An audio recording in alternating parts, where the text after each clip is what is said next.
Hello.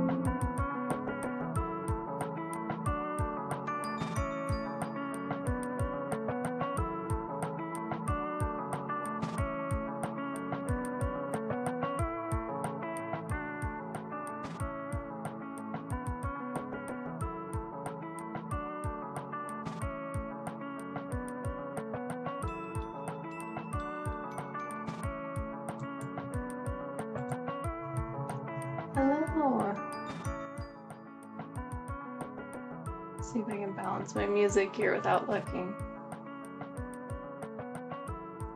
Good morning, everyone. Good morning, Kirsty. How are you? I miss you. Right, as you can see, we have made adjustments to the stream this time around. So thank you so much for coming and sitting with me for part 2 of the ice hat. In the first part, we did the banding around the head, which you can see is what I've got here. It was super confusing, so if anybody has the pattern and is having a hard time with that, you can kind of skip through part 1 and see the decisions that we made and the changes we made to make it a little bit simpler. But you can see this is what we got. So I'm pretty psyched about that. I'm gonna move my phone because it's gonna go crazy. But yeah, so we've got the banding that goes around the head. It fits great. Basically how you size it is you're supposed to just like stretch it all the way around your head, make sure that it fits with a nice stretch, not just flaccid. I'm trying to think of a better word. But you want to make sure it fits around your head as it's stretched so it doesn't fall off. So today we're going to be working on the body of the hat, which if you guys have not already purchased the Sarah Sward Ice Out hat pattern, the link for that is in the description. If you're on YouTube, if you are on Twitch, it is going to, if you scroll down into the About section, it will be in there. It has a crochet and a knitting pattern, so you can use either depending on your preference. I do recommend that you grab that pattern. We will not be sharing the pattern on stream because it is not mine. And it is a paid pattern. That said, 100% of proceeds for this pattern are going toward helping immigrant families in the Twin Cities, Minnesota area.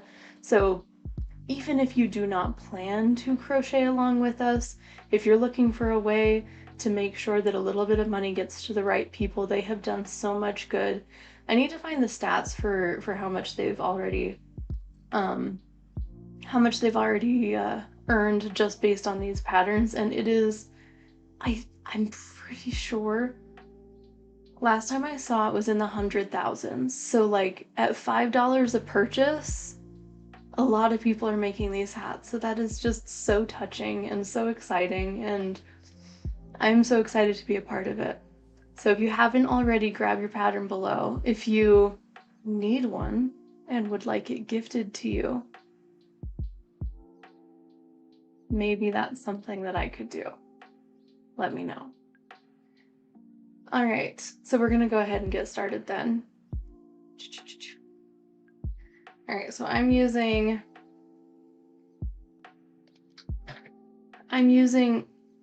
a size G hook, which I think is the American standard size, but I don't know what, I think it's a 4.5. So that's kind of what we're doing right now. So the pattern, you should know, I believe it was updated actually, but it was very confusing for a long time there. I do believe that they have updated it. But I do not have the updated one because I never got around to using it, to be completely honest. So I'm gonna just try and figure out where we're at here. We're switching to a 5mm, oh, look, we're switching to a 5mm hook. So I went and found my 4.5, dug it out of my project bags, and I don't even need it. So we're switching to a 5, which I think will be good because we're doing the waistcoat stitch, which is my favorite stitch. Alrighty. I really like the waistcoat stitch. I believe that they chose it because it looks like a knitted pattern, which is pretty cool. You end up with this really nice, like, thick,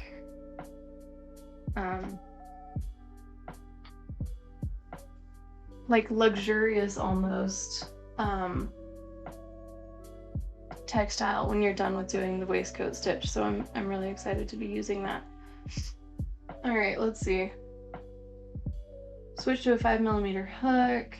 Turn, so it's okay. So yeah, I think the most important part is you want to make sure that the part that you stitch together is the wrong side is facing you, because you want, when you turn, you know, when you fold the brim up, you want the nice stitch to be showing. So mine was kind of messy because we switched from slip stitches to single crochets halfway through. So I like literally cut my fabric, which was kind of silly. I mean, glad I did, because then it wouldn't have matched, but we did make some changes halfway through. Wish I had a lamp or something. I need to get a lamp. That's important. All right, let's see. Row 1.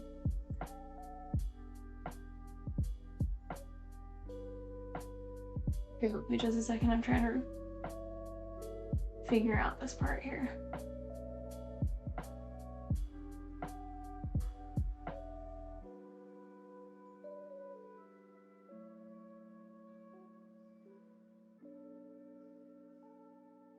To each row.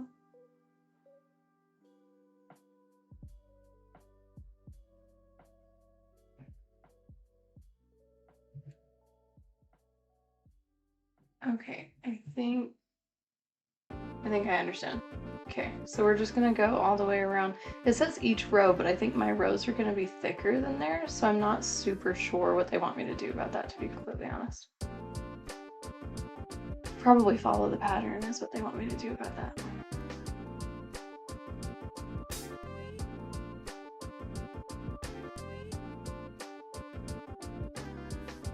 And I'm gonna try really hard to have like a loose grip on things here.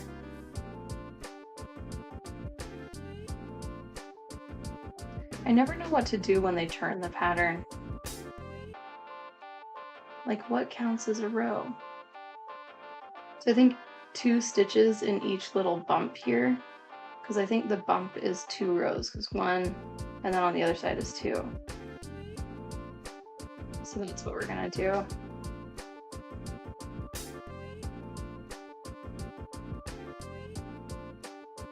This row is gonna run a little slow, I think.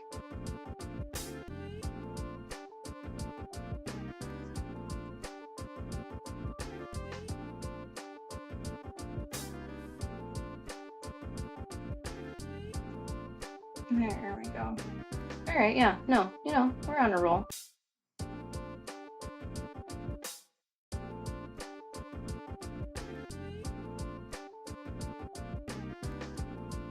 All right. So here's some good news. I don't know if everybody saw it. I think this was after our first part 1 stream, but and I'm sure anybody who's following along has already seen, but Liam Ramos and his father were recently released from the concentration camps. So that is so, so exciting. I'm so glad that they've got him back. I do still have a lot of sadness in my heart for the whole situation because of 2 things. That trauma will stay with him forever. Like, 5 years old is old enough to remember that. And he's just gonna have that forever. I genuinely do look forward to, you know, the amazing things that he will probably be able to do with this insight that he has gained. I'm sure he will grow up with a better understanding of the world than I will.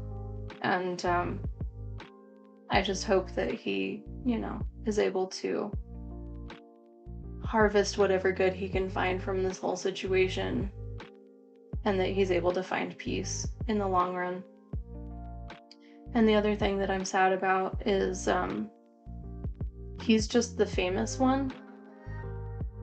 We know for sure that there's other 2-year-olds, 5-year-olds, babies, children, toddlers in those camps. We've seen pictures of a lot of them, and I think the important part here, the important thing to remember, I think, is just to make sure that his release doesn't stop the fight. Like, just because he's the one we knew about doesn't mean that there aren't more in there that need our help. So if you haven't, find a way to get involved. Not everybody can march, and that's okay. Not everybody can donate, and that's okay. But I think that getting yourself aligned with people who are making the difference can help to kind of revitalize you, so that you can go out and do what you feel like you need to do. That said, we are on this stream currently fundraising for VEAP, which is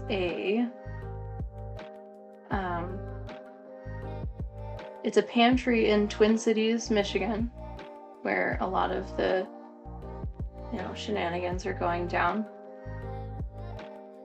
It's a pantry in Twin Cities that is providing groceries and essentials to Minnesota neighbors who are scared to leave their homes right now. So any and all donations and tips and revenue from these streams and these videos will go toward feeding our Minnesota neighbors.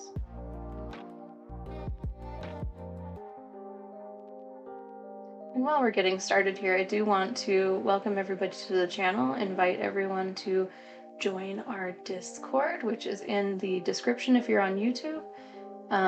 If you are on Twitch, it is in our About section. On our Discord, the purpose of these streams, let me kind of go over the purpose, I guess. The purpose of these streams is to sort of give people a place where we can safely just kind of relax and recharge after the fight, you know, after dealing with what's on social media and dealing with what's on the news, and especially those of us who are out and about and doing all of these protests and things. Our philosophy is that in a world that wants you tired and depressed, art and joy are revolution.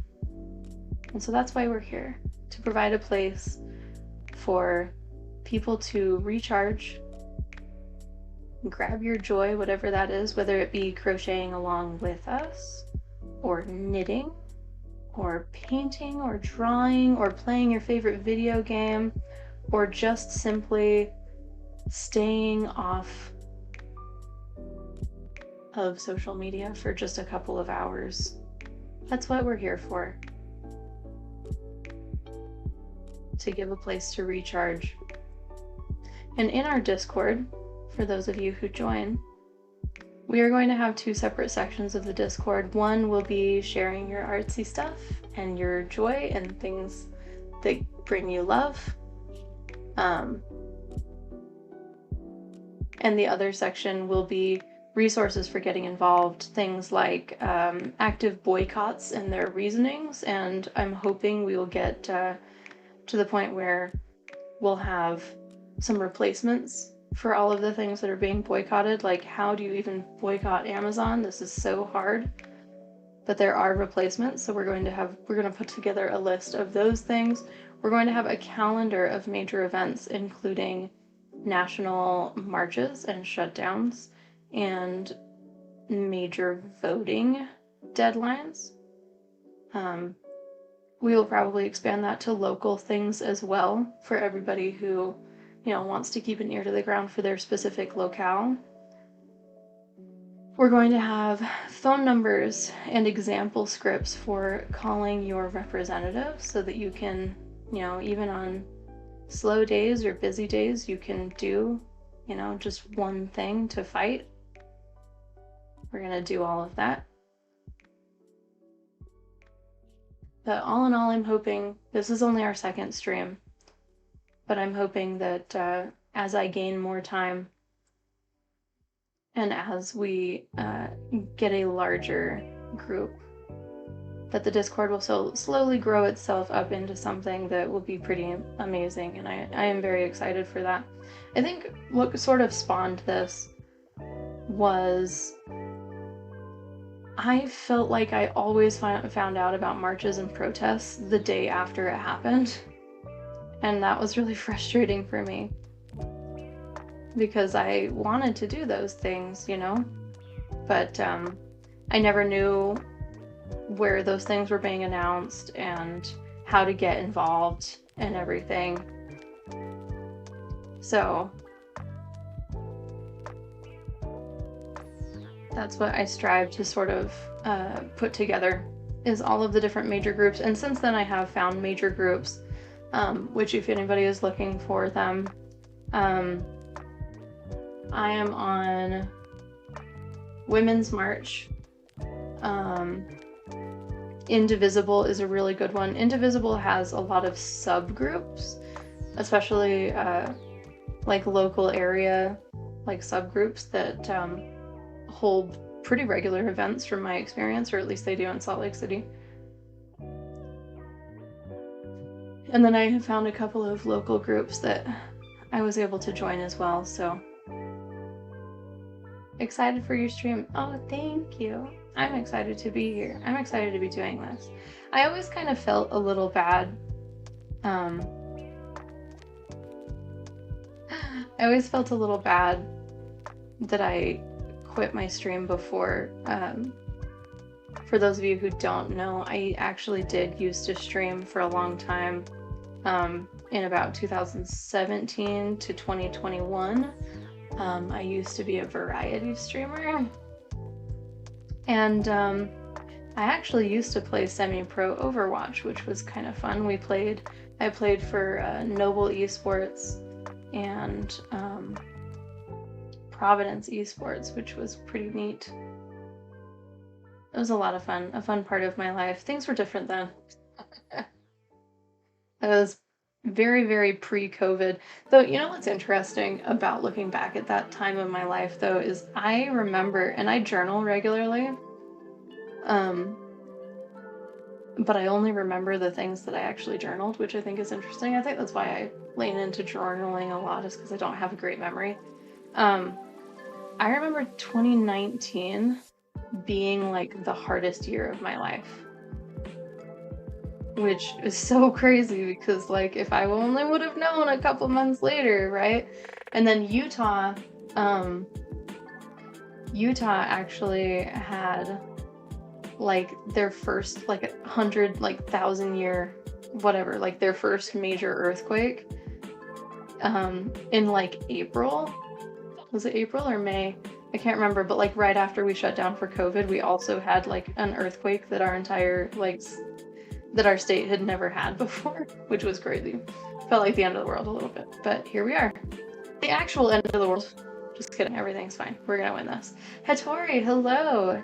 How are you? Welcome back, my friend. It's kind of funny. We should put together, I'm sure somebody has, but we should really put together a list of all of the major world-ending events that millennials have lived through up to this point. Like, holy moly. Like, they just cannot keep us down. We're unstoppable. Alright, there we go. We went all the way around. And that actually looks pretty good. I was worried. I was worried that converting, sideways rows into perpendicular rows would end up with kind of like a messy look, but that actually came together pretty okay. Not too bad. Looks pretty good. Love my kit. Oh, thank you. I think we might have a pretty major delay, you and I. I hope... Is YouTube off? I hope it's not super behind. But yeah, my sister got this for me, actually. Megan got it for me for Christmas. And it's been pretty neato. It goes all the way up to size 14, which is like incredible. I don't know if even in my chunky yarn that I've got, this is all my chunky stuff. I don't think I even have anything that would use that. I'd like to though, it's super cute. But then this is like a row counter, which is nice. I've never had a row counter. And they're pretty cozy. So yeah, it's a pretty good set. I don't know how to say that name, which means it's probably off-brand, but it's nice. I do like it. Alright, let's see. Where are we at? Alright.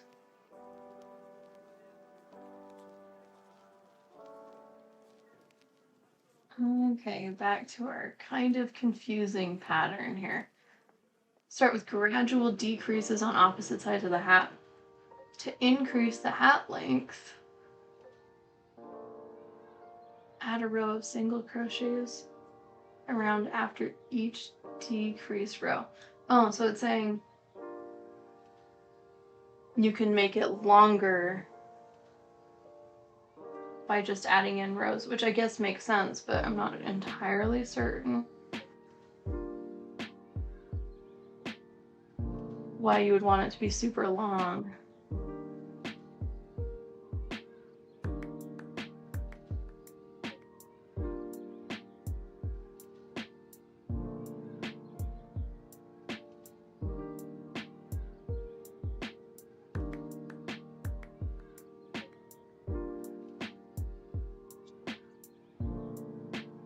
This is so interesting. You can tell that this pattern, absolutely nothing against the pattern creator, at all. But you can tell that she's a knitter. Like, you know what I'm saying?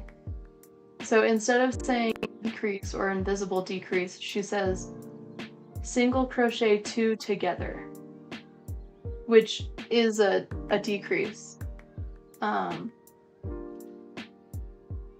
And she even says decrease over stitches.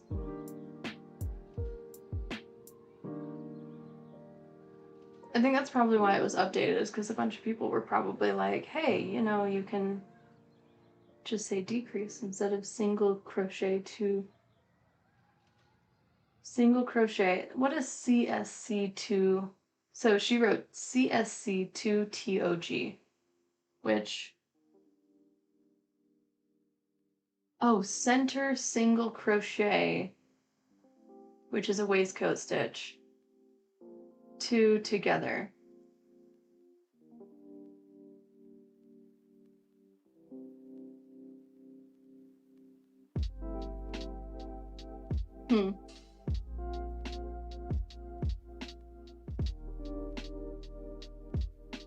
Yeah, I mean, I'm pretty sure that's still just a decrease, but you're doing the center. I'm actually not sure how you would do a decrease waist stitch. We'll try it. Or waistcoat stitch. We're gonna try it though. Alright, let's see.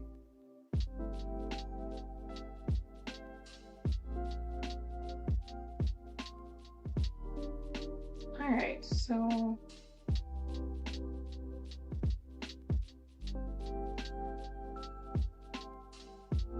waistcoat 21 stitches.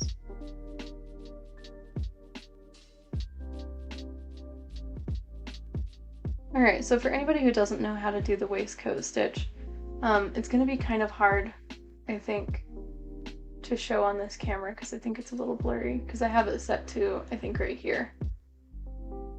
But essentially in every single crochet stitch, you're going to have this, it looks like pie a little bit, like the mathematical simple pi, and you just want to go through the middle of those sections instead of,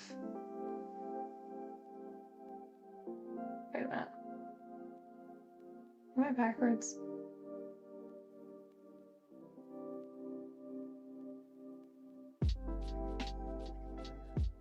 Do I want to turn? Excuse me.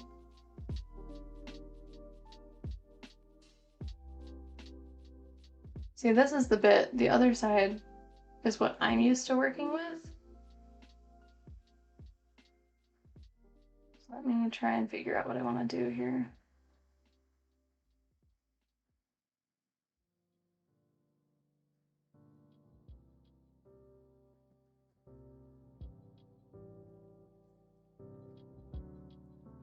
I think I'm gonna turn mine.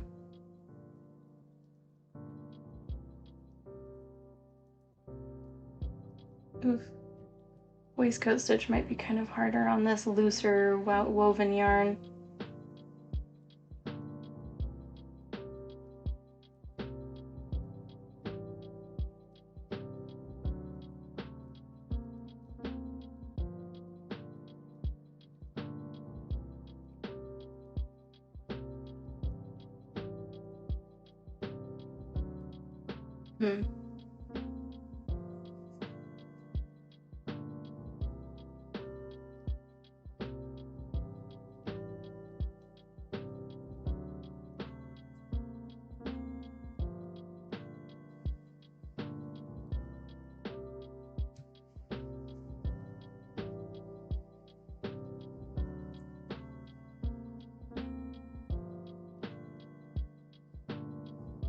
So I learned like an alternative way to do the waistcoat stitch to make it so that it really lines up properly. But now I'm not really seeing what that video was talking about. So I'm just gonna do it the way I'm used to doing it.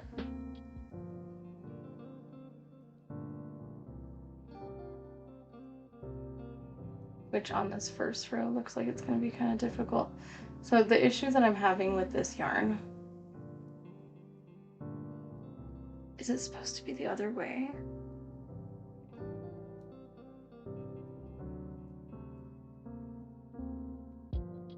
The issue that I'm having with this yarn is because you can see it's very loose weave. It's not really tightly spun. And so it keeps catching on itself, which I actually love this kind of yarn. Like, I'm a huge fan of this yarn. It's very silky soft and pretty. But I am struggling so hard to keep it doing its thing. Oh my gosh.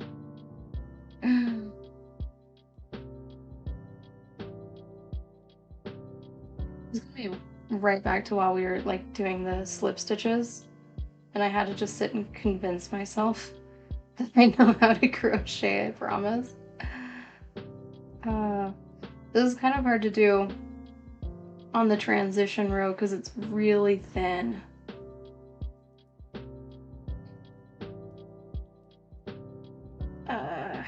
That's alright, I'm just gonna keep going. I was thinking about going around one more row.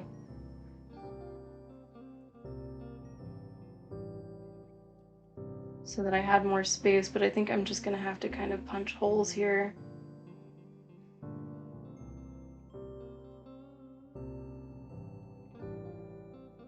And hope that that's okay. Yeah, this is fine. This is fine. This first row is gonna take us a minute though. Apologies in advance.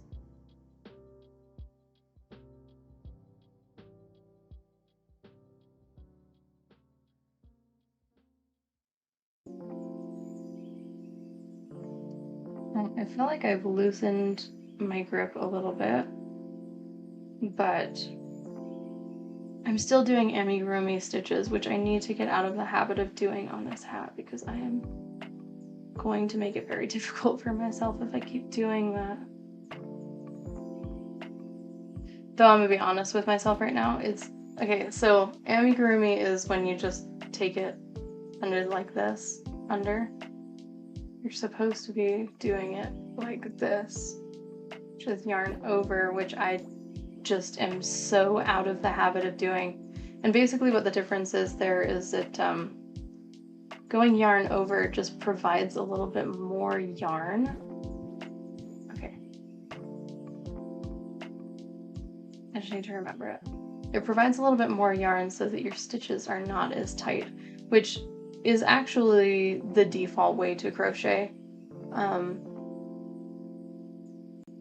The yarn under is actually a modified version to make, like the purpose is to make stitches tighter for plushies and stuff like that you don't want to have holes in.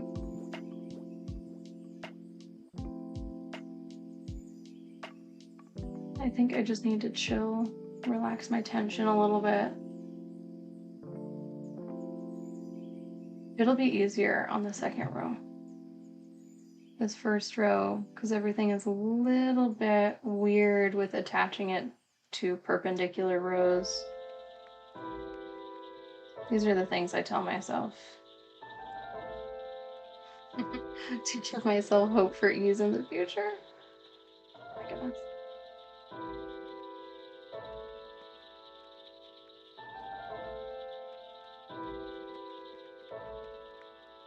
The waistcoat stitch is not my fastest stitch, but I know I can go faster than this once I get my tension right.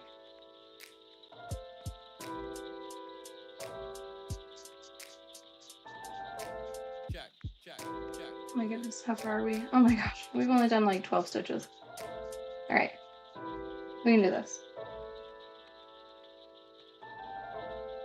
Wish I could find my other size 5. I feel like my thinner one I'd be more used to. Okay, so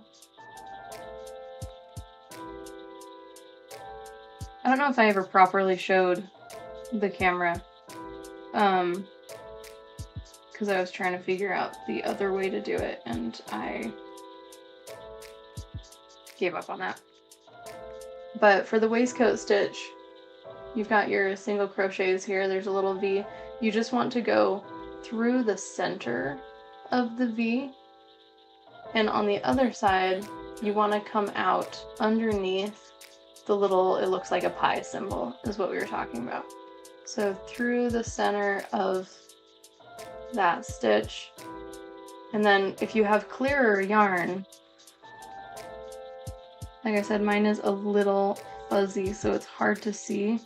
But on clearer yarn, there's a very clear, like, gap in the triangle there that is usually pretty easy to punch through. But I have, like, easy fray yarn, so it's given me a little bit of trouble. And I keep switching between amigurumi and classic stitches, too, which is a problem.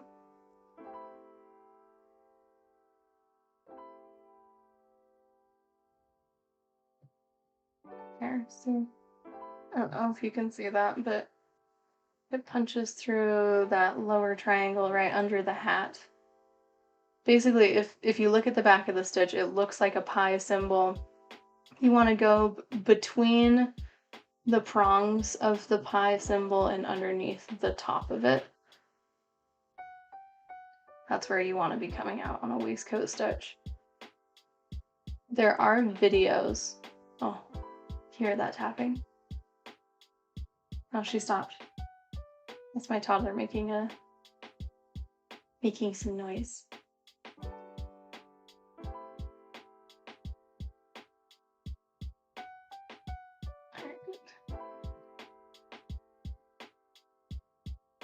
I realize when I pull it close to myself like that, the camera doesn't pick it up. Try and keep it out here a little bit. There, see that?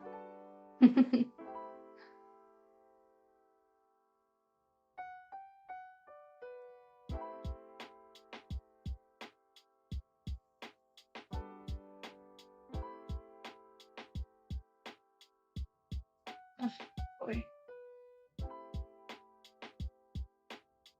I need to speed this up in the VOD. When I edit this, I'll make it go faster, I promise.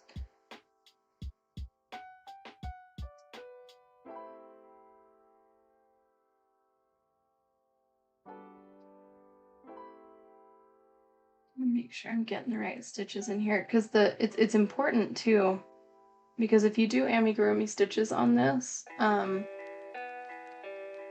the whole point of this is to make it look like it was a knit pattern.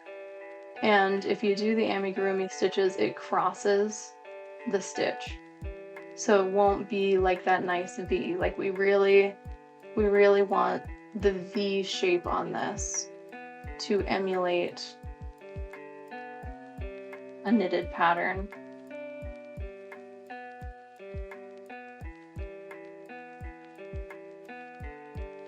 Oh, did I just do it again? I did.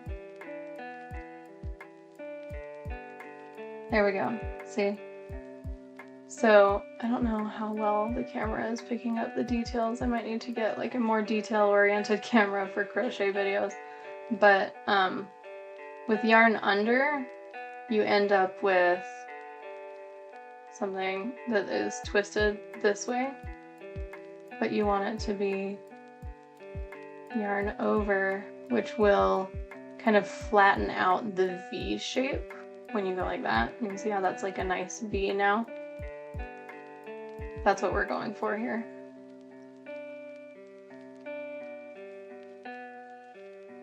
My goodness, I knew my tension would be a problem on this. I do not usually do like clothing and accessories.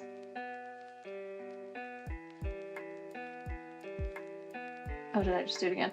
Yeah, so if I did yarn under again, it's gonna take me a second. And you can see that if I pulled that through there, it would kind of cross this, so it would be behind. So you wanna make sure that you do yarn over so that it will lay nice and flat. You fast forward, oh, well hello, welcome back. Oh my goodness, yeah, that was like a long delay. Well, welcome to the present. Hello, I love you. Oh my gosh, I just did it again. Okay, so this stream is actually Natalie learns to crochet for the first time, apparently. To unlearn my old habits. You know, I think it's important to be able to do both, and I just need to get into the habit, I think, of doing the yarn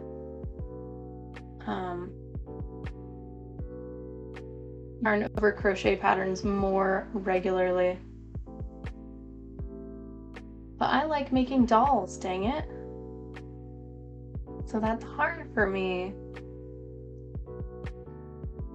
I did crochet like a spiderweb shawl for Halloween this last year, and my gauge did not match up with the pattern like at all, because I didn't realize until halfway through.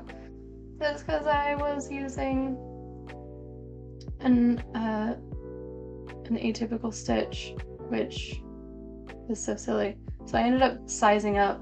It called for like a size 4 hook. I ended up sizing up to like a size 7 hook just to make up the difference. That's the size difference, or at least with my tension and everything, that's the size difference that it requires, that is required to make the stitches the same size as yarn over for me.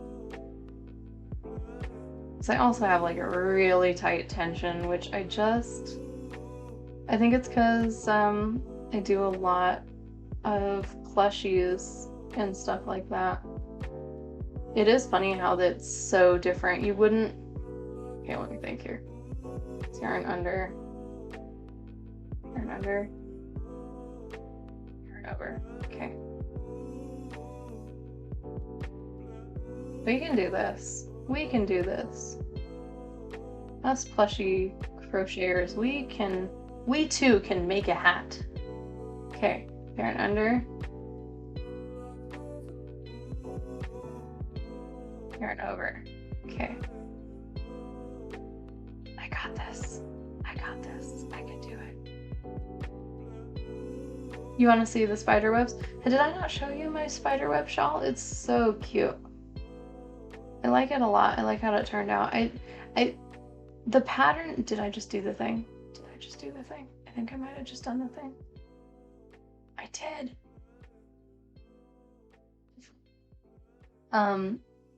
It's funny because the pattern says not to block it, which anybody who's newer, blocking like a dress pattern, to block it means to kind of like stretch it out so that it all lays in a very specific way. And some people even starch it so that it's like crispier, like a little bit more linen-y. And the pattern says that you shouldn't do that. And so I think that because of my you know, stitch size shenanigans, mine ended up being a little bit more curly than was probably supposed to happen. I would be interested in making the shawl again. It was not difficult, but it was time consuming, which I think is why I sort of avoid clothing, is because it's just the same pattern over and over and over and over and over and over and over again. And I have a hard time with that because it like takes a minute for you to see progress, and then that makes me a little crappy. But I can also see that being like cathartic.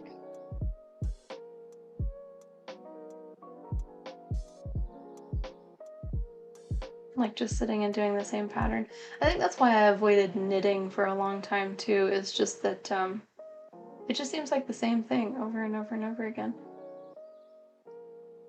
But like I said, that is probably the point. Because when you don't have to sit and look at a pattern, you can kind of get into it a little bit easier, and you know, you can watch a movie. And it's just a lot of fun. And you can talk to your friends. You can stream when you don't have to sit and look at the pattern.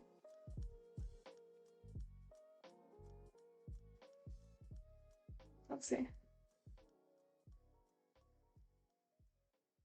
I literally have to like check every single stitch because I keep forgetting. I fall into habit.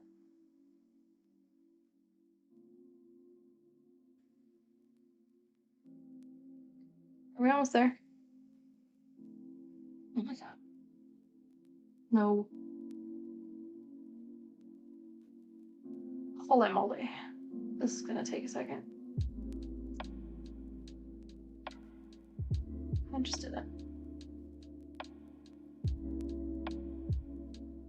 I think having a looser tension here is really what's gonna save my day. Because I really would like to have this done today. And I know that this is gonna be the hardest row. So I'm just holding out hope that we'll get through this quickly. And then we'll be on a roll. Trying to add like some extra space here. Why do I do this? I kind of wonder if it would even have been faster for me to just go back and do the row looser. Why did I do it so tight? So silly.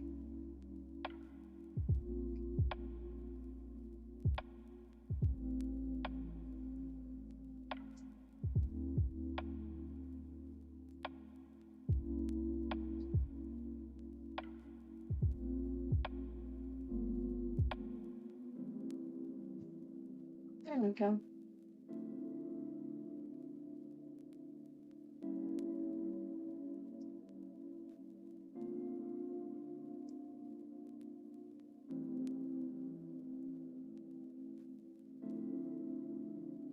Yeah, when we go back around, when we come back around, it'll be much faster. Now that I'm being self-aware.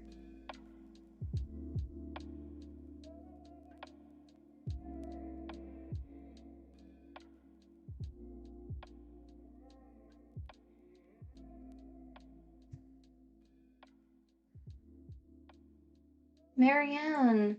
Hello, hello. Thank you so much for joining us. Oh, did I just do the thing again? I think I did. There we go.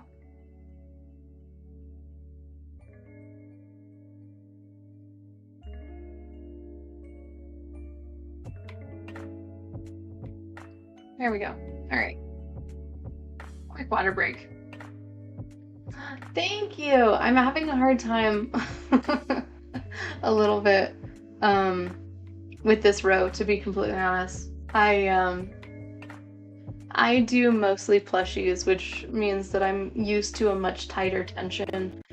And the waistcoat stitch is difficult to do when you have a really tight tension, so I'm trying to get better at that.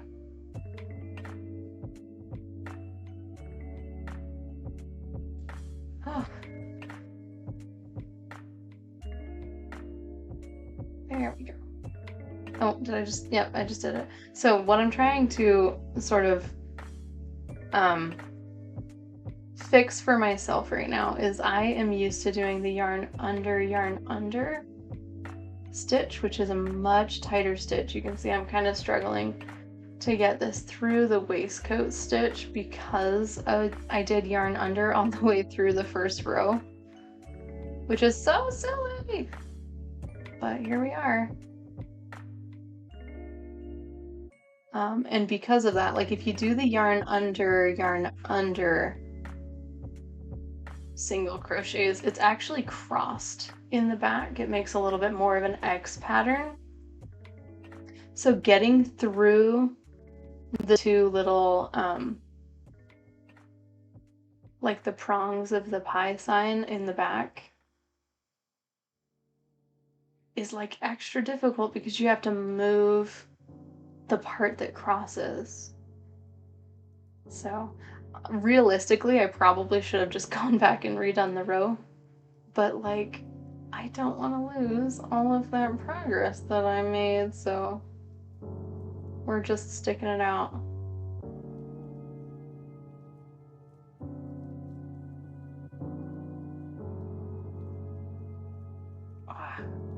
Here we go. I'm gonna have to correct myself like every time.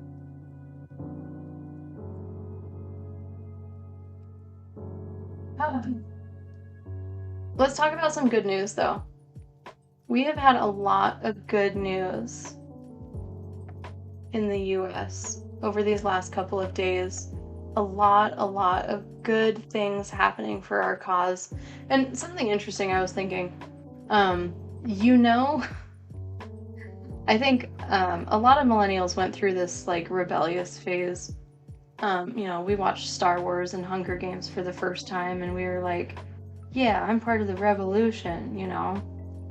And something that just occurred to me today is, you know, you're actually in a revolution when you're scared to call yourself that word. You know what I'm saying?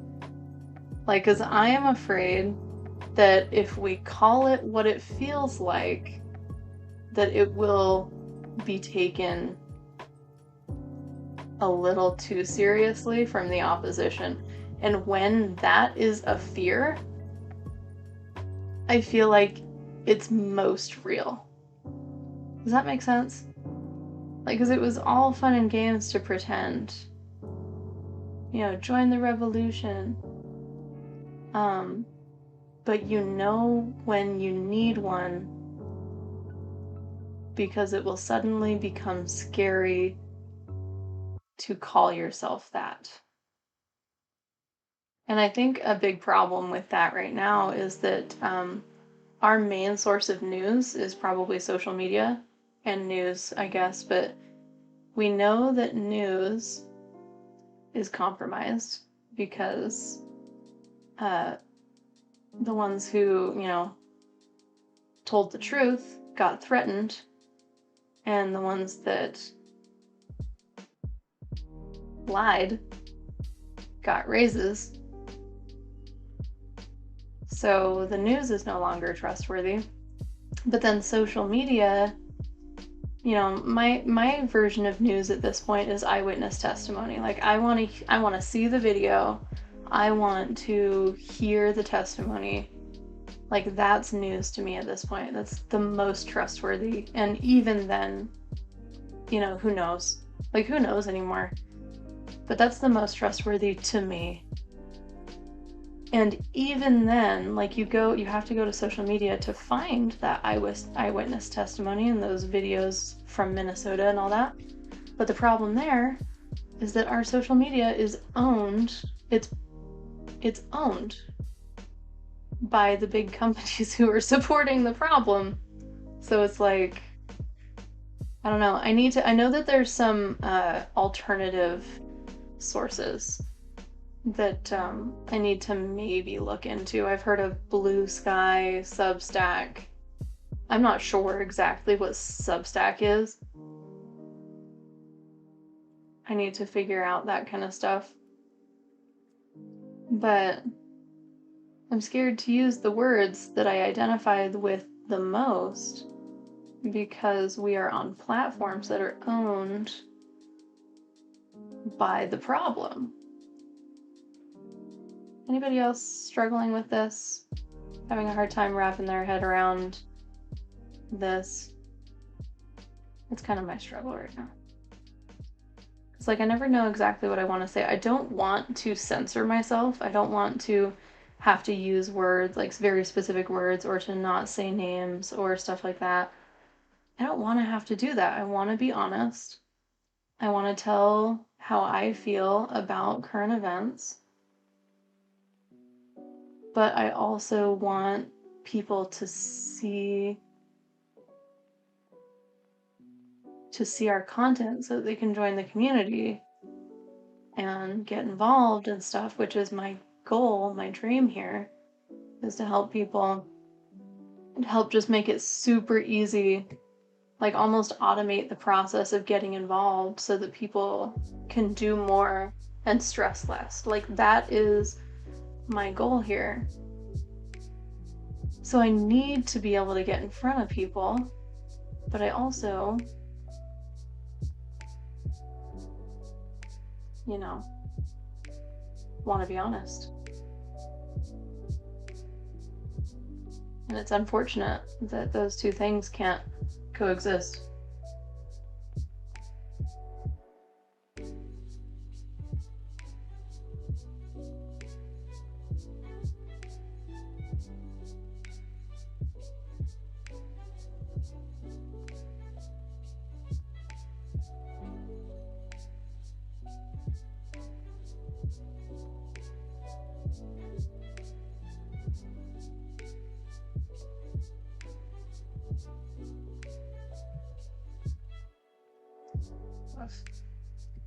I like this hook, but it is not liking me back. Granted, I am kind of fighting with it right now, so maybe I'll wait until I get around to the next layer before I decide if I need to go get my other hook. Because this is not how you're supposed to crochet. Don't base your hand off of where my hands are.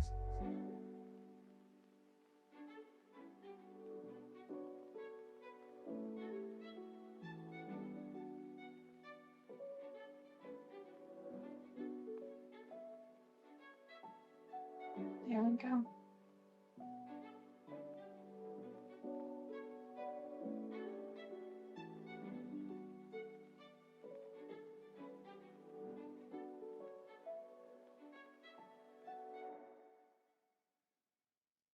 My word. Alright, let's see. So we're supposed to do 21 of them. Chain 1, 21, do a decrease, and then 43. Oh. The decreases are supposed to be at the side. Well, I did not do that. I think the decreases are going to be on the front and back for me. Or maybe I'll have this be a side instead of the back, maybe. What part am I on? I am on just row 2 of the body right now. Just trying to translate the perpendicular stitches to the hat body stitches here, but it is taking me a second. So I did the first layer, the first translation layer, I did really tight by accident. All right, let's see. And I like how it's doing the thing in the picture. The translation from, you know, the vertical rows to the horizontal rows kind of fanned it out a little bit. And because I didn't see increases in the pattern, I was a little worried that mine was not going to look that way. But it looks like, you know, the single crochets are longer than they are tall, I guess, would be what I'm learning from this. So it kind of flares it out a little bit at the edges, which is nice. So I'm doing mine a little bit different.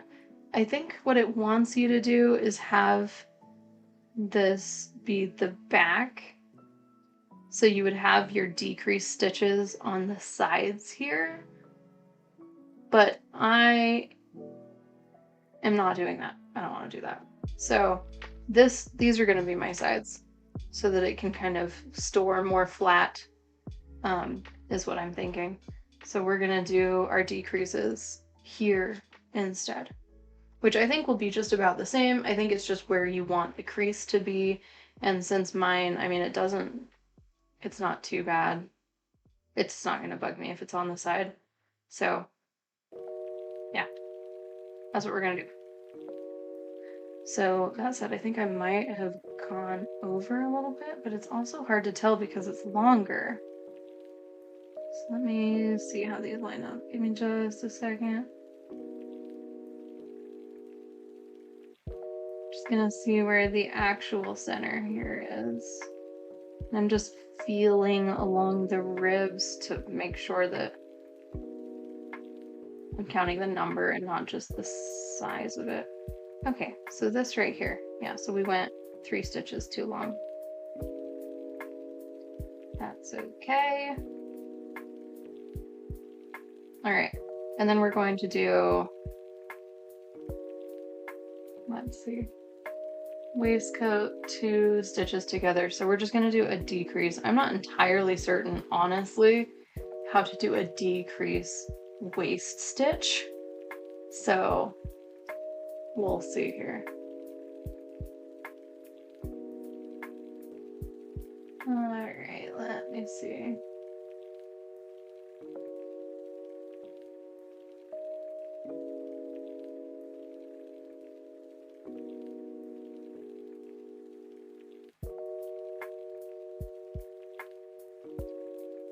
Okay, yeah, the pattern is a little difficult.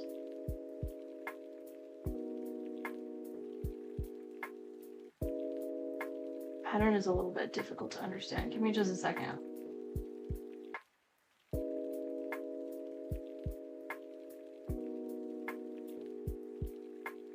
So 23 stitches, but we did rotate it over.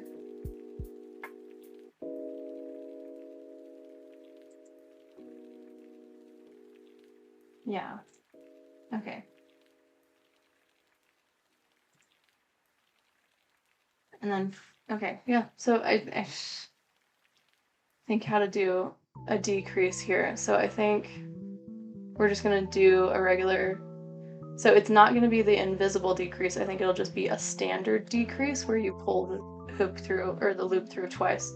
So we're gonna go through the waistcoat like we usually would, but then instead of yarning over and pulling through, we're going to go through the next waistcoat also.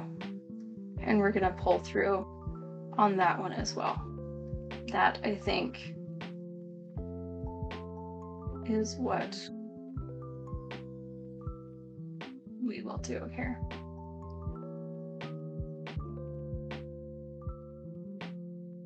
Okay, so we're gonna have 3 hoops and then yarn over and pull through all 3.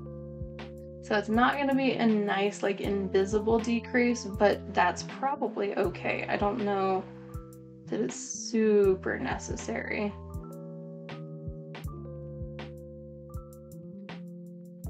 And then we're just going to keep on keeping on. And we're going to go for, let's see. My size is probably going to be a little bit different.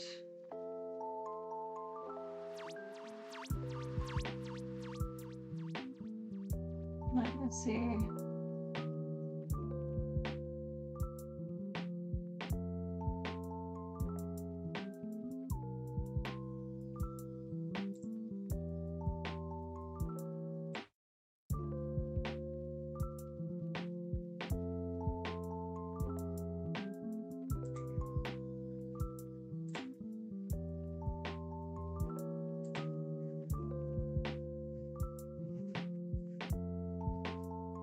Alright, our waistcoat journey continues. Oh, I just did the yarn under again. There we go.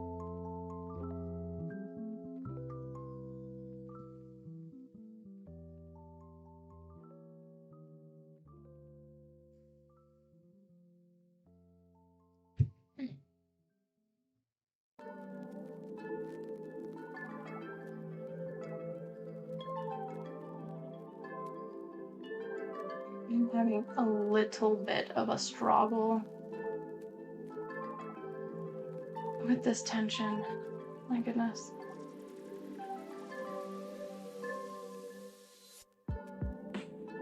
Oh, did I just do it again?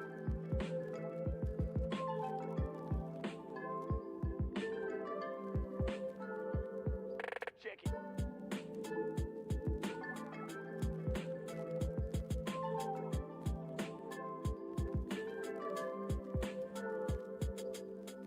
Check. Sherry Whitico, thank you so much for the sub. Betty Armstrong, thank you for the sub.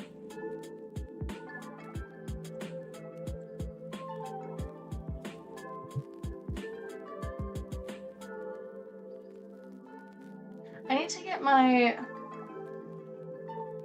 So I set up the chat bot. So from our last stream, I was supposed to set up the chat bot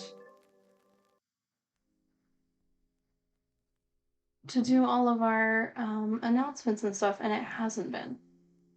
So bear with me just a second while I try and figure that out, because we missed a couple.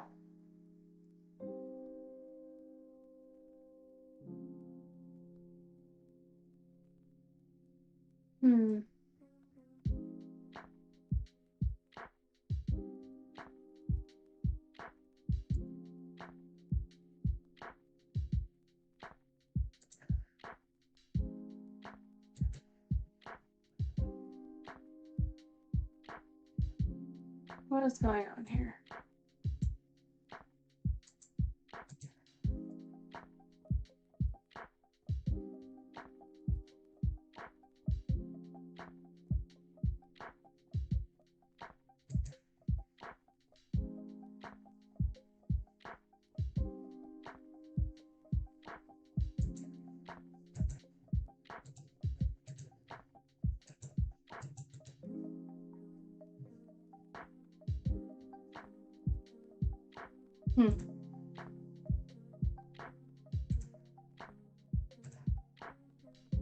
I don't know, it might be something that I need to figure out later.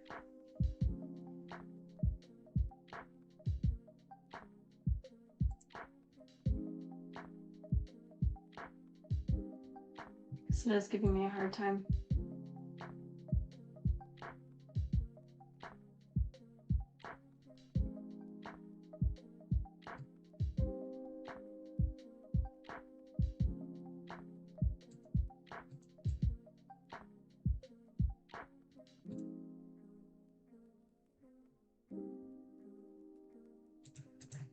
So just bear with me just a second.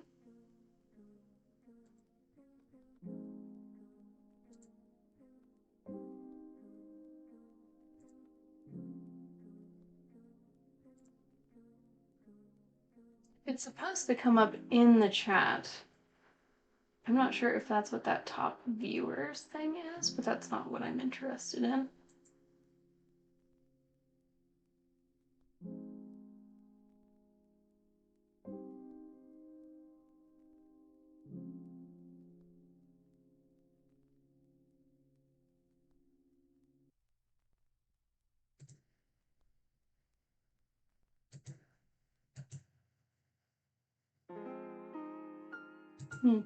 We're gonna go on quick break while I try and figure this out. We'll be right back.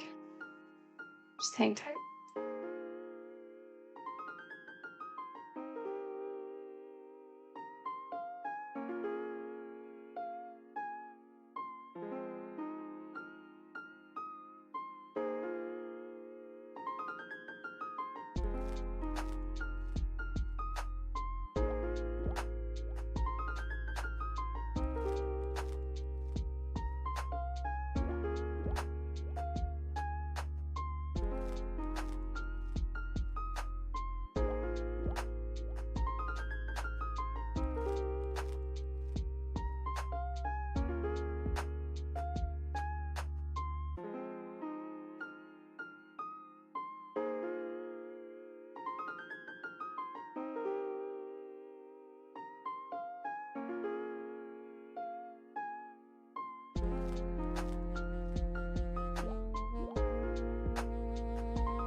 We should be back. I just refreshed it, so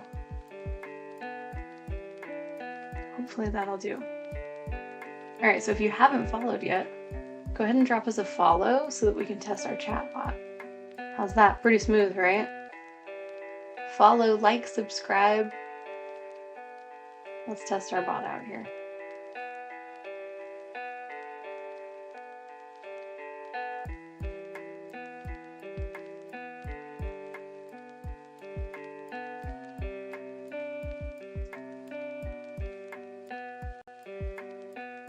All right, we're getting to the point around now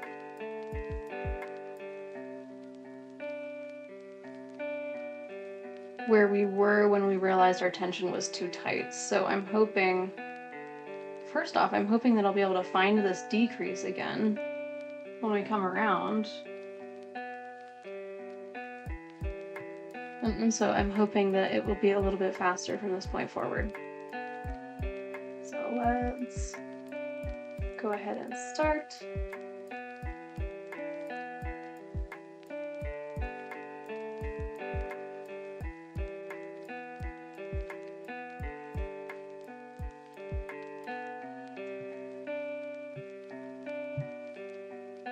Yeah, that is a little better. I think my issue at this point is just gonna be this yarn. Well, Goodness, does that come through on my mic? My kids running down the hallway and screaming? I'm sure it does.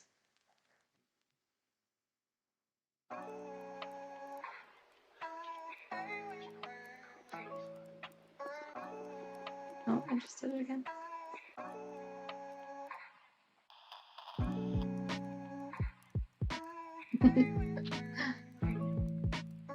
There they go. They're supposed to be playing with Grandma. Maybe Grandma isn't ready for them yet.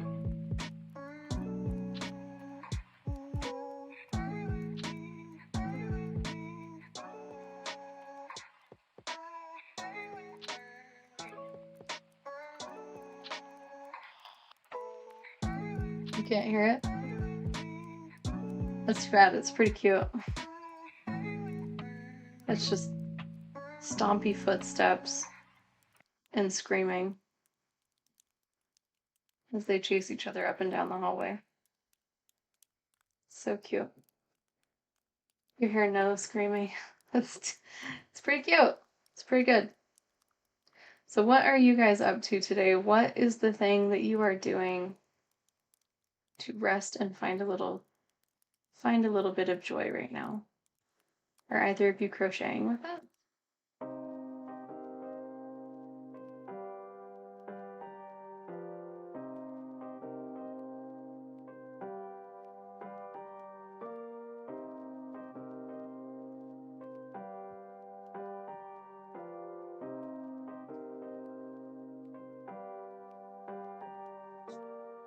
My goodness.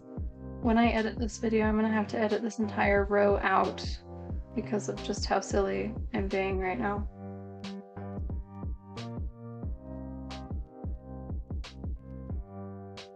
Having to like pick at it and move it around so that I can get the waistcoat stitch through.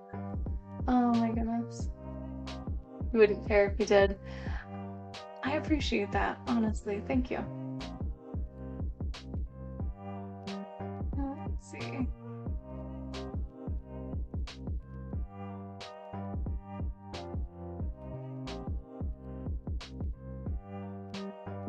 Yeah, crocheting like this is kind of hurting my hands too. Let this be a lesson to me. Chill out on your tension. It's okay. There can be gaps in hats. I think that while I was working on my plushies, I got so paranoid about not having gaps, you know, because I don't work with fluffy yarn. I just work with like regular spun, like worsted yarn. And so the gaps are a lot more apparent when you work with that kind of classic yarn. And so I just have always maintained just a really tight tension. I don't know if this is like a normal problem or if it's just me. But that has put me in a spot on this project specifically. And very of stitches, but I don't even know what that is. Too loose of a stitch.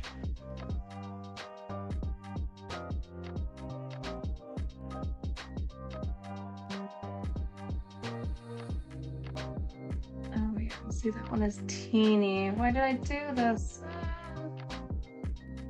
And this is not my favorite hook, actually. It's a little bit blunt. I'm gonna find, let me think, where's my other size 5? Bear with me just a second. I'm gonna go and see if I can find my other size 5 hook. Oh, winter scarf and getting all the tips from you so that your hat turns out great. Oh, I'm so glad. Be your first hat you've ever made. Just started crocheting over a year ago. Well, welcome to the crochet family. And yeah, so my number 1 tip is if you're doing clothing or accessories, do yarn over, not yarn under. You're doing laundry, hey, you know, a little bit of joy, not from the, maybe there's no joy in doing laundry for me, but there is joy in having it done. You feel? Alright, let's see. See if I can find my 5.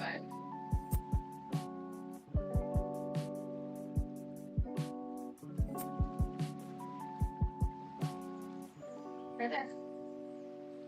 Not too hard. Alright, so I am switching from my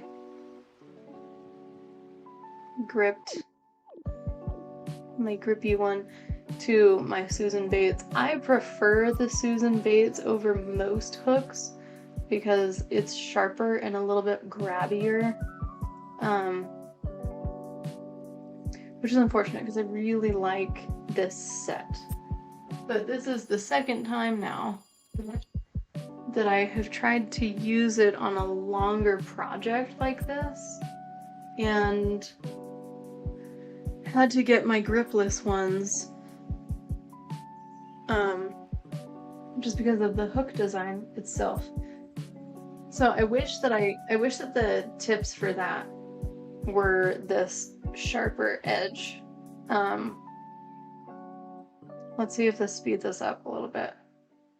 I feel like it will because it's a little bit more stabby, which is I think where I'm falling behind a little bit, is in the stabby.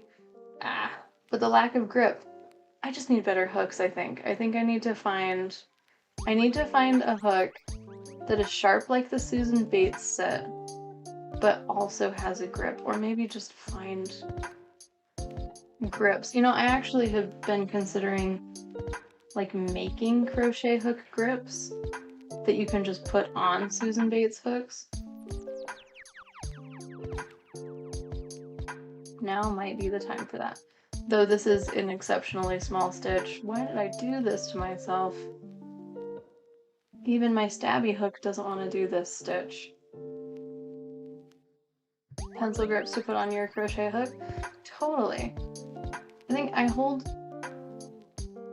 mine a little bit differently than a pencil though. Like I do the knife hold. I know that some people hold it like this. I do the knife hold. So if you do pencil hold, that's probably perfect. Or the grips that are not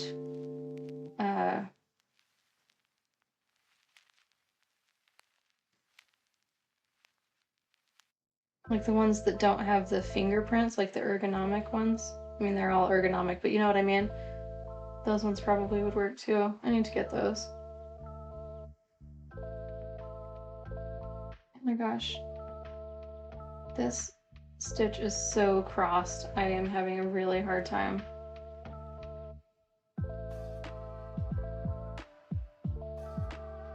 I promise I've crocheted before.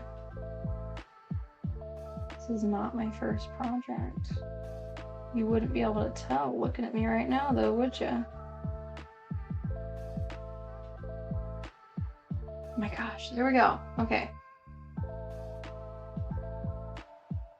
Let's see if we can get it back out. There we go. And we're gonna add a lot of slack to that one. Holy cow. And I feel like every time I go through, I just am tightening up the next hook or the next stitch. This is a struggle for me.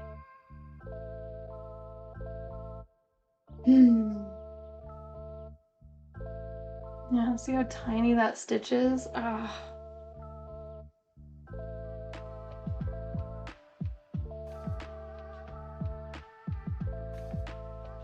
This is not the restful crochet time that I wanted. There we go. All right, no more tiny stitches. Come on.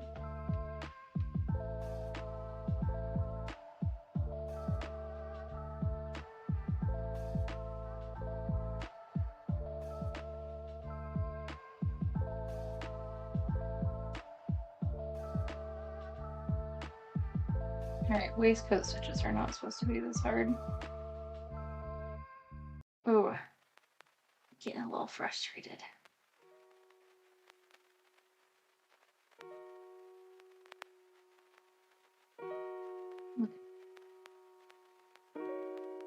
part of me wants to go down a hook size, but I know that would just cause problems with the next row, which I'm very excited for the next row to be much faster. So I don't want to mess with it.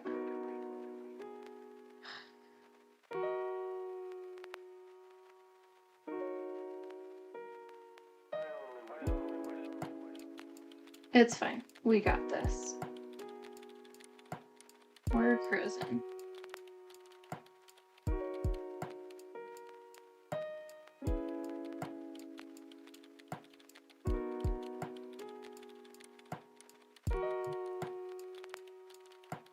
Goodness.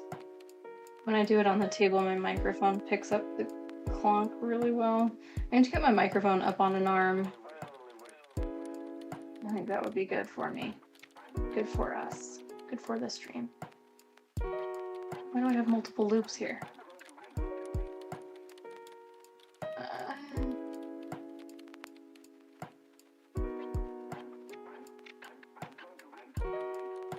There we go.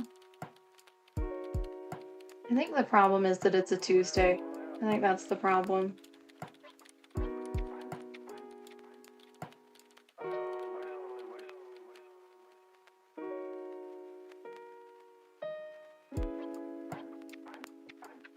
Alright, we're almost there. Almost through this row.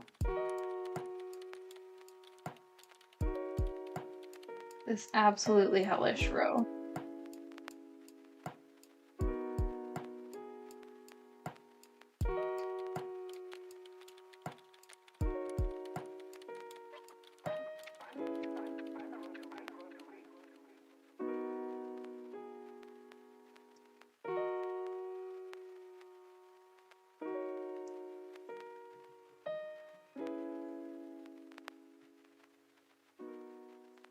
My goodness. How do I even fix this? How do you fix too tight stitches? I should have just gone back and redone this row to be looser. It's how hard is it gonna be to get through the waistcoat on this one? Easy. See? That's how it's supposed to be. So if we just hurry and finish this row, we'll be on our way. We'll be cruising. We'll be going. Have I made a lot of hats? No. This is my first hat. I usually do plushies, which is, you know, my entire issue that I'm having right now is that with plushies, you have a very, very tight tension and you do a different kind of, you do yarn under instead of yarn over, which makes it tighter. And so I am accustomed to doing the yarn under the tighter method, and because I did the tighter stitches on this first row, I'm having a really hard time opening it up. And I should have, and I knew this was going to be a problem, I should have just gone back and undid the row and redid it. I think it probably would have been done by now, to be honest, if I had done that. But I didn't want to go back and lose my progress. But, you know, probably would have been better than how long it's taking me just to do this second row. I don't know, part of me just wants to skip back to single crochets for the rest of this row, but we're also like almost there. Like we're almost there now. So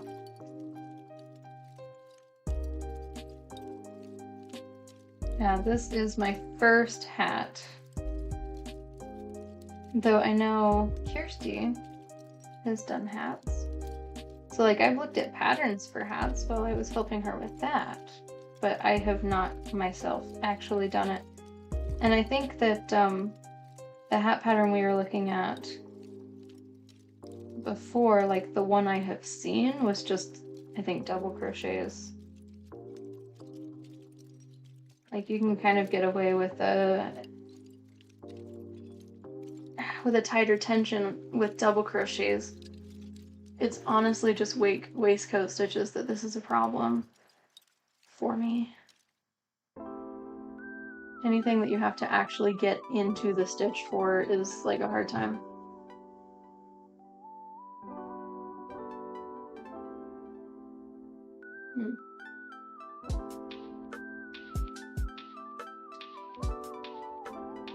Bear with me just a second. I need to take this. I'll be right back.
What town is this?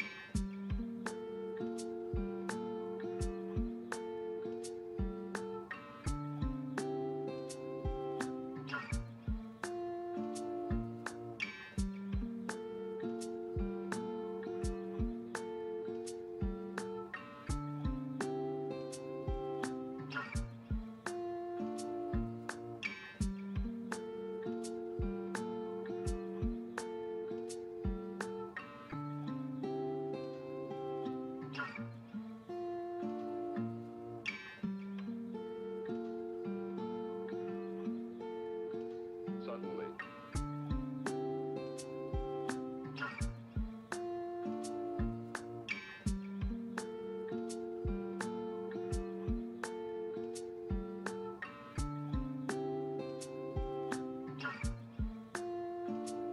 About 60 miles.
All right. Sorry for the delay. Everybody take a water break. I guess that's what we were just doing, but I hope everybody drank water. It is a really cute hat. excited to get to the part where it becomes a hat. That's for sure.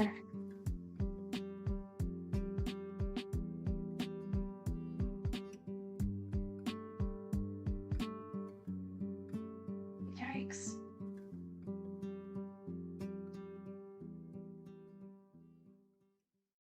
This is so crazy. I need like a wedge or something. Like a needle that gets really thick at one end so that I can like punch it through and kind of loosen up these stitches. Is that a thing that exists? Because I need it.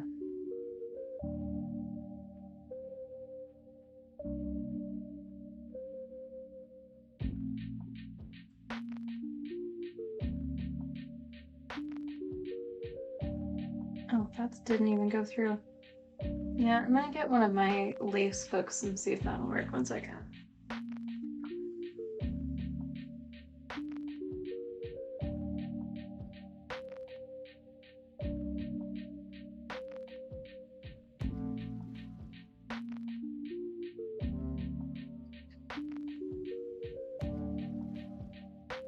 Alright, we'll try this.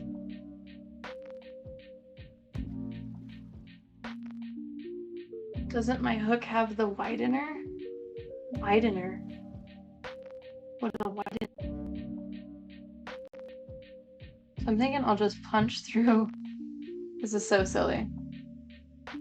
I'm embarrassed, but I'm just gonna punch through with this smaller hook.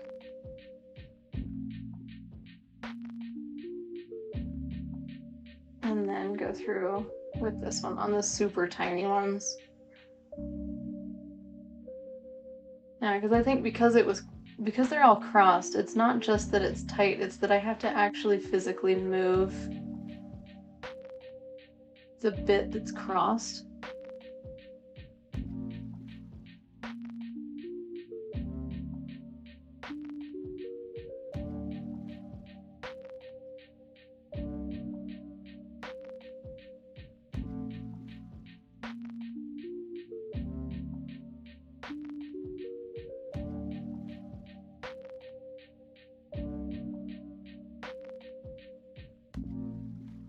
The flat part. Oh yeah. It does, but my issue is getting the hook, it's like the head in. So if I can't do that,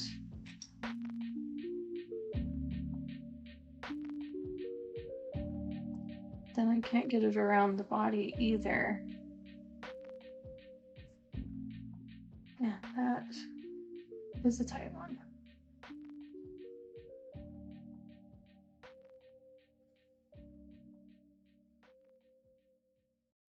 Yeah, this whole row is just yikes.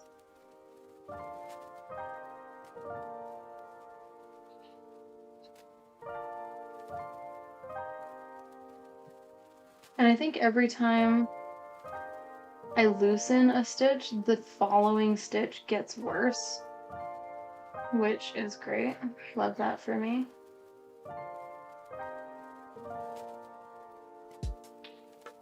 I guess this is a good time to sort of illustrate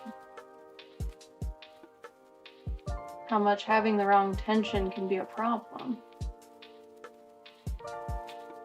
I will probably use clips from this in how to not have bad tension videos in the future. I don't want to use that.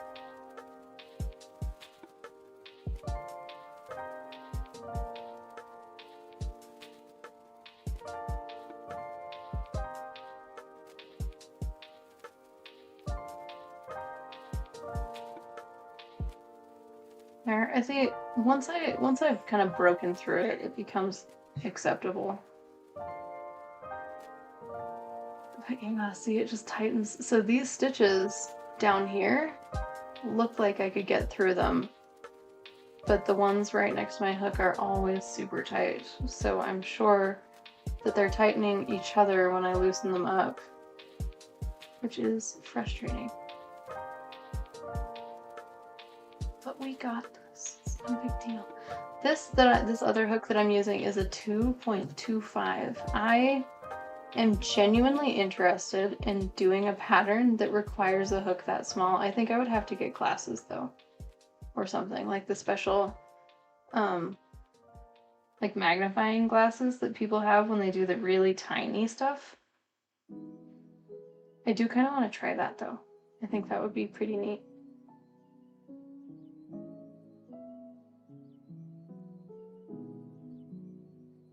Be neato. The lag is real. I like the solution. The lag? What do you mean?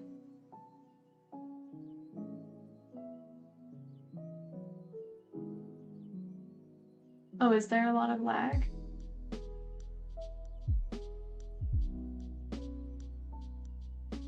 My system says there's not any lag.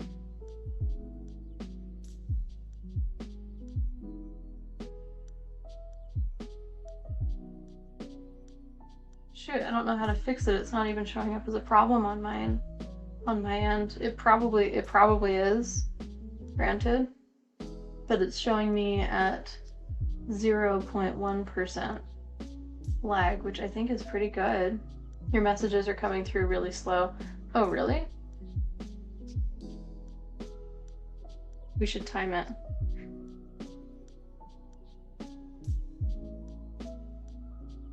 My goodness. My kids are having a really hard time out there, I think. Dad's with them, by the way, in case anybody is wondering why I would just abandon my children out there.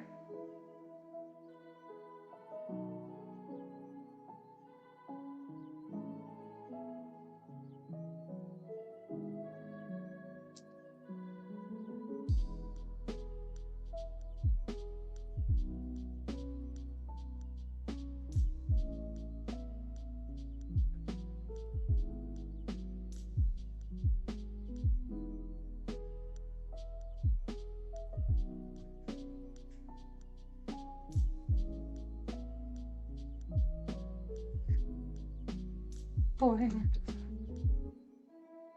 these stitches, this is not fun for me. This is not the joy I came to this for. You see no lag? Yeah, weird. I don't know. That's super strange. Maybe if you're on mobile, or do we have ad breaks? I think I turned my ad breaks down, but I don't know for sure. If you've had an ad break, maybe you're behind. I don't think that's how ad breaks work though. Like, I think it just puts you where you're, I think it just puts you live.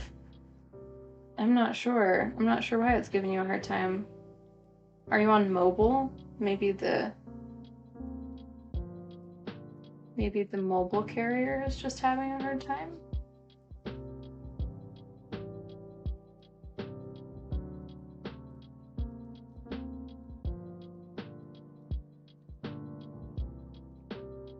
I mean, there is like a 5-second delay, I think, on new chats coming through, but that shouldn't be, you know, too big of a problem. It says you're caught up on live. Huh. I do not know why it's doing that to you. I'm sorry. How long is the delay? Is it like a full minute or is it like 30 seconds?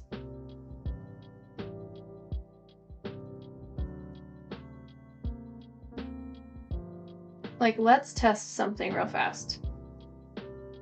So I'm gonna ask you to type something specific. And then when you hear me say this, type it as quick as you can so that I can see how long the lag is. Ready? Type test. We're at 1 minute and 44, or 1 hour and 44 minutes. And 15 seconds.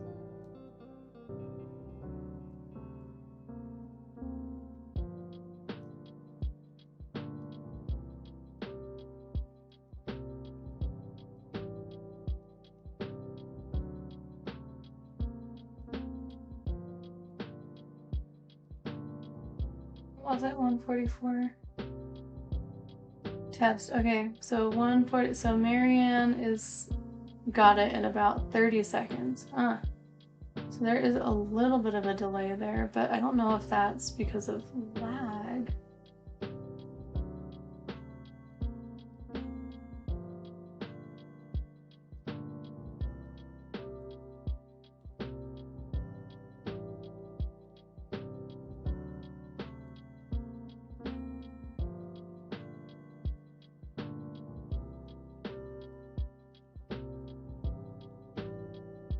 Still haven't seen Kirsty.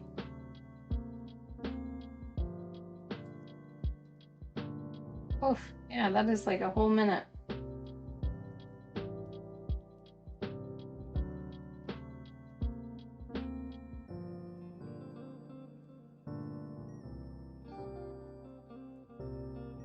See, on this stitch I've kind of screwed up the yarn. I think that I have like a little bit of a series of issues here because this loose wound yarn snags if I don't go in exactly through the right spot, and my stitches are tight, and that keeps me from going through exactly the right spot.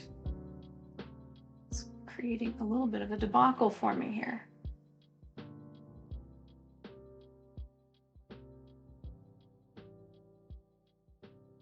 Never let it be said that Natalie is a proficient crocheter, because that is just not true.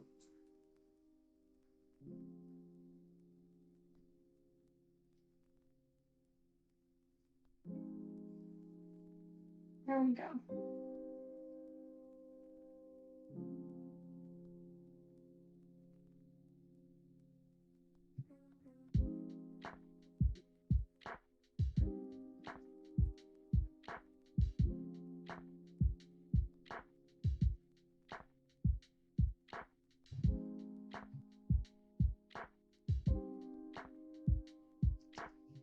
Oh boy, almost there. Almost through this terrible, terrible row. It's so funny, when I finished this row, I was like, oh, that's a really nice row. It looks really, it's very well spaced, and I'm excited about this. And alas, it looked great for like an amigurumi pattern, having no spaces in it. Oh, past Natalie, how could you? How could you do this? Should have gone back and redone the row as soon as I realized this was going to be a problem. We're almost done though. Almost through.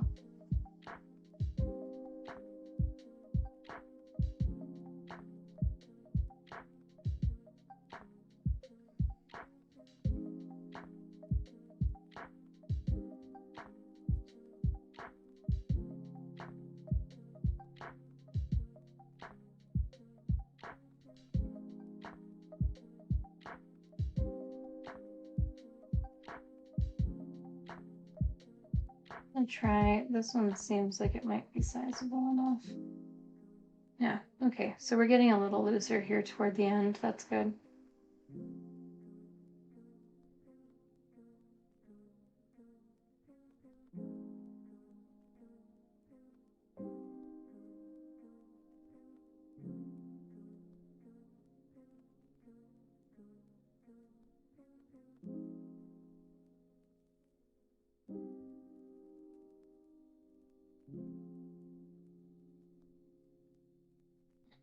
My goodness.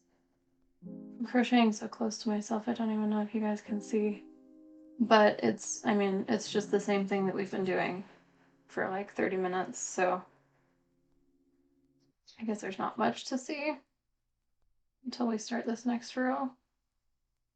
Holy cow, look at that.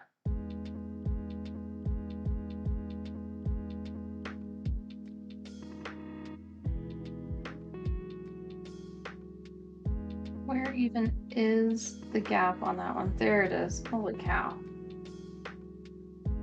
And I keep going through the middle of the yarn rather than the window that I'm supposed to be doing. Oops.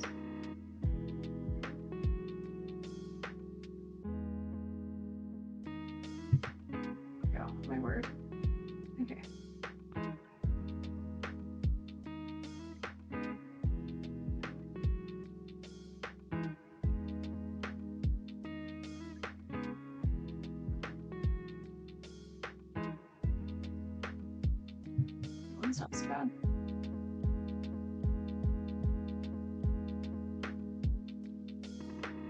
You know, I did, for this last fall, I did little acorn baskets. And I used that. And I did not have this much trouble with it, but it was also like a looser yarn, like used looser wind than my typical yarn. And I didn't have this much trouble with it then. And I don't know, I mean, I think I probably did the yarn understitch, because that's all I do.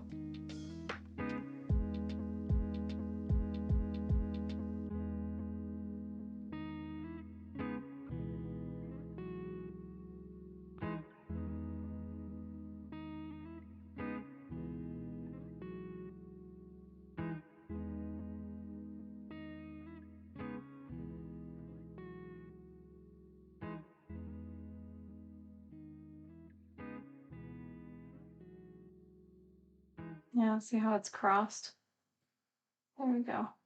So you have to move the crossed part up and then get underneath it. I think that is my struggle here. But then once that window exists, it's not too bad, but I think for half of, like a good half of these, it's so tight that there is literally not a window there. I think this one probably will be fine.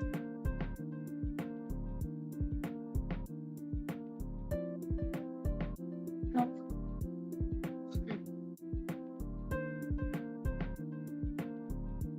I still have not seen Kirsty. I'm thinking it's possible she left to do other things, because I can't imagine that there's a 10-minute delay.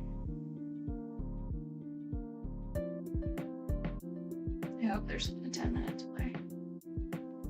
That would be a little crazy.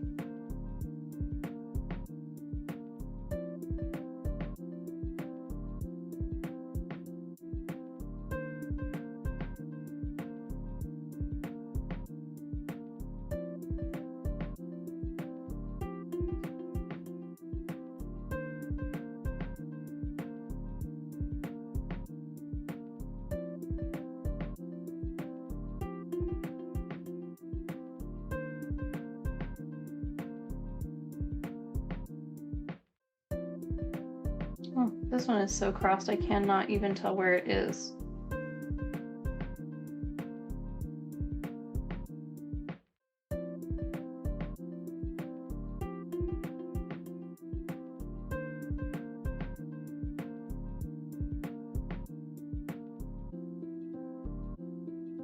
My goodness.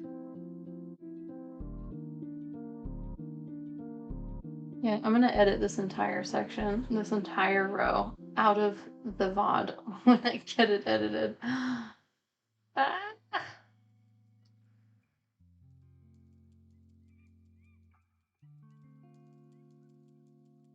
Because we're not really making progress.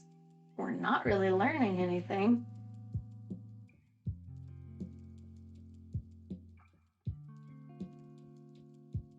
I mean, I guess we're learning to have like looser stitches and use yarn under or yarn over instead of yarn under. That is important. I'm gonna put a disclaimer once we start the next row.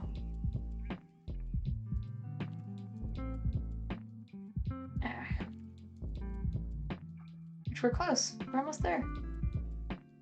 Almost there. To the sensible stitches.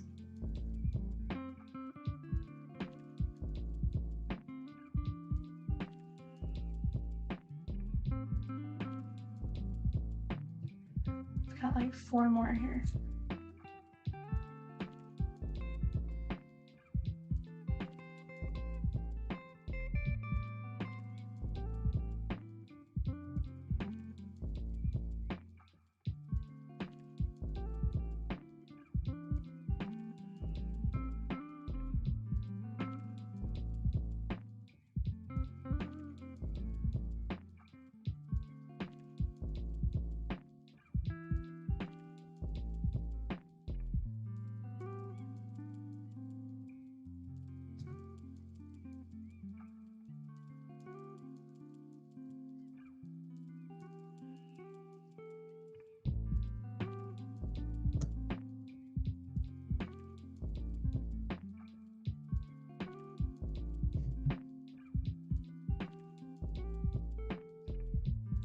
Just about there.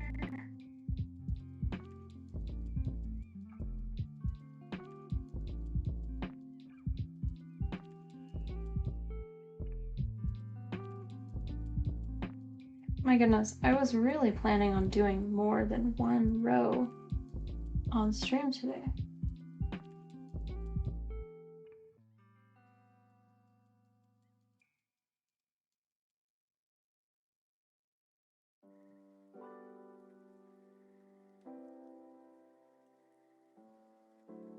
Like, it is almost time to break for lunch and we've done 2 rows.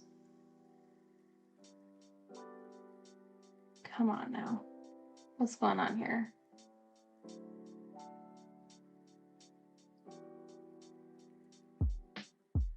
Holy cow, I can't even see that stitch. I think it's right there. Oh, nope.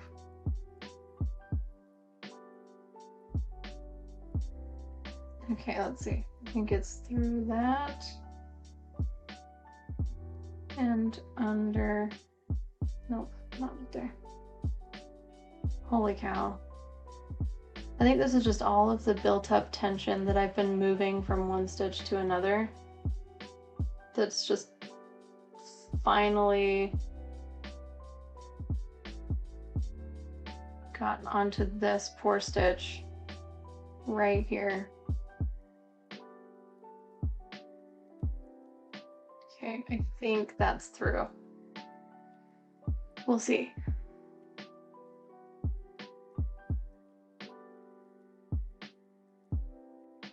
Okay, I can see it at least now. That's good. There we go. Okay. Holy moly. That is too much. All right, and then this last one is going to be, pull that through. Oh my gosh, there is one more stitch there actually. And then this one is going to be, oh, that wasn't too bad. This one is going to be a decrease. Might be a little rough to have it on the edge like this, but I prefer it that way, personally. All right. There's 1 and 2. And we did it. Holy moly. We have done the impossible. Wait. That came off. Please hold. This last stitch is giving me a hard time.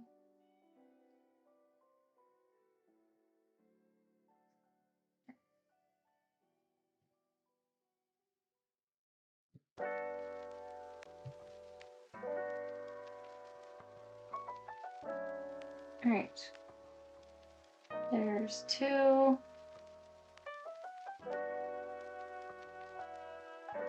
And decreased. All right. Holy cow. That was a hell of a row. Oh. All right. Now I think we just keep going around like that until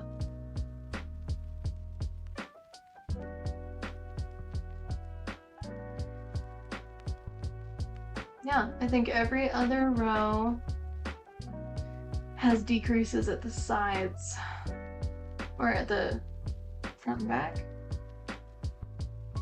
At the sides.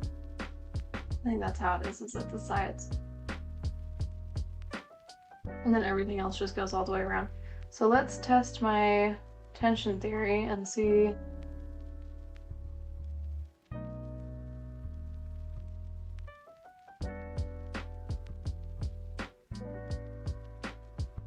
See if this lighter tension will help us out a bit.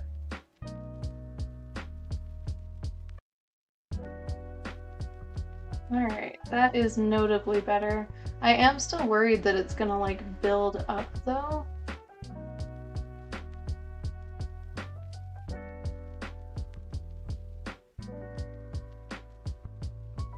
And I'm thinking of going up a hook size just because I know my tendency is to have a tighter tension. So maybe I'll go up to a 5.5. Actually, you know what? I don't think I have a 5.5 anymore. I think I gave my 5.5 away, so I might need to go up to a 6, but that might be too big. I'm gonna try it though. No, you know what? This is good. We're just gonna stop messing with it. Stop messing with the pattern.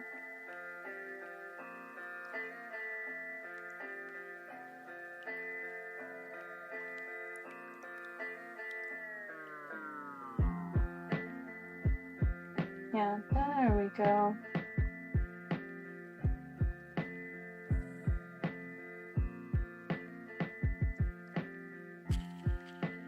Oof. Am I the only one that struggles with these? Like, I wonder...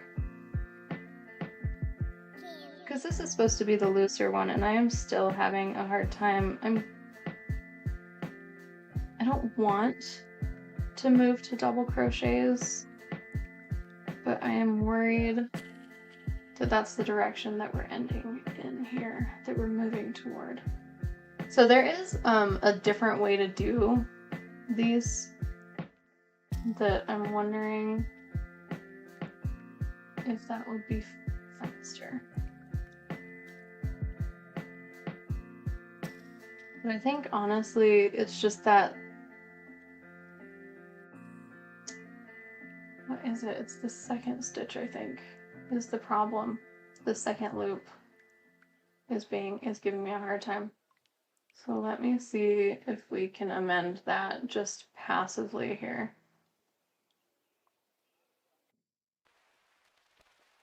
I mean, it's coming together. It looks nice. I really like the way that the waistcoat stitch looks. It looks like a little knit pattern. I just need to loosen my tension like a lot, like more even than I've been doing, because this row is definitely better, but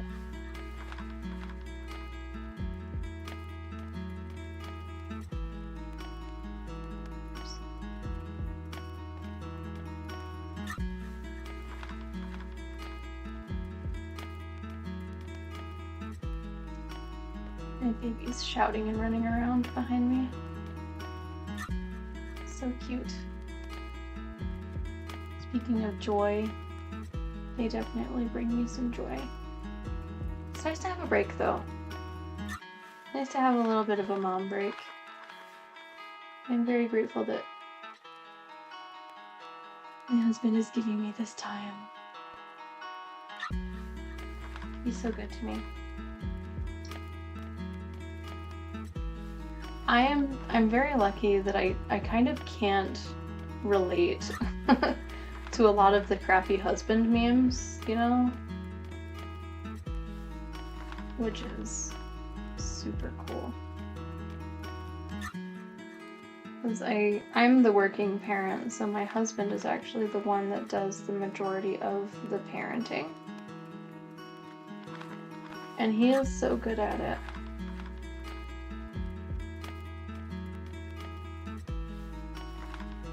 It's nice to have that level of support that doesn't seem like is normal.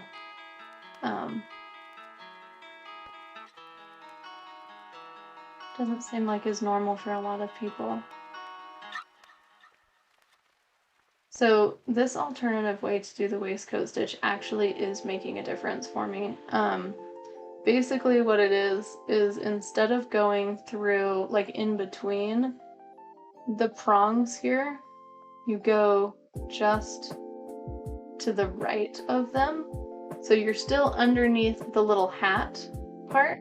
You're underneath the hat, but you're to the left, or sorry, to the right of both of the legs there.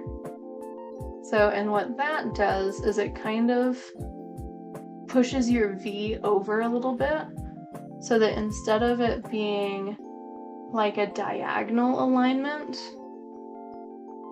it ends up being more straight up and down, a little bit more similar to the traditional knit pattern. So I tried that just to see if I could, because I'm really having a hard time. At this point, it's not a tension issue. The tension on this second row is much better, but my issue now is just this yarn is, it just frays very easily. which is okay because that's why I wanted to use this yarn in the first place, is because it's very silky smooth and I think that it's cute. But this sort of altered stitch that goes completely to the side of both prongs is helping so I don't have to go through such a teeny window, and so I don't snag on my very snaggy yarn, which is nice. And it also, the purpose of it, you know, even with regular yarn, is to have a little bit more of an up and down alignment,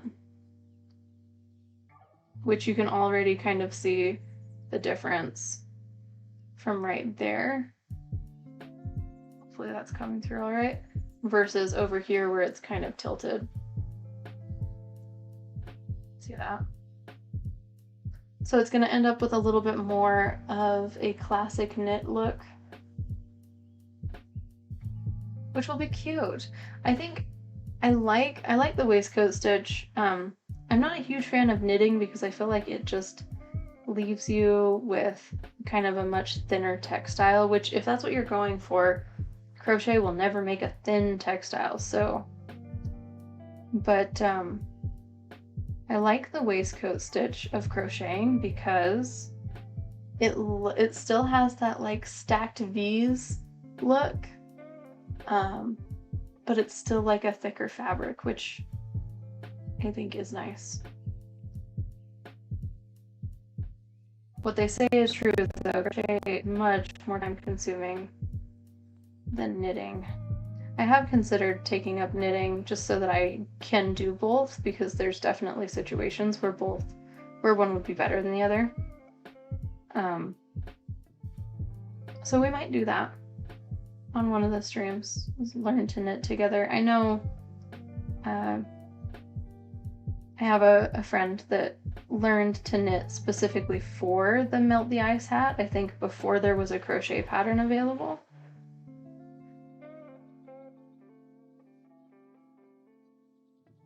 And she said that she didn't mind it, so we might try that out sometime.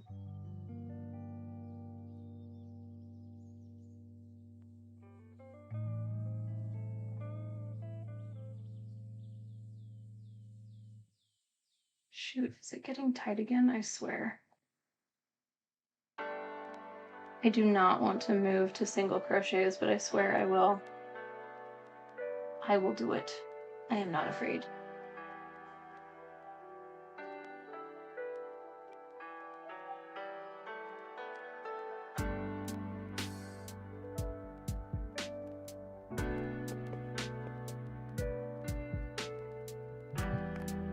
I think my fire alarm is going off. Give me just a second, I'm gonna go make sure everything's okay. No need for alarm, that was just the fire alarm test.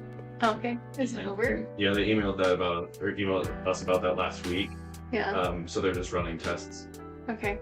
Yeah. Is it gonna stop? I think so. It sounds like they're just like doing a test real fast and then they're shutting off. Okay. Yep. They don't want us to practice evacuating or anything? No, Okay. not at all. Cool. Alright, thanks. It was my fire alarm. That's a little concerning. I couldn't really hear it. That's like, should I be concerned that I can't really hear the building's fire alarms very well in here? Like, granted I have headphones on, but it's connected to my microphone, so I can actually hear with them on very well.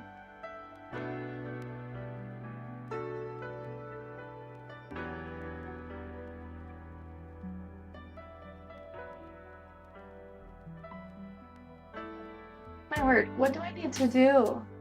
What am I missing? Like, I feel like that's pretty loose, right? Like, is that good tension? Here, I'm gonna switch here. Like, is that... That's good. That's like a good amount of space, right? Is that enough? Isn't that enough? Shouldn't it be? Is the waistcoat stitch just hard? Anybody? Anybody else feel that way? It's possible. I do not like fighting with my yarn on every stitch. Having to like physically punch through it.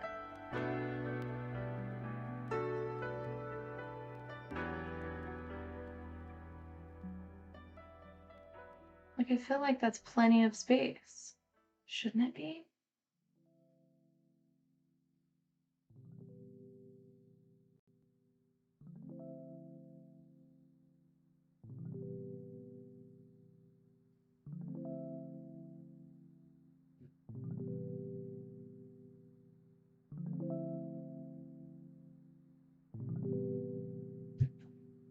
Alright, these ones are a little better. Maybe this is where I started getting mindful about it.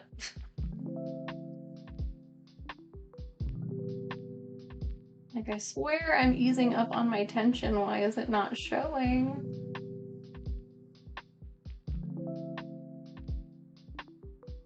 But it is, actually. Okay. I just needed to complain about it, I guess, to get to the part where I started having lighter tension. Hello. Thank you. My goodness. Thank you, my love.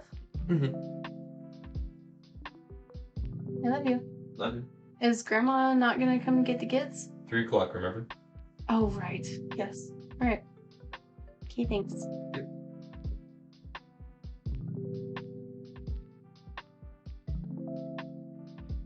Forgot about that. Right after your last message, stressing out about the delay and then disappearing. Oh, you're good. You're good. I'm glad because I was like I'm like, there's no way it's a 10-minute delay. Okay, so here, test with me just for fun. I will say the word, and the second you hear this word, type it in chat. Right? I'm waiting for the timer to go through. All right, ready? Type test. Send the word test. That was at exactly 2 hours and 13 minutes.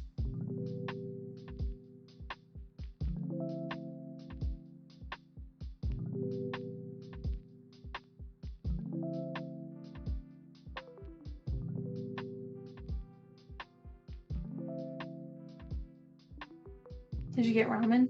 Test. Okay, so yeah, so about 20 seconds. I don't know if it was worse before that for you. Maybe leaving and coming back refreshed it. I'm not sure. No, it's cereal. We're still in breakfast mode over here. We wake up late.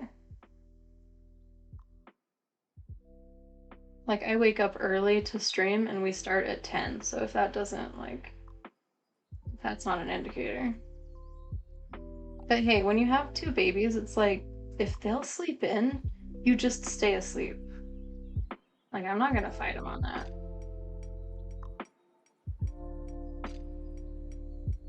They still go to bed at a decent time, so I'm not really worried about it.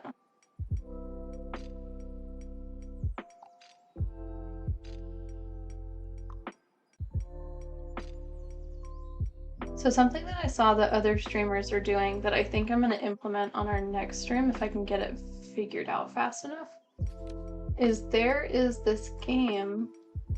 There's some kind of application that you can, that the people, the viewers, can play this game while you're on break, which I thought was kind of cool. It was worse before. Yeah, let's baby sleep. Good. I'm glad that it's improved a little bit. But anyway, so there's this game, or this app that you can set up so that you can play games while you're on break and stuff, so that there's something to do. So there's something to do while we're on break. And I think I'm going to implement that for the next stream if I can figure out where it is and how to get it installed. I think that would be fun. Because if we're going to do long streams, I need to eat food. But I also don't want to just have everybody be sitting around. But the music is nice, right? Who doesn't like lo-fi? I have like a Revolution playlist that I use. That is like all of my angry girl music. That I should put on the Discord actually, because I would love to see other people's angry girl music. But I wish that we could listen to that. Like, I wish that it wouldn't get my videos taken down to listen to that kind of stuff, because it's relevant. But alas. Alright, there we go. We made it to our halfway point on this one. It is moving way faster. And I also am liking that adjusted stitch. I hope that that comes through okay. It looks a little bit fuzzy for me, but I think it's because my screen is so small. It's literally like that big on my screen. So let's see, over here you can kind of see how the stitches done the traditional waistcoat stitch. They kind of lean in the direction of the next stitch. And the adjusted stitch that we're doing, the adjusted waistcoat stitch, which is when you're on the back, you still go through the middle of the stitch, but on the back you don't go through the window, you go to the side underneath the hat, if that makes sense. So you've got this is a stitch, the anatomy of a stitch here. Instead of the traditional one is under the hat and between the prongs, but the one that goes straight up and down, the adjusted one, is under the hat to the side of the prongs. And that causes it to kind of lean the opposite direction, which makes the automatic leaning that it does. And that results in a little bit more of a straight up and down pattern. So yeah, I'm liking that now. We've adjusted our tension, everything feels good. We're moving, we're making progress. We're gonna take a quick lunch break. We did 5 minutes last time and it wasn't long enough, so we're gonna do 10 minutes this time. I'm just gonna kind of crank up the nice music. Everybody go and get some water, find some lunch, take care of yourselves for a minute. I'm sure you guys, I mean everybody else, you probably have been doing that, but if you have not been doing self-care during this stream, please take a break now and go and do that. I'm going to turn up the music. If you want to just hang out and just chill and vibe, feel free to do that as well. We'll be back in about 10 minutes, which is, let's say it is 12:20 for me right now. We'll be back at 12:30. So 10 minutes from now. We'll talk to you soon.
All right, we're back.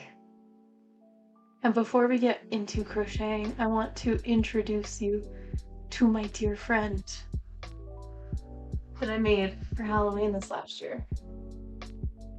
Look how cute! Isn't he cute? It's like a huge spider. Isn't he fun?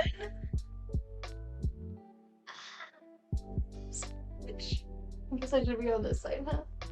Isn't he fun? He doesn't have a name yet. Will you help me name him? He's like perfect for snuggles. You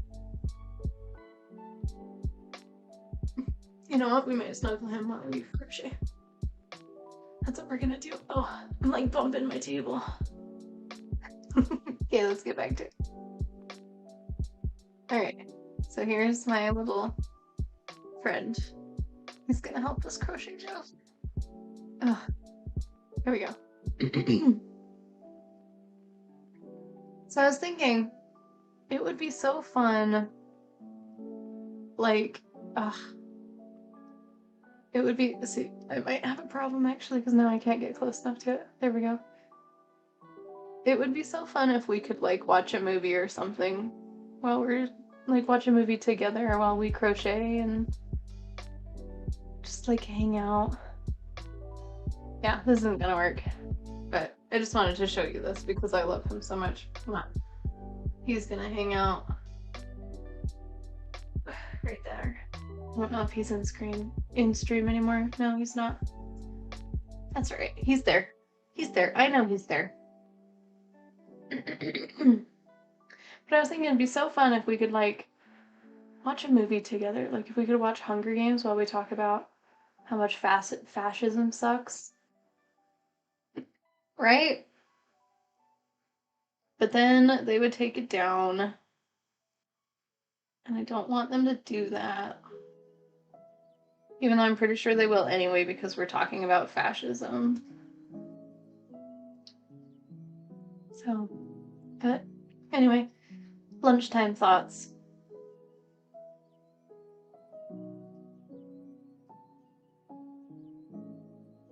I was also looking for my size 6 hook, just in case I wanted to go up a size.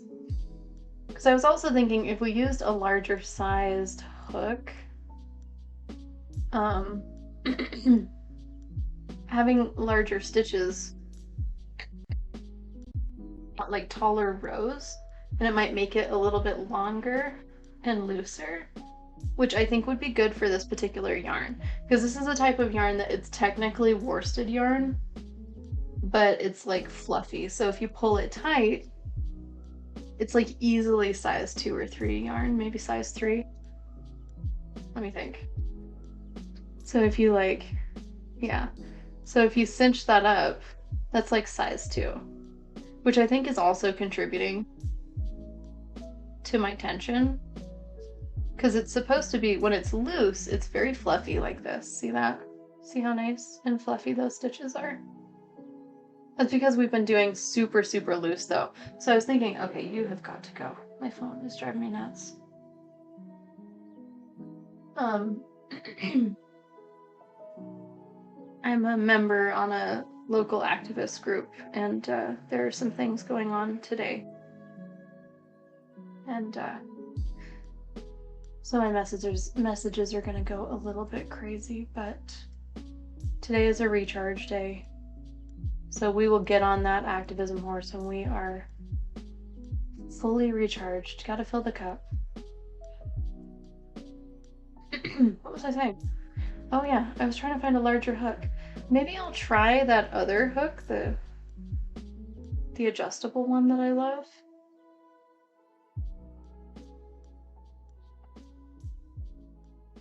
Maybe with the larger size, it won't bother me so much. Let's try it. Let's try. Oh, who are you? 4. That's not gonna help me. I should have known to go up a hook size to begin with. That probably would have solved a lot of my problems. Let's see.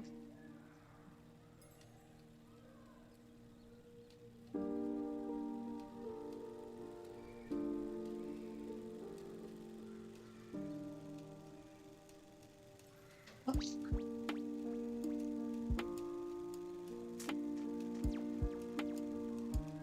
All right, let's try it.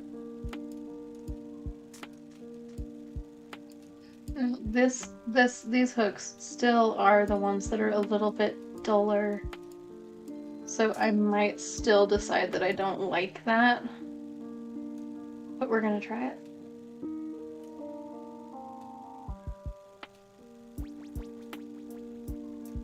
What?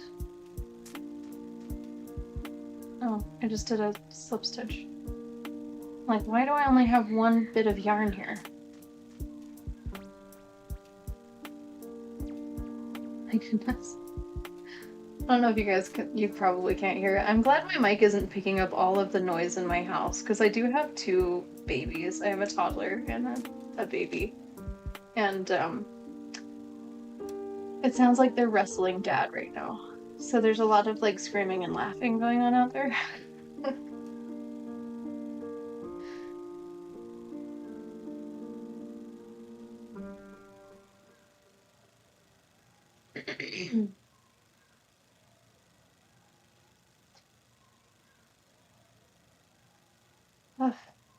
Yeah, so going up a hook size kind of negated all of the extra space we gave row 2.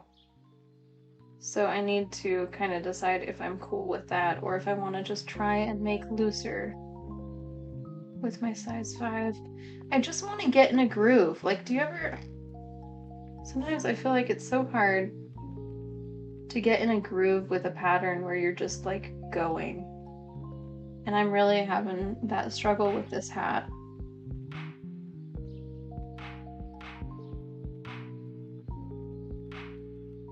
We're switching back to the size 5. I do think the size 6 would be a good idea, but I think that just gotta manage this tension. It's really cool when you're crocheting and you get into like a state of flow where you just, every stitch is like thoughtless but intentional.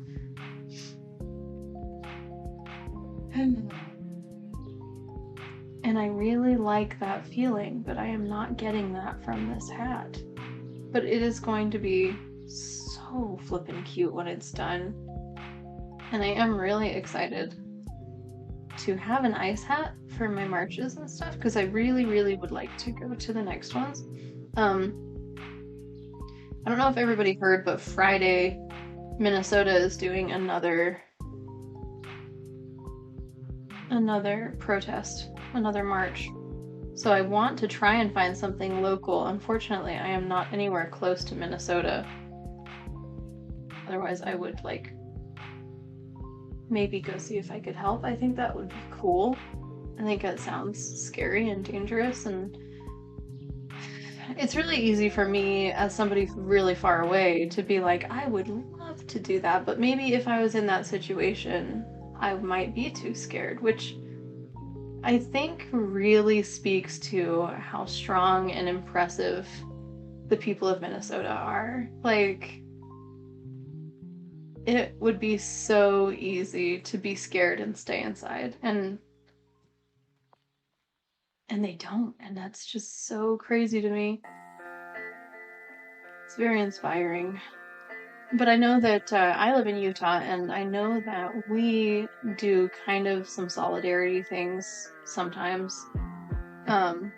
We did the nationwide shutdown, which was last Friday. But I didn't go to that because I had not heard of a big gathering that was happening. Unfortunately, there was one, and I missed it. But I think that's kind of why having the calendar up on the Discord is going to be so cool to have, is maybe then we will hear about things before they happen and not after.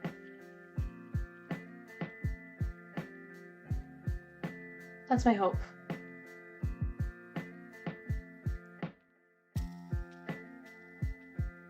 But if you weren't with us last Friday, I do want to share kind of an opinion that we had there that might be considered a hot take, so stick with me here. It is important to be sure that you are filling your cup and that you are resting, because the regime benefits from us being tired and depressed. And I can't tell you how many times, I'm sure everyone can relate to this, but how many times we have wanted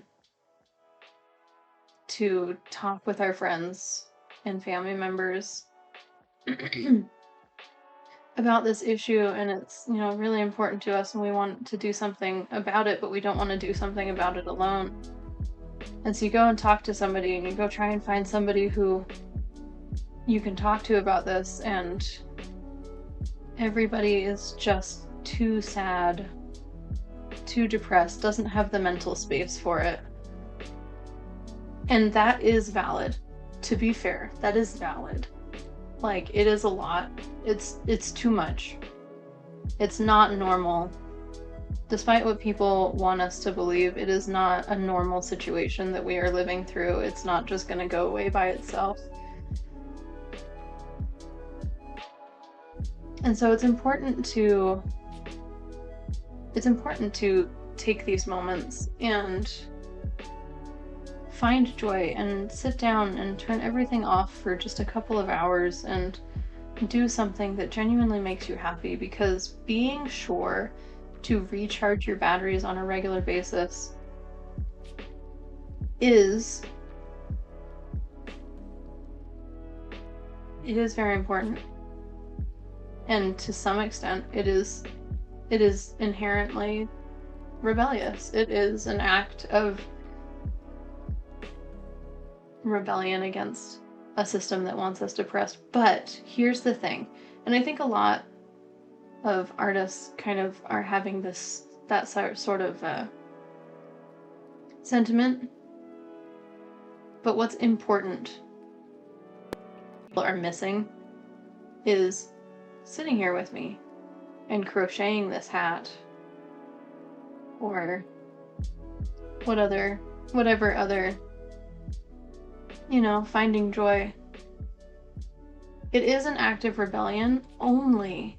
It is only fighting fascism if you do something with the energy that it gives you. Like, you have to get out there. Like, crocheting this hat does not mean anything if you don't get out there and wear it. And I'm talking like wearing it in a march, wearing it to protest signature gatherers, wearing it, you know, like, the recharge is very important. It is very important to recharge your batteries, to fill your cup, to make sure that you can stay in the fight. But it does not matter at all if there is not also a contribution to the fight. Like, crocheting is not fighting fascism. Recharging your batteries so that you can get out there again is fighting fascism. So let's be clear and not confuse why we're here. This is to get us back on our feet. And if anybody is looking for things to do, if you can't march, or if you can't protest, there are a million billion other things that can be done. And something that, you know, I wanted to use this stream to remind people is to be sure to call your reps. Call people. It's fairly easy to find the number, and you just tell them that you don't want to give ICE any more money, and that you want them to respect our neighbors, you know? And it's a goal of mine to put all of this stuff in the Discord too, so if you haven't already, please do join our Discord channel. The link is in the description. or if you're on Twitch, the link is in our About section. But on our Discord, we are going to have phone numbers to calling the different branches and general scripts for those who are not quite sure what to say. Like, you know that you don't want ice, but you don't know what to say to make them take you seriously. We're going to have scripts for stuff like that. And if all you do is call your reps every day, that's enough. You know? Of course, do everything you can, but do what you can.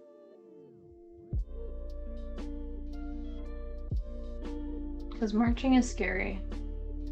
I have kids, you know?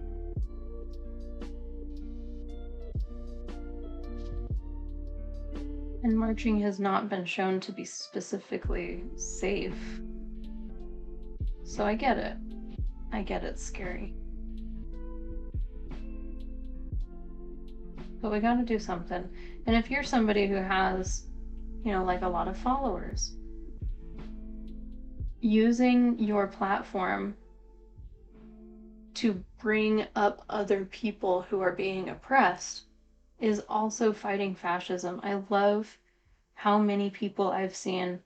Like, I'm just talking if you've got like 500 followers or something. That's enough to start making a difference. But I love what I've seen from, is it the Emmys or the Grammys? I can't remember because I didn't watch them because I don't really care about pop culture, to be honest. But I love what I've seen from the awards night that just happened. All of these very, very, you know, popular people, very famous people, using their platform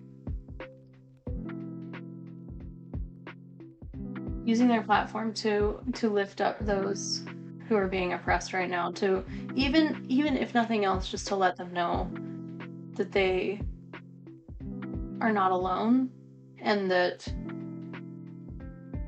we see them and that they're important and that we don't want what's happening to continue happening. Like, that's enough.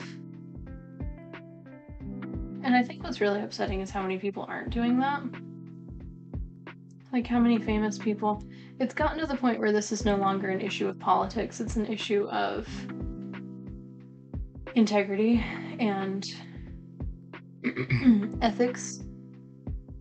And I feel like people who are sitting on the fence, at this point, that is making a statement.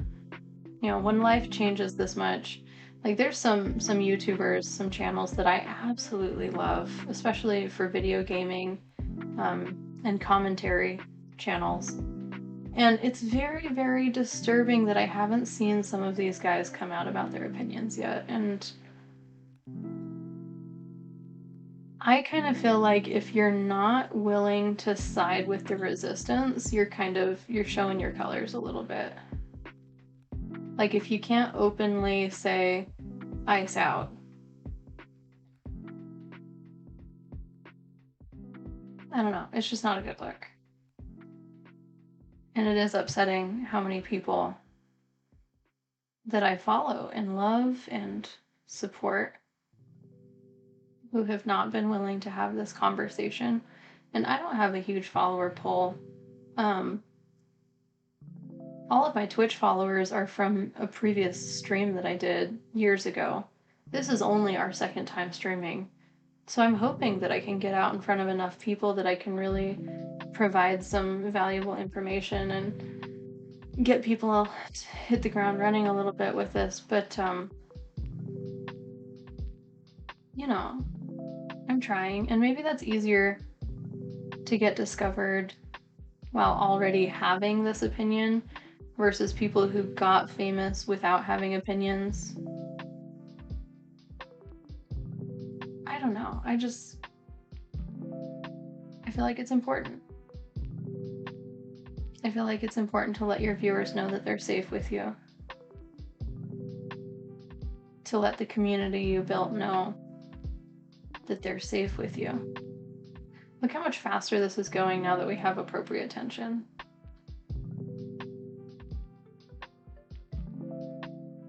I love it. Ah, see, this is the fun crocheting I wanted to do on stream. Having to like flip the hat inside now every time we do a waistcoat stitch is like a little more steps than I'm used to, that I would like to do. But we are schmoovin', and I appreciate that. Look at this tension though. I think it really was just kind of yarn specific, that I needed to give this the space to be worsted yarn without it actually having like the bulk of worsted yarn. I think that was my problem, honestly. So I'm trying to give it that extra space now, and it is going so much more smoothly. You know I appreciate that.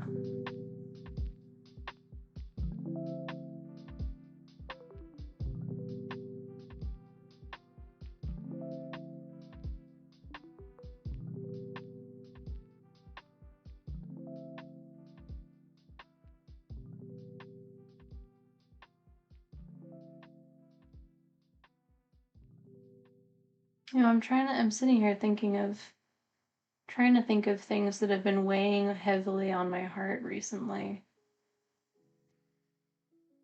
that I could kind of discuss and get out of my system and into our community. And I'm feeling good today. Today is a good day. There's been a lot of good news. Liam Ramos is out. A couple people that have been mentioned in the Epstein files have lost their jobs. I don't know if everybody saw that, but that's cool. Mostly people from out of the country. But, you know, we're making moves.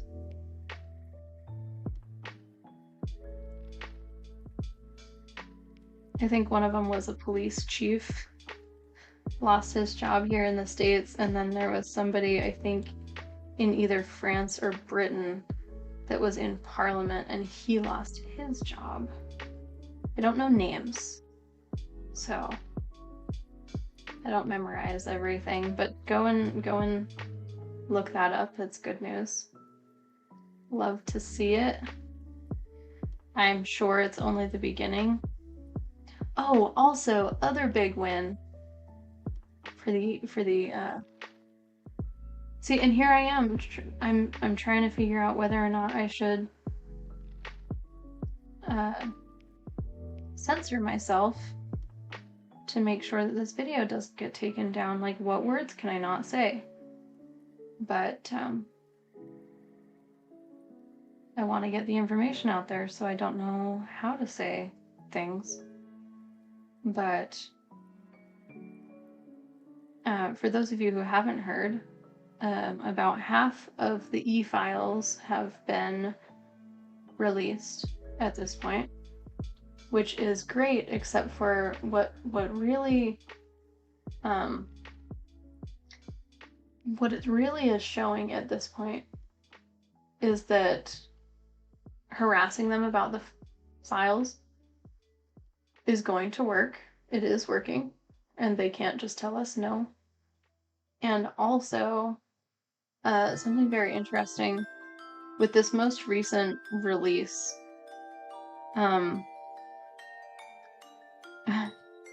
you have these like career attorneys.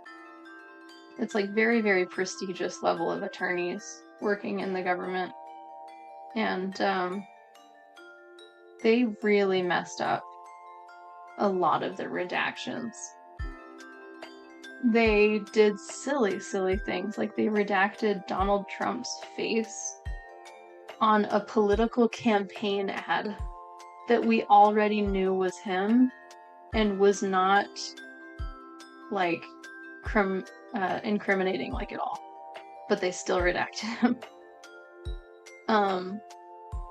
But what they did not redact was like the names, faces, and personal information and bodies of children who were victims. They did not, like, they just, full photos were not redacted. Which is absolutely just embarrassing. Just a ridiculous, first off, it's criminal. It's extremely criminal to release child SA material in an official place. It also is extremely disrespectful involved and who are being very active in this whole situation to try and bring justice. But it's also just really stupid. Like, they just weren't paying freaking attention. They just didn't care. They just were not paying attention, which is so embarrassing. Like making a laughing stock of the US. But it looks like after not too many days of having that been released, there are lawsuits in place.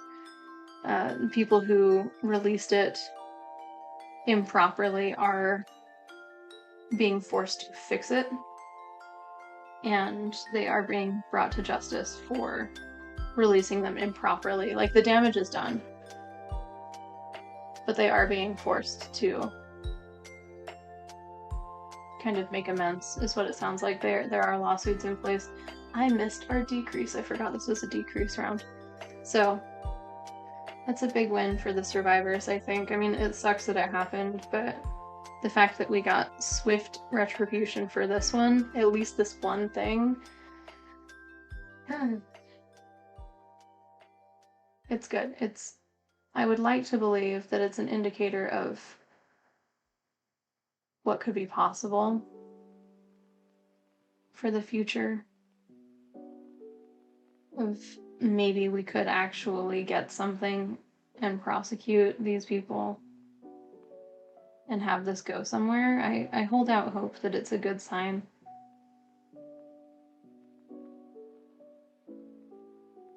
Man, see, this yarn is all fraying and falling apart. I'm trying to do this decrease here.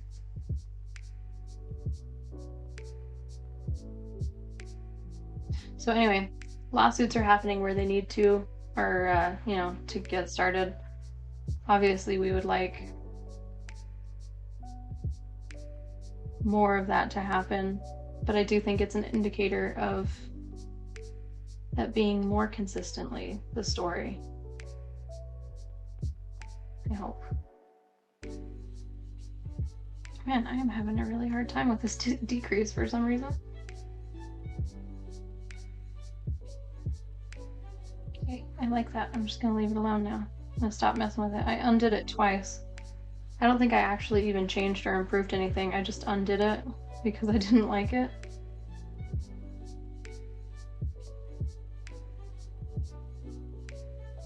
So there is a little bit of an issue with not having a larger hook. I wish I could find my 6. That is so weird. I swear I just had it.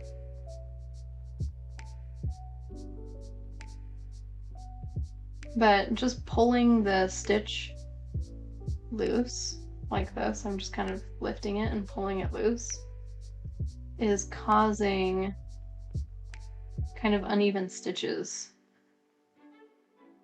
Which, like, maybe that's okay? Because then nobody will be able to say that it's AI. It'll look very handmade.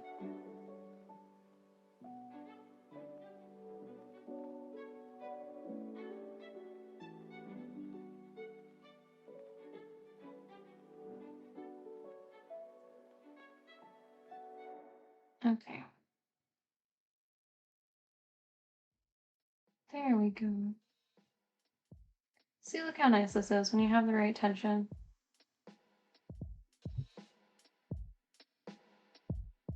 And I'm doing yarn over.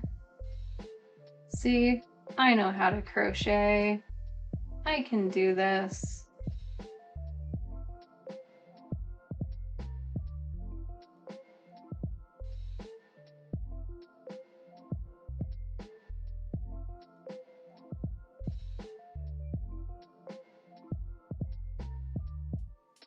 Just waiting for one too tight stitch to like cause problems for me here, but it's been pretty consistent. I'm having a much easier time this time around. And look how much nicer this yarn looks when it's like fluffed up like that and it has some room to breathe. Look how soft and silky it looks. It's much nicer. Really coming along. And we're moving faster. That's the important part. It took us almost an hour just to do that second row, which is crazy.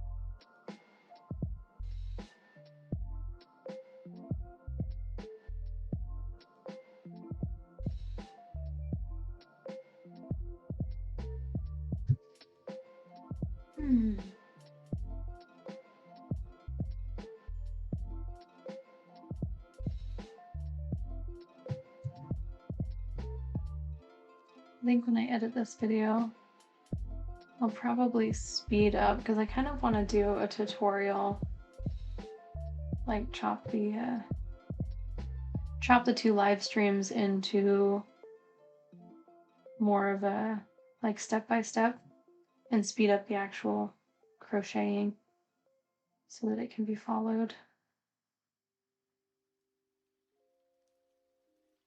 I had a couple people on my last video ask if we could do a tutorial. I'm a little bit on the fence for that because it's not my pattern, and I haven't been in the content creation side of crocheting long enough to know whether or not that's acceptable, creating a tutorial for somebody else's pattern. I don't feel like it would be appropriate. But also, the pattern creator, to my knowledge, has not posted it, and the pattern is very confusing. So I'm like, I don't know.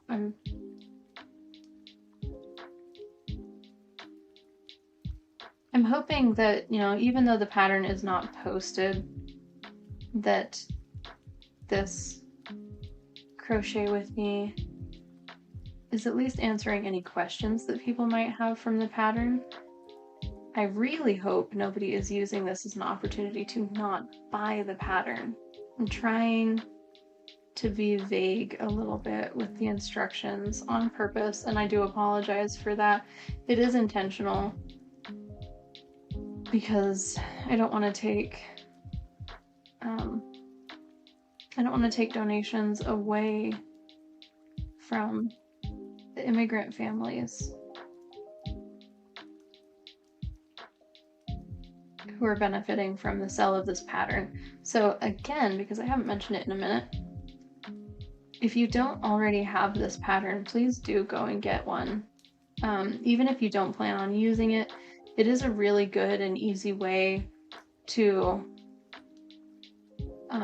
support the community, to support immigrant families in need. We're also doing a charity drive for VEAP, which is a food pantry in Twin Cities, Michigan, that is going out and doing grocery deliveries to families who are afraid to leave their homes right now. So definitely go and check both of those out. The links are in the description, or if you're on Twitch, they're in our About section. To find the pattern, there's also a knitting pattern in the description, if you prefer to knit.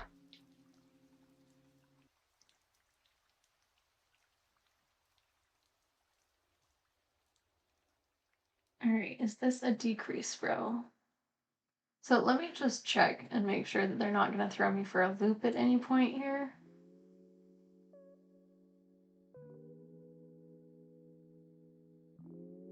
It looks like it does change, actually.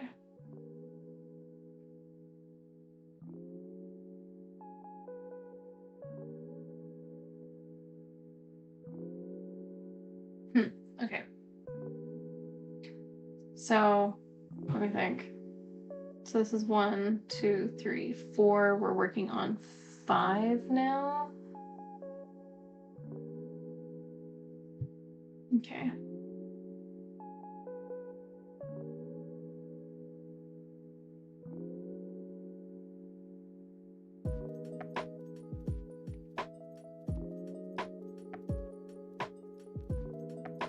Every time we start a new row, I pray for my tension a little bit, that it was enough, that I left enough space.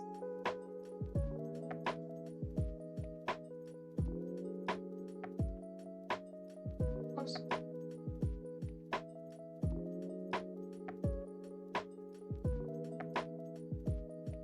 Something else I would really like to put on the Discord is I would love to put like a media list together of inspiring books and movies and TV shows that people think are relevant. I know a couple, you know, there's the obvious ones like A Handmaid's Tale and what is it? What is the movie? 1840 something. I can't remember the name of the movie anymore, or the book anymore. But it's a date. You know what I'm talking about. Diary of a Young Girl by Anne Frank. Like, those ones are, of course, the clear ones, but I'm talking about, like, a little more obscure ones, like Hunger Games and Lord of the Rings, where it's, like, not as heavy-handed, not heavy-handed, but not as, like, it's a little bit more obscure. But it still is the same sort of vibe, the same sort of inspiration, the same sort of desire for action. Some people have even said Star Wars, which I think, what is it, the prequels? I'm always confused. 1984, thank you. I almost had the numbers right. I was like, 18 is way too early, but I knew there was an 8 in there somewhere. Thank you. 1984. Yeah. I need to read that one. I've heard great things. I haven't had a chance. I need to get the audiobook so I can read it while I'm driving. I have like a 30-minute drive to work and then back, so I could do like an hour's worth of audiobooks. Like every single day, which most books are only like 6 or 7 hours-ish that I've read at least.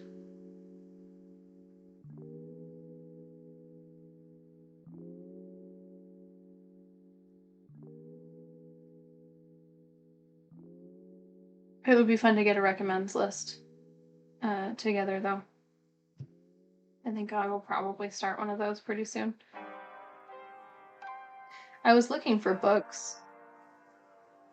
I have quite a book collection here already, and there are many that I have not read because I bought a set of 100 books. Actually, I think it's 150.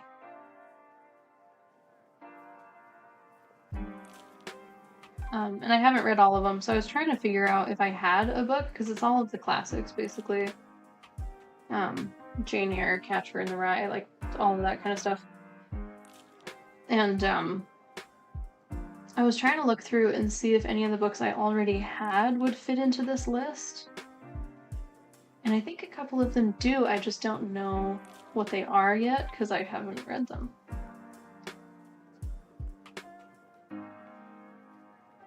Somebody was saying that Great Gatsby, F. Scott Fitzgerald, would be kind of a good one if you think about more about the symbolism than the actual story itself, which fair.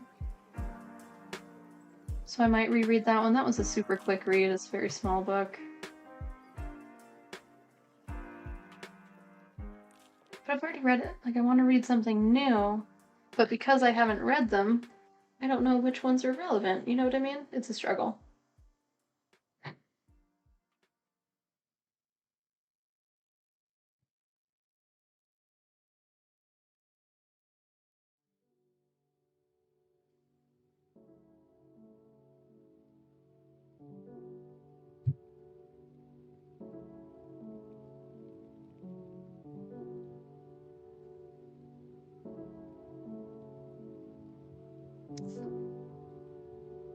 My cat wants to get in here. I would totally let her in, but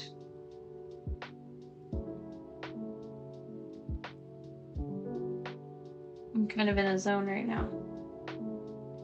Remember earlier we were talking about wanting to hit a state of flow, because that's where joy is for crocheting for me, is reaching that state of flow where you're just going and everything feels nice and the tension is good, and I have finally reached it after 4 rows. Finally getting there.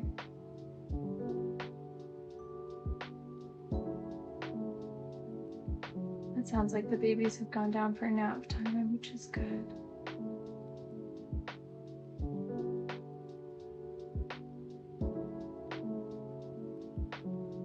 Just really feeling the peace that I meant for this stream to have. Feels nice.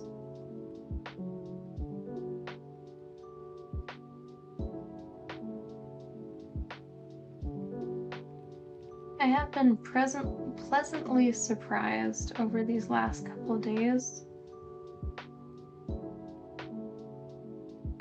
Something happened. I had a conversation with my mother, who is unfortunately still a Trump supporter. And it resulted in some things being said and some things being shared that I wish I had not seen. And I went and I talked to a couple of my siblings about this. And all of my siblings are very much, you know, some of them are struggling with mental health. And some of them are victims of the regime, or they will be once they decide to expand to the next level. And so there's a lot of hesitance, I think, to become active from them.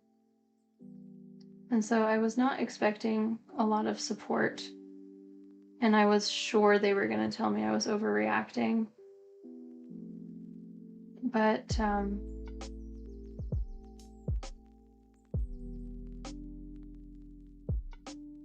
my biggest surprise, honestly, was my brother. I really thought he's had a very hands-off, like, I don't want to get involved sort of attitude, which is unfortunate. So I was kind of expecting that sort of attitude again, and he was, to my surprise, very understanding, and he told me that I wasn't overreacting, which is good. And my older sister,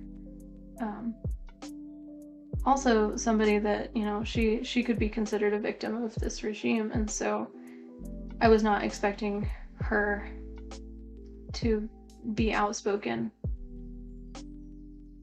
just because, you know, because we were raised by Republicans. We were raised very Republican in a very red state, and so silence is just about as defiant as a woman in this culture can be. in a lot of situations. Like, I disagree, but that's like the sentiment. And I was pleasantly surprised that both of them really just, like, they've been so open with me, and they've heard me out, and one of my siblings even asked if I could post a couple of the reliable videos that I have so that they could get back on like the right side of Facebook, which is hard to do. Like, I don't know if there's like, if you're already an activist, you tend to see a lot of activist content, but if you're not actively seeking it out, it's very, very easy to hide. And I think even regular progressive people, just like standard progressive people, are not seeing a lot of the news that needs to be seen. And so, yeah, but anyway, it was cool to finally reach out to them to see if there was any support there, and to find that there was, which I was not really expecting. And that was really nice.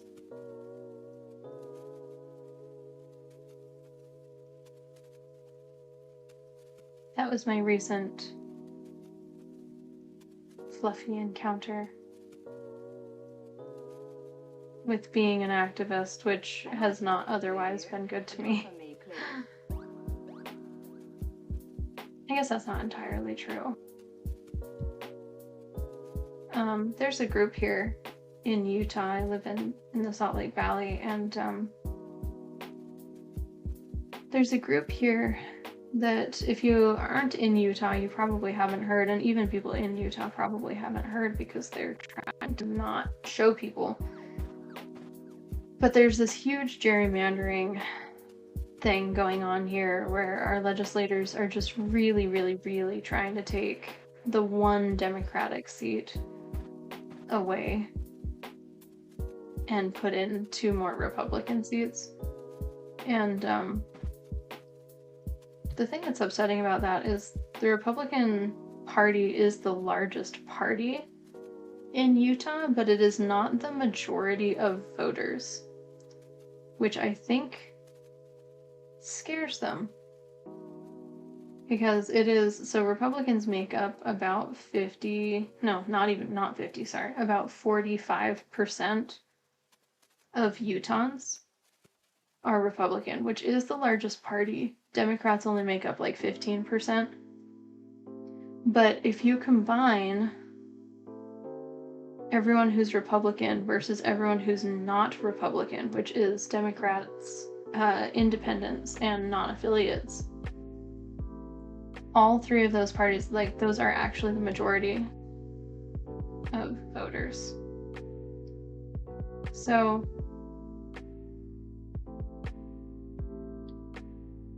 I think that scares them. They're seeing the millennials kind of have more empathy than they would like us to. And I think they are preparing for seats to start flipping because, man, if they can flip in Texas, they can flip here. And so there's a real huge push for gerrymandering. We have an amendment in place that was a citizen vote called Proposition 4, which basically created a independent redistricting commission for like unelected people to make fair and competitive maps. And we called it Proposition 4. And that was voted upon and passed local vote in 2020, I think. 2018. And ever since then, they've been trying to get us to take it down. but they're especially pushing really hard this year. I think probably because of midterms. And it doesn't seem like big news, but the weird thing is that I don't like to say his name. Trump took to Truth Social and endorsed repealing Proposition 4, allowing gerrymandering in Utah State, which is really scummy because gerrymandering, I mean, even Republicans don't want gerrymandering. Like, that's most sensible people of any political alignment. They want to win fairly, you know.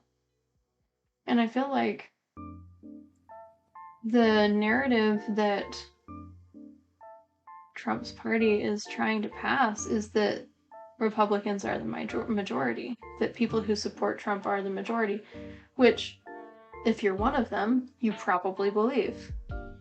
But the truth is that his approval rating is about 36%. So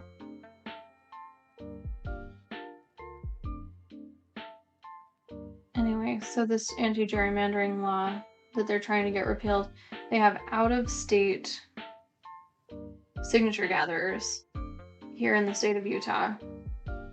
Not even locals, people who, like, this doesn't even affect them, are being paid to gather signatures and have on multiple occasions been seen and caught and recorded lying about what they're having people sign. And basically just telling people whatever they need to tell them to get them to sign to repeal this proposition and allow gerrymandering. Which is really crazy. And so there's a movement down here called Burn, B-U-R-R-N, that basically what they're doing is they're taking these decline to sign posters, and just every time somebody in the community says, hey, there's a repealed Prop 4 signature gatherer at this Walmart, somebody from the community will take their decline to sign poster and go and just like stand next to them and record and make sure that the person who's collecting signatures is doing so lawfully, which I will tell you, I have never seen. Not once have I seen something. They're required to let the people who are signing read the proposition. And I have never seen it. I have never heard somebody else who has seen it. I have never once seen somebody actually let them like read it before signing. And they say things like keep in mind this is a bipartisan issue. Nobody wants gerrymandering.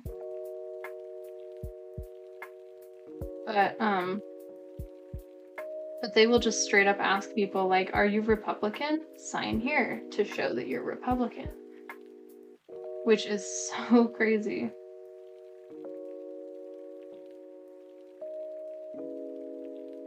But I'm proud to have joined that group.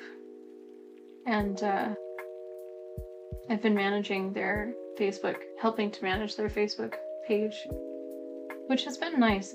They have a lot of support from both parties. It is, like I said, a bipartisan issue.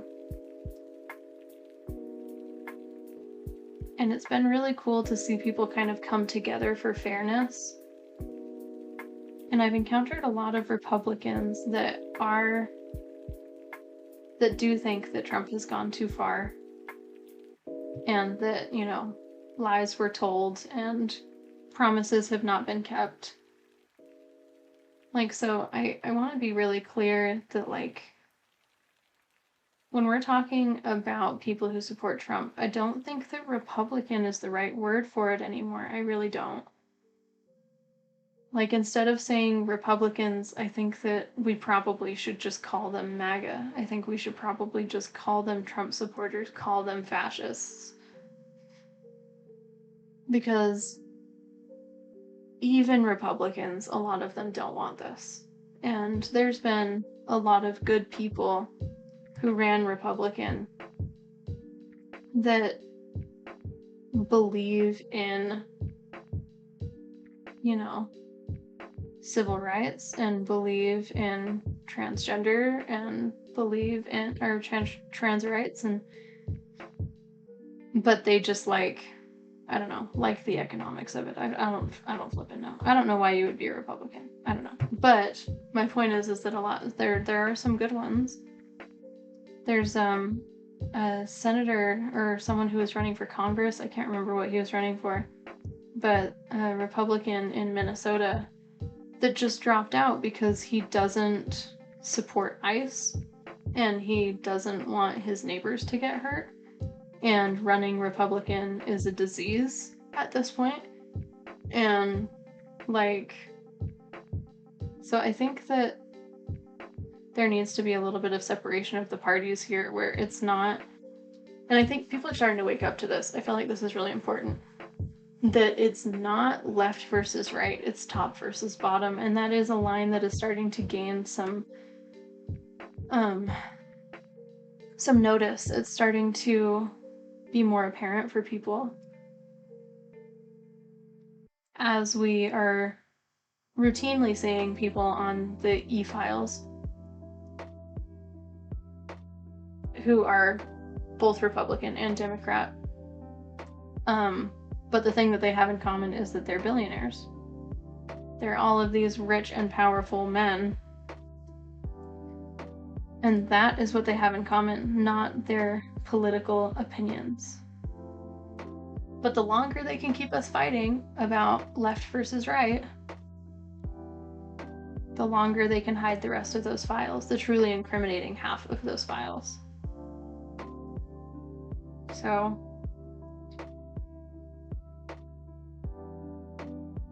I do think it's important to be welcoming of Republicans, even ones who voted for Trump.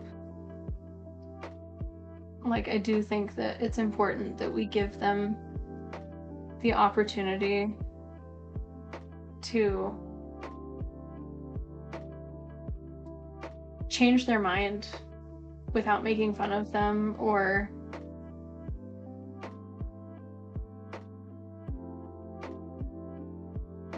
blaming them. Because yeah, I mean, they did vote for this, and that does suck a lot. But I don't know, there's probably a lot of blue states that can avoid the propaganda pretty okay. But if you have ever been close to a Republican and you were in a red state, I can tell you, like, the propaganda is good. Like, some of these people legitimately, and I'm not saying this is happening, it's not.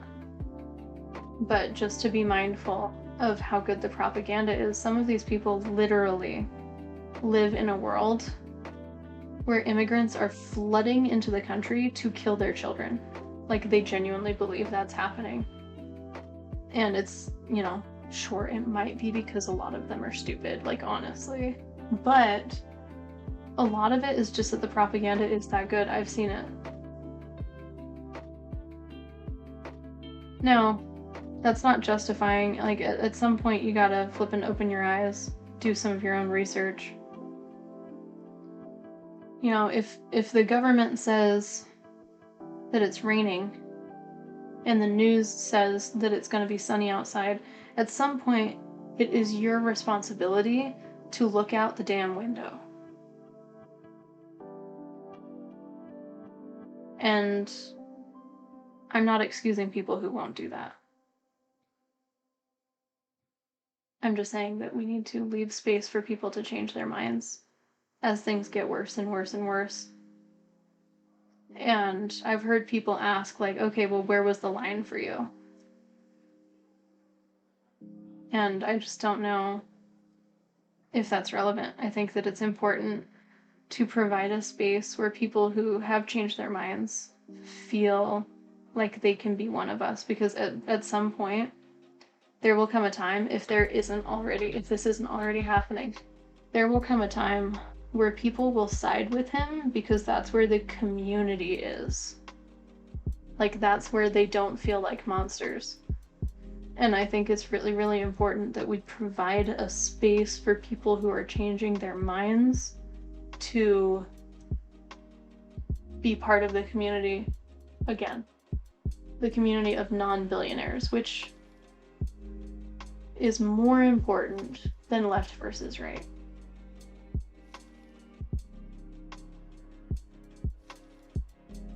Anyway, that's the end of my TED Talk. See, this cozy stream is working because I am getting sleepy.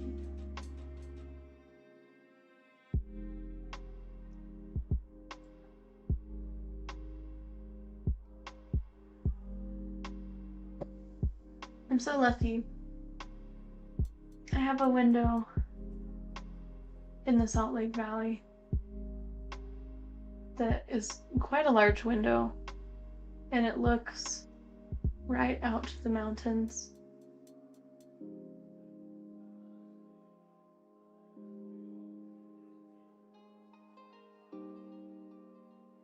I just moved here from Florida. I grew up here, but I was in Florida for 5 years.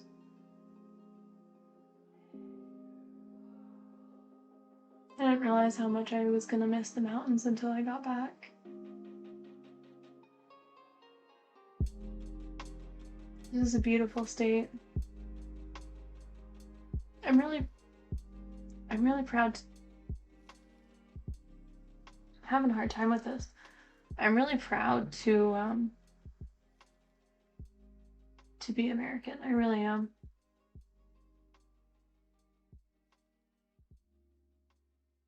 Because I have seen more strength from the American people over these last 12 months than I thought that I would see in my lifetime. And I feel very strongly that everything is going to turn out okay, that we're going to come out on top.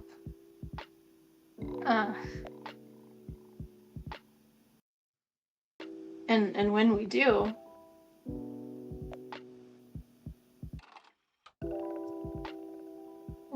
there will be a reason to be proud again.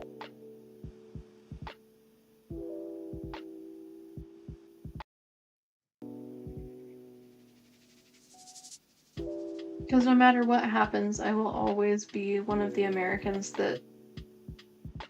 I will always be somebody who didn't stand for fascism.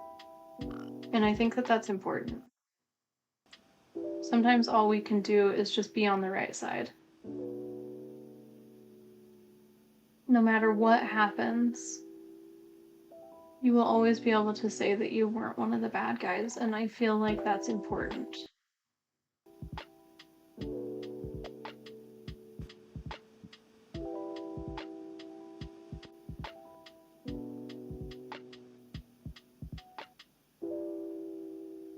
On the last stream, we were talking with somebody who I believe was from Norway.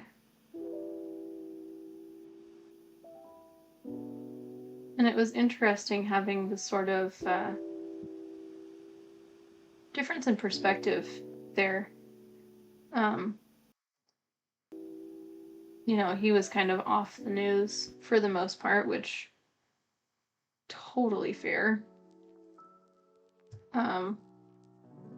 And he wasn't even super aware of what was happening over here, and I think that's kind of a good thing.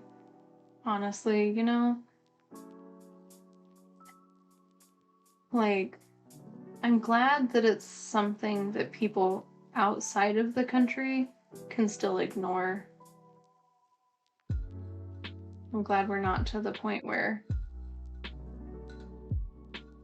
intervention on, like, a civilian level, like a civilian non-resident, I'm talking like literally, like physically in a different country civilian, they don't have to get involved yet. And that means Everything's still okay.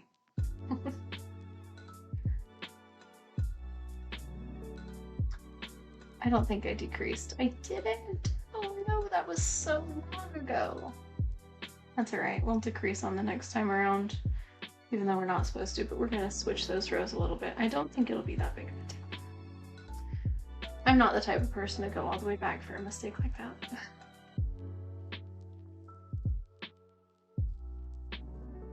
That is the one downside for getting into like a state of flow with crocheting, is that you stop reading the pattern.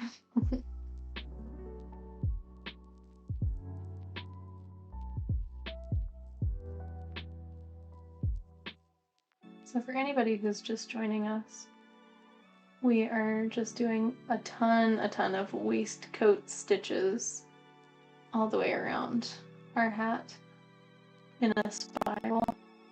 That's what I'm doing. The pattern is different. The pattern does invisible joins instead of a spiral. So, you know, up to you.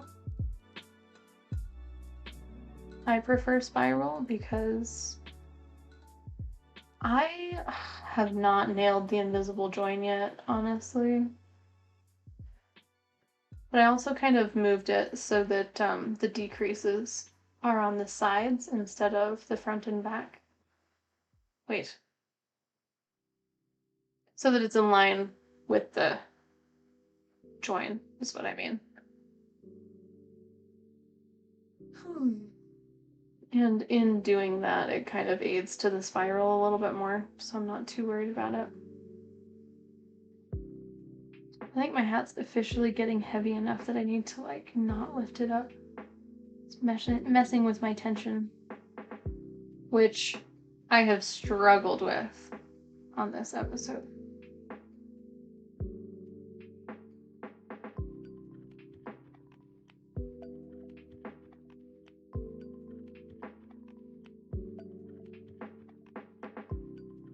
Though I haven't had any issues with my tension since that first or second row. So we're moving, we're schmoving.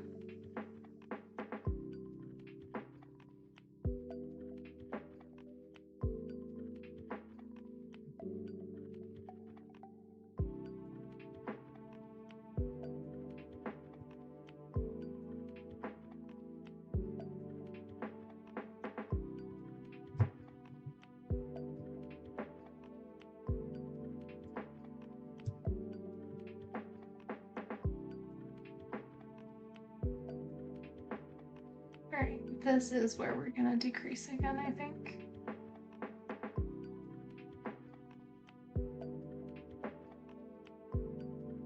Yeah, actually I went too far. This is where we're gonna decrease.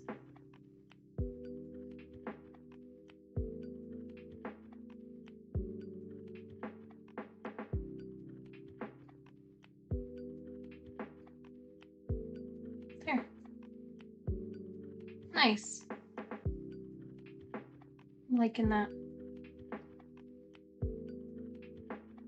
I'm really liking these waistcoat stitches. I think they are so cute. Look at that. It's so fun. Look at that nice pattern. These lined up V's. It's almost got like a straight line in between each V. So nice. I'm liking it a lot. Looks really nice. I am starting to wonder if it's getting a little too big though. We're gonna check. So pull some slack here.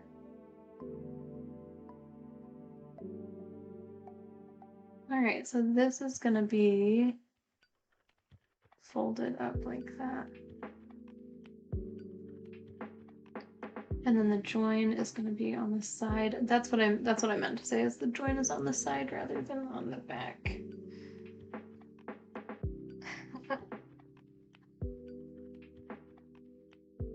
Sorry. Cute. Yeah, so it is gonna have that cute little flop. See how it's coming out on the sides? It's interesting because we're actually doing decreases, but this stitch is thicker than it is tall. So when we changed from when we changed to perpendicular to flatter rows, what is it? When we went from vertical rows to horizontal rows, the very, very slight difference in how wide it is versus how tall it is causing that, you know, typical the little mushroom shape, which this is so cute. I'm really starting to enjoy myself. I'm not gonna lie, this pattern has kind of kicked my butt a little bit. And I don't even know for sure if it's because it's hard. I don't think it is hard. I think it's just that I'm learning things about my own crochet methods that are causing me to be a little bit more aware of myself that I was not wanting to do. So, but here it is. It's doing the thing. It's coming together. And I'm having a great time. I'm getting a little sleepy. It's a little too cozy. The lo-fi is killing me a little. But it's a beautiful day. I'm glad to not be working on a Tuesday. I think most people are probably working on a Tuesday, but here I am just doing my thing.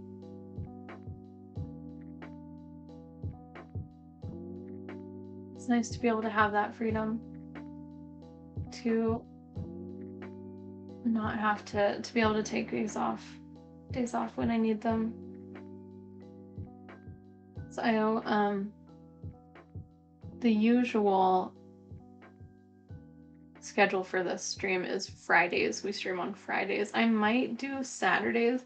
I feel like Friday has been a busy day for most activists, so I feel like that's a good time to kind of meet up with people and prepare for the weekend, because weekends are very busy for us.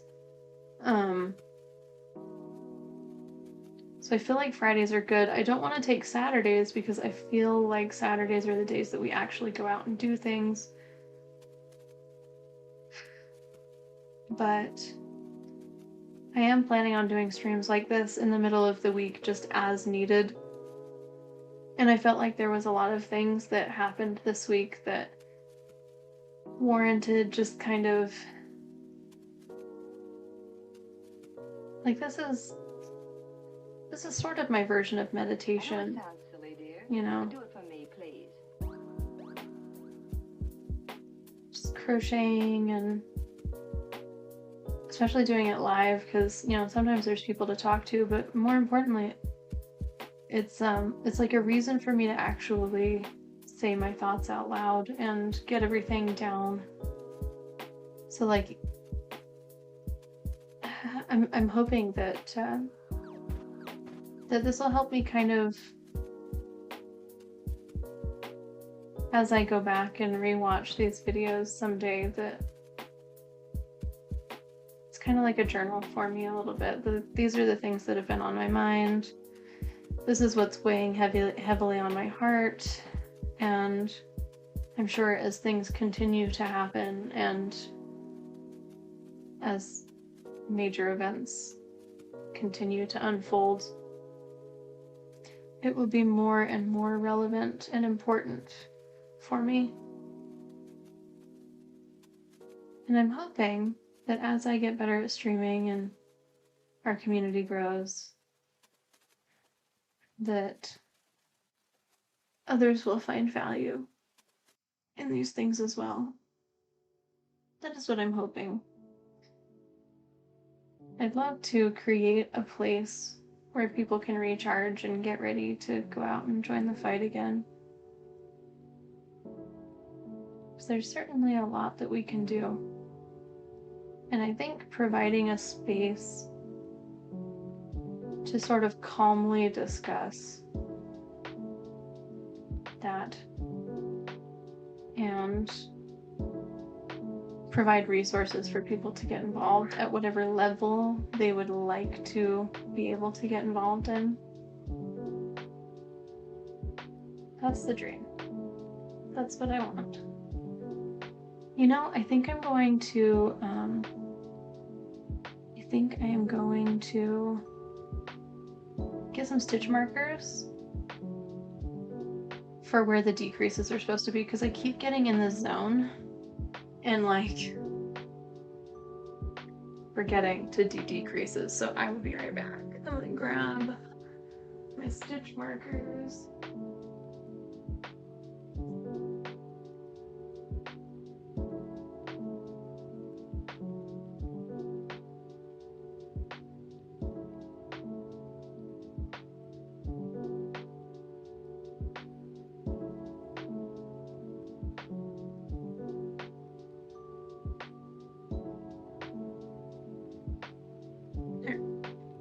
We are gonna do a cute green one at the start of the row, which, let's say, is right here.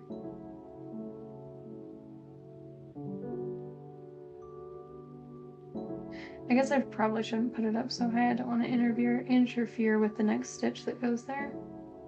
So we'll do it like right there. And that'll just kind of remind me that if it's a decrease row, which I'm going to have to be mindful of, if it's a decrease row,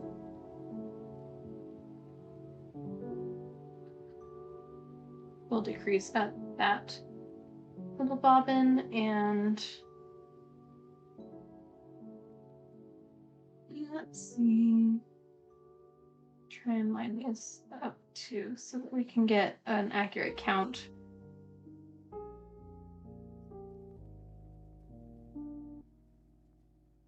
Oh, see, did I just lose count?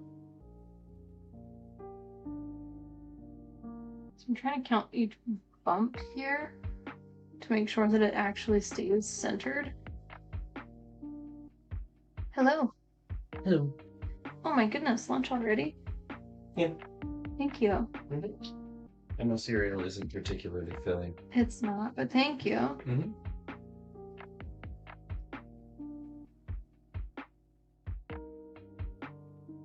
Ooh.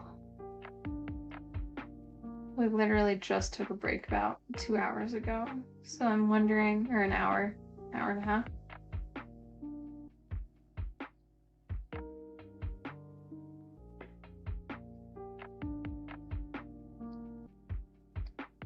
So I guess that was more of a really late breakfast than a lunch. So this is lunch.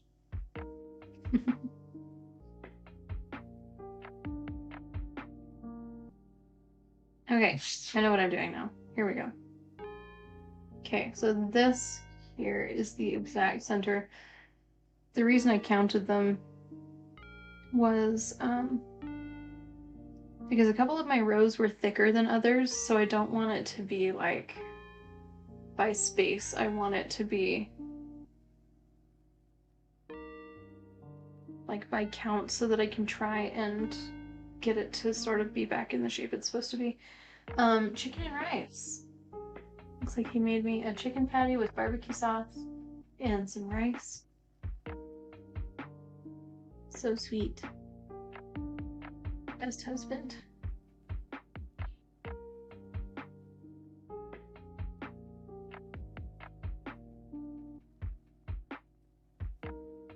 And then this one, so this one I put a little lower because it marks the actual rows that are the middle.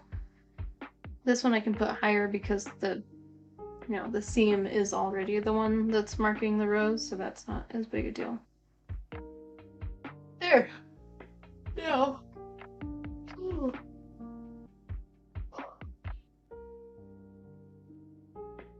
Now I will not forget where my decreases are supposed to be.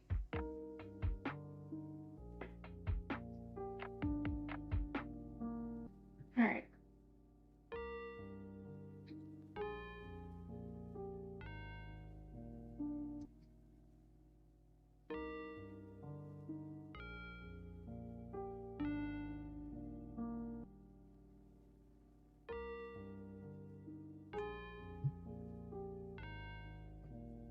Oh, that didn't feel right.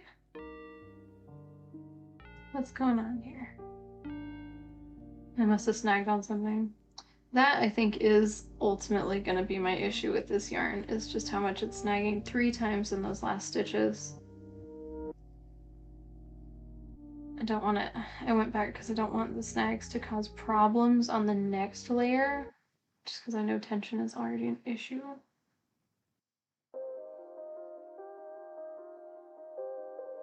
It might not have changed anything, and it may not have been a big deal, but at least I'll know for sure that it won't.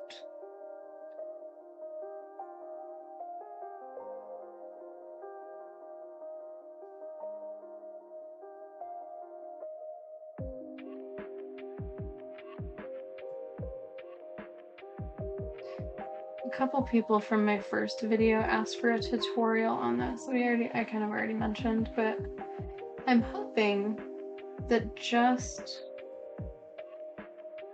doing this crochet along with me is, I hope, answering some questions, since I can't put up the pattern. Usually, when we're working with our own patterns or free patterns, the pattern will be right down here, and I'll adjust it based on like what row we're on. But since this pattern is not ours, and I don't want to take income away from the charities that they're supporting, that spot is blank for now, and I cannot do a tutorial. But I will say, I think I was told on my first video in the comments that the pattern has been updated. So I think if anybody has the older pattern and they're having a hard time with it, maybe go back to the Ravel and re-download the new file and see if it's different, like the newest version of it.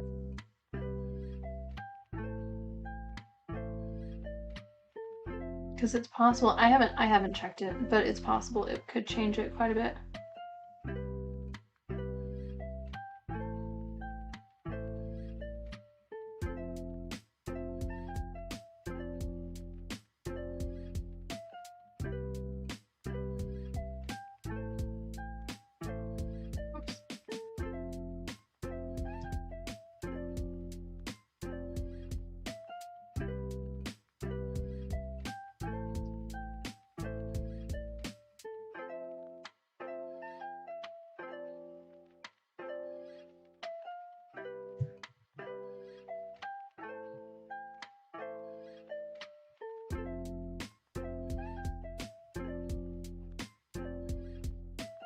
So I think we're going to take another quick self-care break in probably about 5 minutes. So we're just gonna keep on keeping on, and then we'll take a quick lunch break, even though we just took a break, like, what was it? About an hour and 45 minutes ago.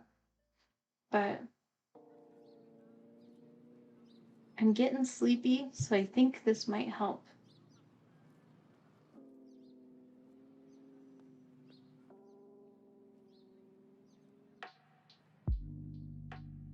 Someone on our last stream asked a good question that I thought was kind of a good discussion question.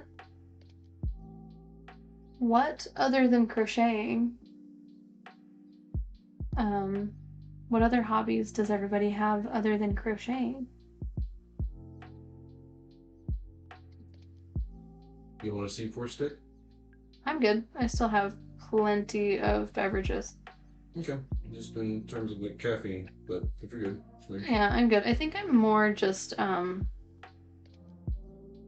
calm.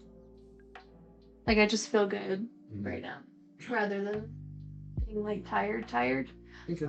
Hi. Well, I thought you might enjoy a nuisance, so I let her into your office. Thank you for the news. Hey, Ollie, clothes on. Don't. Once more. I know. That's why I'm blocking her. I keep trying. Trust me. I get it. Thank you for trying. Mm-hmm.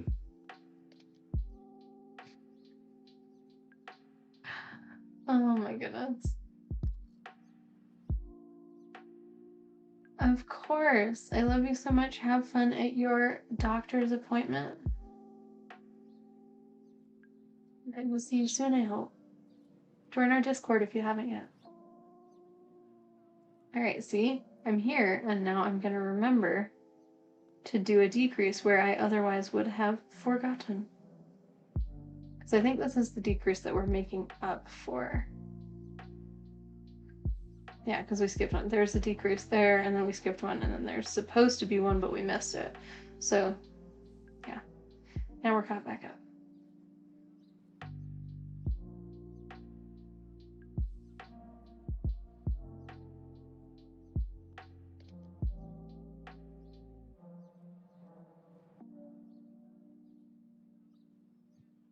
Oh my goodness, hello.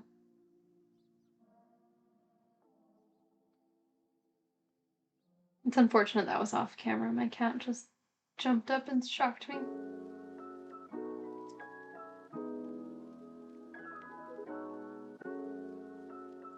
Yesterday she came and sat on us while we were streaming. Sat on us being me and the hat, not like the royal we. I have given my hat a soul, it seems.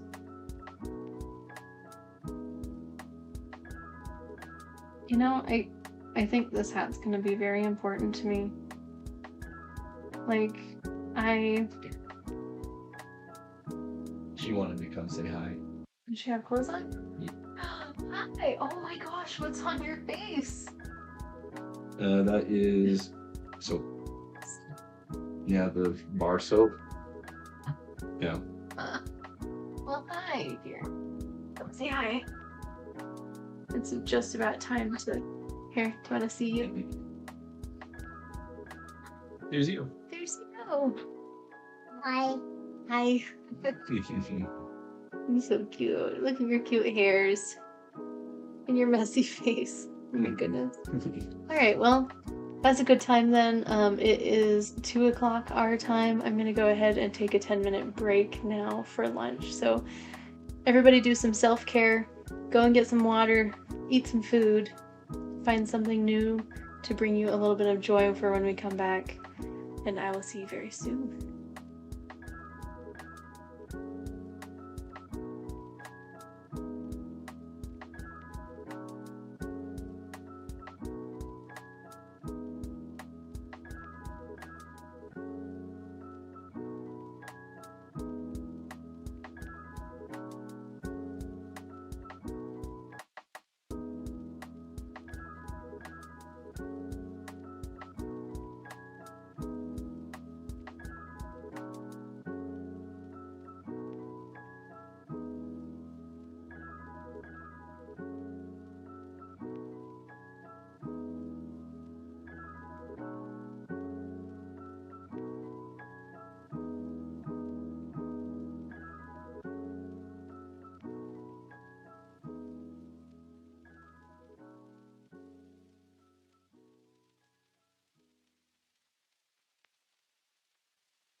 So there's a cat in my chair.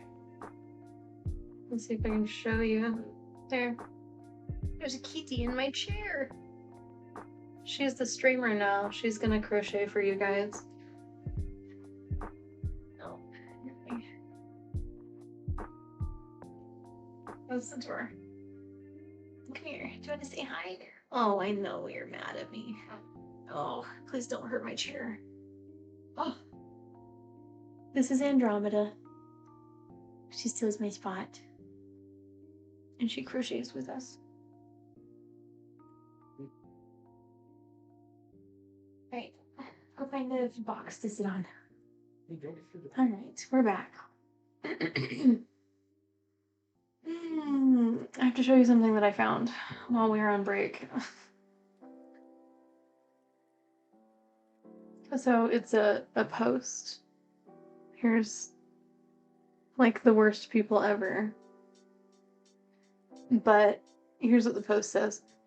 It's from a German thread, and it says, "One gets the impression that in the US they shoot people to distract from the Epstein files, then decide to release the Epstein files instead to distract from the murders, then arrest a reporter to distract from the Epstein files again, and if that doesn't work, the president just shits himself live on camera." I thought that was pretty stinking funny. If anybody knows, like, I don't think the last part has happened, but I straight up would not put it past him So if anybody knows if that has happened yet, please share that video. Bye. Also, I wanted to show everybody real fast.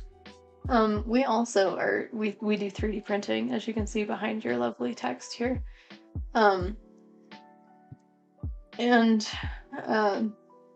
We've been making these whistles, these ice whistles. I can probably see it better against my shirt. We've been making these ice whistles for our local resistance groups to give out for free. And I made one that has, can you see it? Let me see if I can, I'll switch cameras real fast. Can you see? It says rattan and rose on it. I wanted one for our community. I would blow it, but I don't want to get lipstick on my whistle because I made it to be jewelry. Or my husband made it for me. To be clear, my very incredible husband made it for me. But I wanted it to be jewelry. So, but it looks kind of nice, kind of classy. It's in you can't really tell on camera, but it's like a really, really soft pastel green, which is nice. It's like a spring green rather than like a mint. My least favorite thing ever is when people call mint green, because I like green. And I don't mind mint, but when I want something to be green, I want it to be green. Not mint. I shouldn't have messed with the camera now. It's having a hard time. Here we go. Alright, should we get back to it?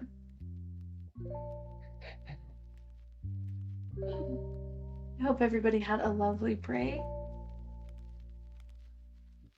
Like I said, by Friday's regular stream, I want to have the like words, what is it called? Like words with friends or whatever, but it's like words on stream. I can't remember what the game is called that everybody plays, but I want to have like a game for break time. Oh my goodness, hi.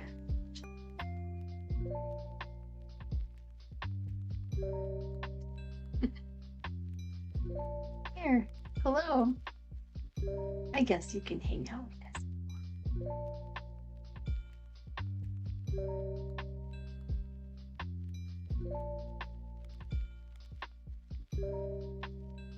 This song has little bells in the background that are so faint. I don't even know if you guys can pick that up.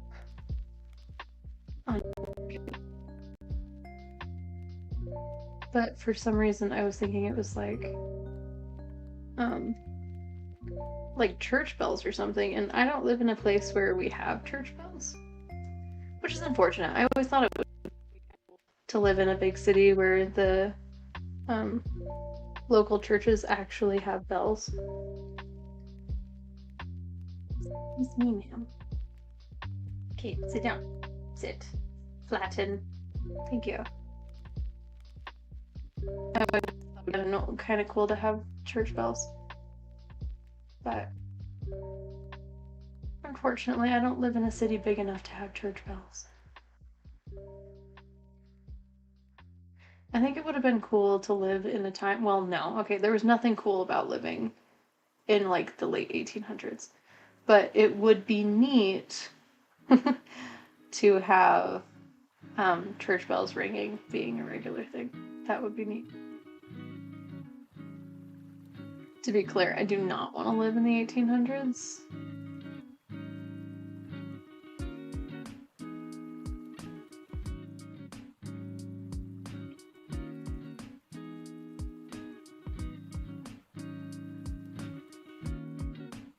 There are a couple tight stitches there to focus on my tension. Listen, you. Move your little tail. Thank you. Gotta be involved always. She does this thing where, and I'm sure this is relatable because I think I've seen memes of it, but she does this thing where she will like make me move my leg while I'm in bed so that she can be in that spot, and then no matter how much I like boot her away from that spot, she will like not move. She's like stealing the spot in my bed. And then she'll stay there like all night.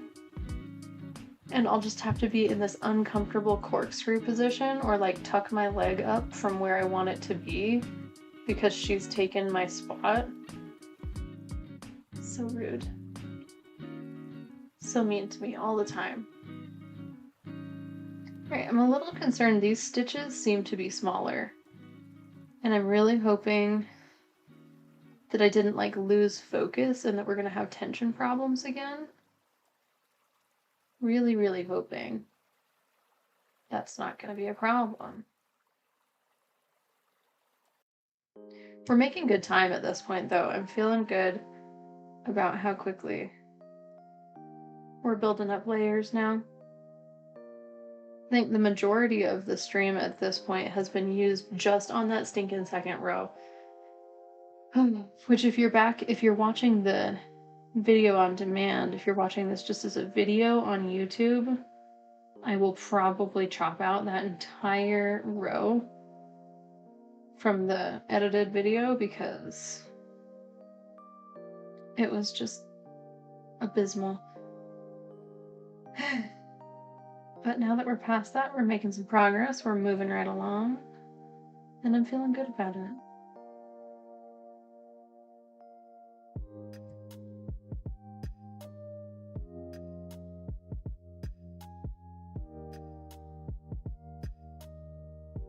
You know, something else interesting that came from the Epstein files. Elon Musk is getting a lot of flack for having been in them, and he swears he's never been to the island. And you know what's interesting is I'm actually starting to believe him because some of the things that are in those files. There's an email, so sad. There is an email from Musk to Epstein that is basically like, Elon Musk was like, hey, I heard there's a party. I'm so excited. Sounds like you're gonna have girls there, haha. What are the details? I've cleared my schedule. When should I be there? And I don't know who exactly, I assume one of his assistants or something, one of Epstein's, somebody associated with Epstein, emailed Musk back and was like, oh, you know, I think he actually canceled it. Like, we're gonna pass on that. We're not doing this. And yeah, sorry. And there's a couple in there like that of him desperately trying to get involved and them like blowing him off. And I don't know why, that's just so flipping funny to me. Like, he was too weird for the weirdos. He was too creepy for the creeps. Like, what? I was talking to my husband last night, and we were talking about how there's rumors going around that a lot of billionaires are building bunkers and stuff because they are getting really scared of us, and that they're worried that people are going to take the eat the rich sort of joke seriously. And frankly, I'm not gonna lie, getting there myself. And I think there's a basis there for being worried about it. But something that was really funny was I saw somebody in one of my groups said something along the lines of like, we don't have to eat all the rich. We could just eat one, and then the rest of them would fall into place. They would all fall back in line. Which I think is a really good point and something for us to think about. But then I was like, and I hope this doesn't count as inciting violence, because if this video gets taken down because of a joke about eat the rich, I swear.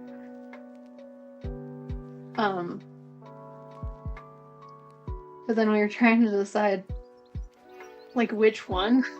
And it's like, well, you can't eat Musk because he's like so weird the weirdos didn't want to hang out with him, so that's kind of gross. And so I was trying to think of others, and I'm like, Trump, I mean, he's probably still got like a tent stake up there. Like, I'm not really interested in eating around that. Also gross. And then we were like, well, you know,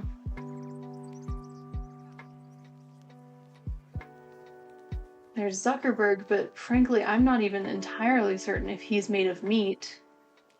So we can't eat him.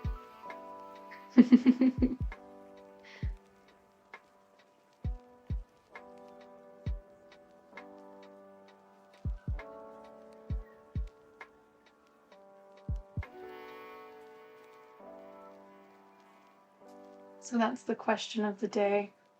Which one would you eat? I'm worried that this is going to count as violence and that it's not going to let us post this video, but I think it's funny. And to be clear, this is for entertainment purposes. And is purely hypothetical. Is that what people say? I'm not sure that these decreases are doing anything for me, to be honest. Let me see, when are we supposed to stop doing the decreases?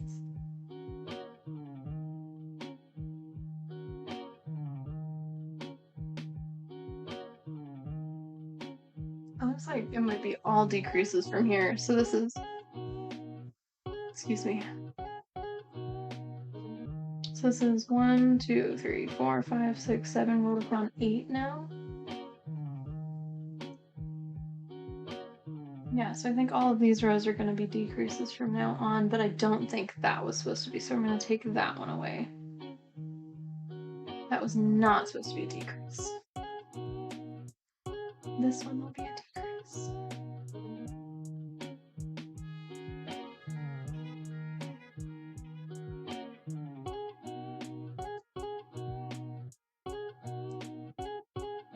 I'm proud of myself for kind of finishing up, like not being, not having to go back and forth anymore on whether or not I'm doing yarn under or yarn over. Like for the first couple rows there, I think I really struggled with that and I had to adjust myself a couple times, but I'm pretty consistently doing yarn over. So, and I haven't noticed too many issues with tension, so I think it's working. I think I am real crocheter now.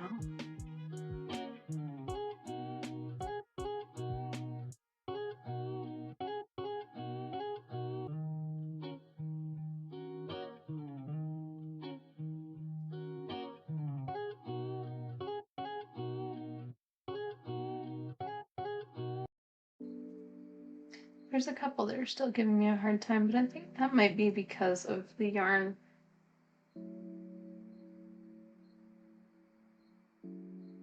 Yeah, see, like that, I keep splitting it.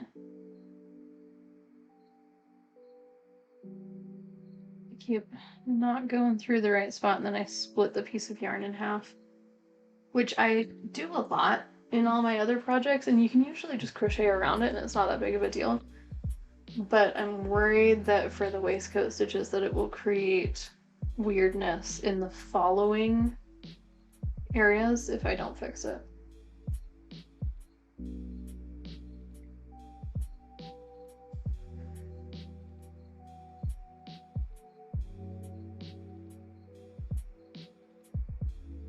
I love this color so much. I hope it shows up right on stream. It looks like it might be a little more red on the screen, but it probably depends on what screen you're using to watch. But it's like this really nice, it's this really nice like scarlet red, but just like the tiniest bit of strawberry pink almost.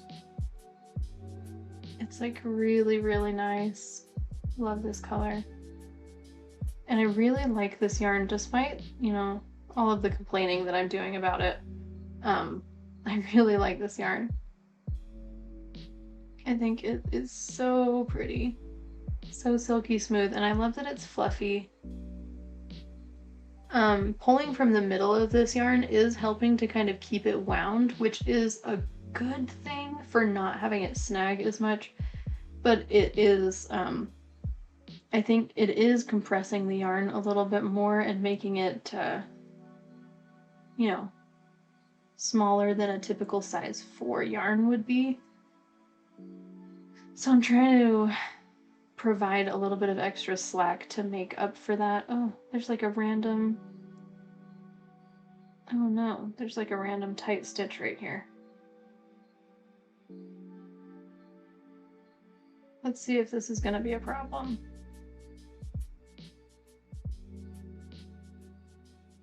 What is that? Why is it like this? It's like not even there. There's like not even a stitch there. Do you see that? So we just did this.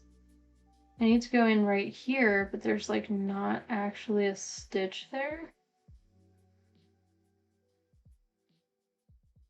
I'm very confused right now. Did I go in the wrong place there? No.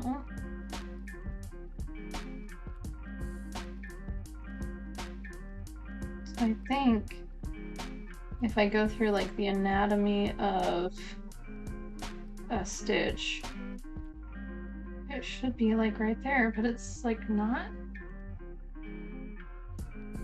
Alright, let me see if I can try and figure out where this is. What happened here?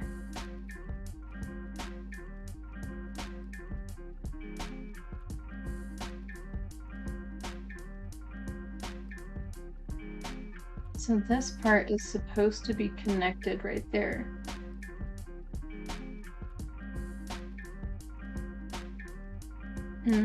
No, it's not, because this is that. So it's just straight up missing a leg. I don't even know how that happened.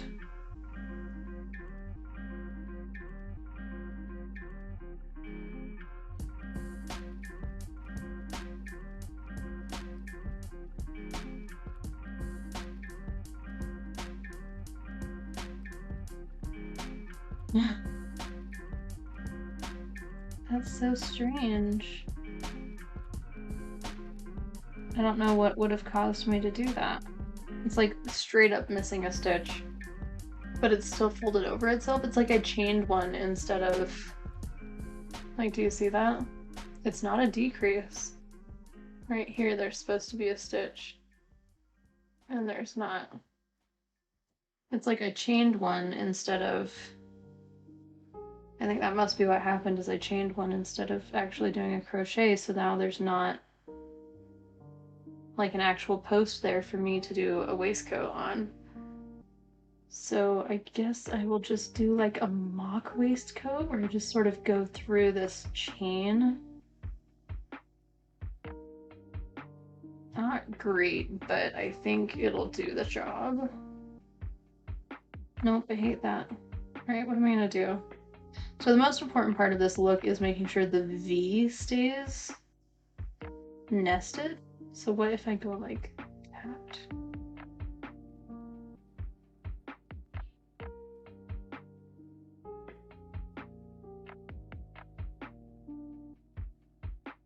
I'm on to something here, let me see. If I just do a single crochet, will that be enough?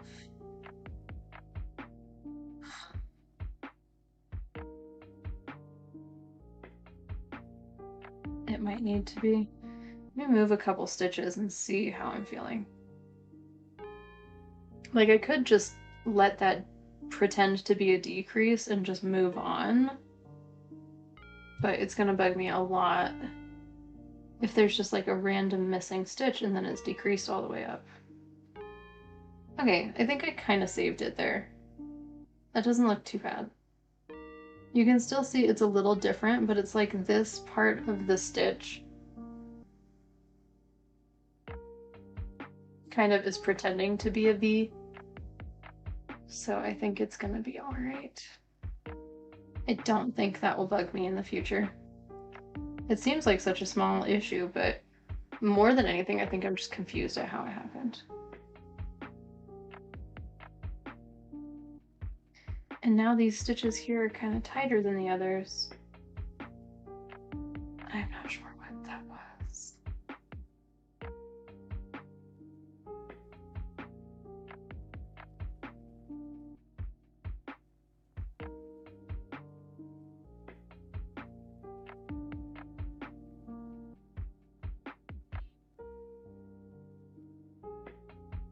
Yep, we're just gonna move on from that and pretend it didn't happen. Because I think the most important part for the waistcoat stitch is making sure that the little V's, because the whole point is to sort of make a sort of what would you say, like a mock knitting look. And so I think as long as those V's are kind of preserved, as long as you've got the same amount of rows and you just kind of protect that shape a little bit, that shouldn't be a problem. You can see the one that was missing right here. Can you see it from there? You might not even be able to see it. It probably won't bug anybody but me. And I actually don't think that it'll bug me at all.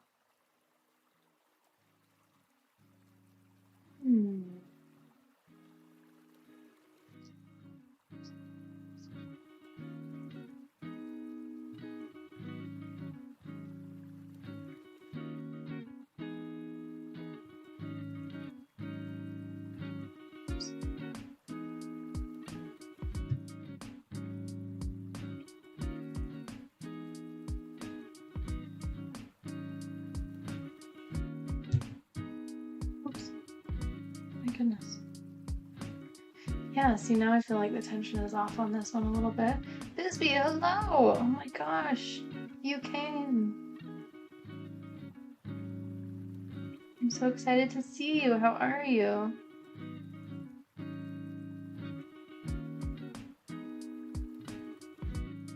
Oh, see, that was another snag.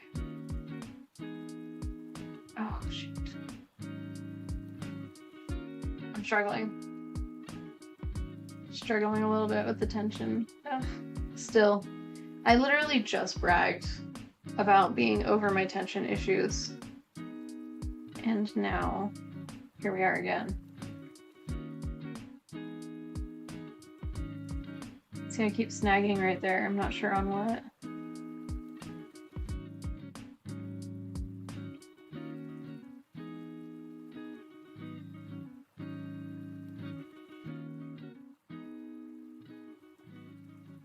Try and come through here. Alright, so that I was able to finish that one without snagging. Hopefully that won't be a problem on the next row. I don't think it will be. It's good. It's coming along for sure. I spent like the majority of this video trying to fix my second layer because I did the yarn under amigurumi stitches for the first row, which made it so the second row was really, really tight. And I'm doing a very specific kind of stitch that you go actually through the middle of the previous stitch, and it caused me a lot of problems. But this is the hat so far. So this is going to be the side. This will be it right there. Here, let's go to the bigger screen. Here we go. Yeah, so it's coming along. It's got like a cute like little mushroom shape going on that you know, is in the design. I was a little not sure how that was going to happen because in the pattern it doesn't increase or anything. It just stays at this, and it's actually got decreases in it, which I thought was interesting because it does not look like it's decreasing like at all. But yeah, it's coming along. So it's gonna have like a cute little beret like squish, and then it'll be like pointed, not pointed, but it'll be like, it'll come to a point, and then it has like a little tassel on it, which will be cute. I'm excited. I know, I'm really kind of falling in love with it. I was having a lot of trouble with it this morning. Like, I swear. I'm gonna chop the first, like,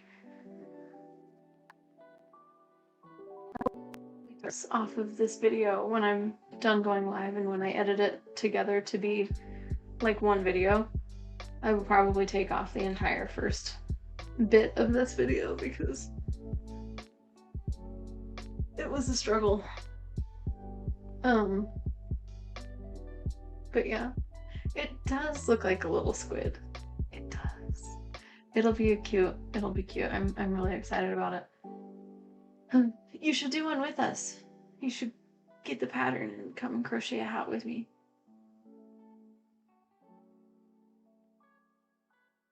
My braid is kind of going crazy. You can't see because of the darker shirt, but look how, like, fluffy my braid is today. My goodness. It keeps kind of getting in my way a little bit. But I have really thin hair, so I'm like kind of okay with it being so fluffy it gets in my hair or my face, because that's not a normal thing for me to deal with. It's fun though, it's coming right along. We're doing something called the waistcoat stitch, which is you have to go through the middle of the previous stitch rather than just in the next empty space. And what it does is it creates this cute, here, let me switch. It creates that sort of emulates like a knitting look, which is kind of neat. But it does take a little bit longer to do, which is unfortunate. It has taken me a minute to get to this point, but that's largely because the first 2 hours were just me trying to fix the first section. You have so many projects you've started and not finished. You still have your griffin you need to finish. Well, you should go grab it and crochet with me. That's what this is for. Grab whatever project. I have a bin, actually. This pink bin right here. That's all my works in progress. And we're gonna have stream days where we just like pick a random work in progress out of the box, out of the bin, and just work on things that I need to finish. It's kind of sad because a lot of the stuff that's in there is like stuff I was gonna give to people, and it just kind of fell to the wayside. I have a lot of dolls in there I haven't finished. I have like a lot of doll bases. So I was going to... This is a little bit of a spoiler, but I actually was going to make some dolls for I was going to make a doll for Renee Good's family for her son. And I had decided to do that a little while ago. And then Alex Preddy was executed, and I think that I might make one for his parents. And then I started looking at like all of the murders that have happened, and there's like 7. And it got me kind of thinking about how like it's really upsetting that the first 5 weren't a bigger deal, you know? Like, I'm mad that I had to go looking for that information to find it. Indicative of the issues, for sure. But, so I might end up making quite a few, but I have like 4 dolls done. So I might just need to do hair and outfits for most of them. But yeah, so we might do that. And then I have those glow-in-the-dark spiders that I was doing, or that we were doing. I started one and I need to finish those.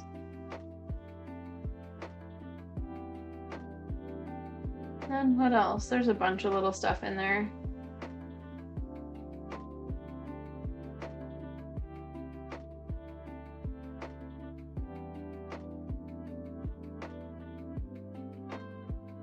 not next week, this Friday at our regular stream time, because this is unscheduled, just sort of an extra crochet day. But this Friday at our usual time, we are going to be doing hearts for Valentine's Day. We're going to do 36 hearts in honor of the people who have lost their lives in ICE custody or to ICE since 2025.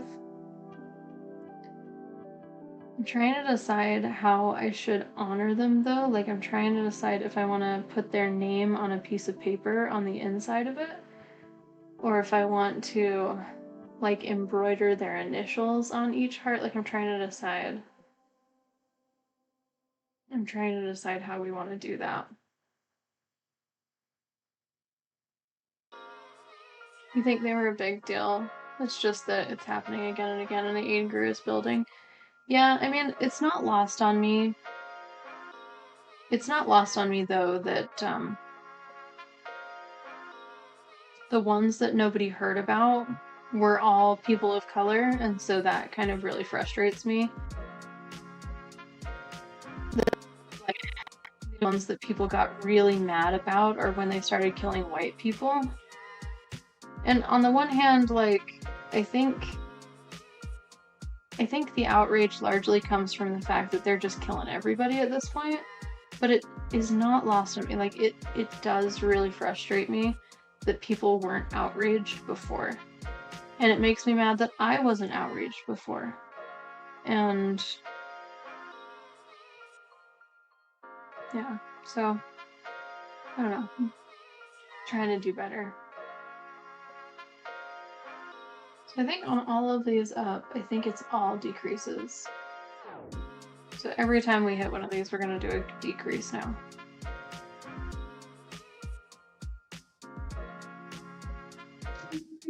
You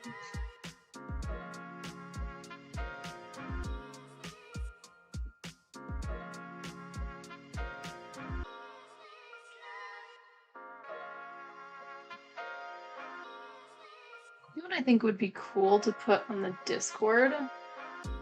How long am I going to stream today? Let me think. We've almost been 5 hours now, so we'll probably go for like 2 more hours. That's what I'm thinking. Tuesdays are weird. Like, I think everybody is.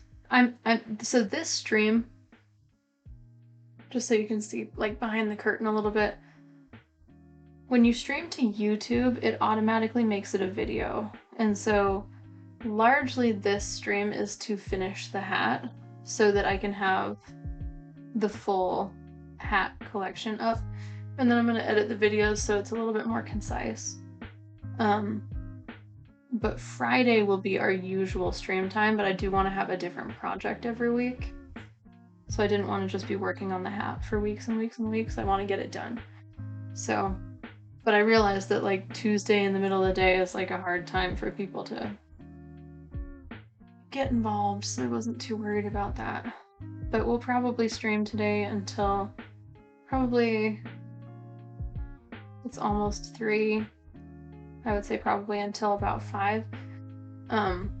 Or until I feel like my cup is full and I'm feeling good about things.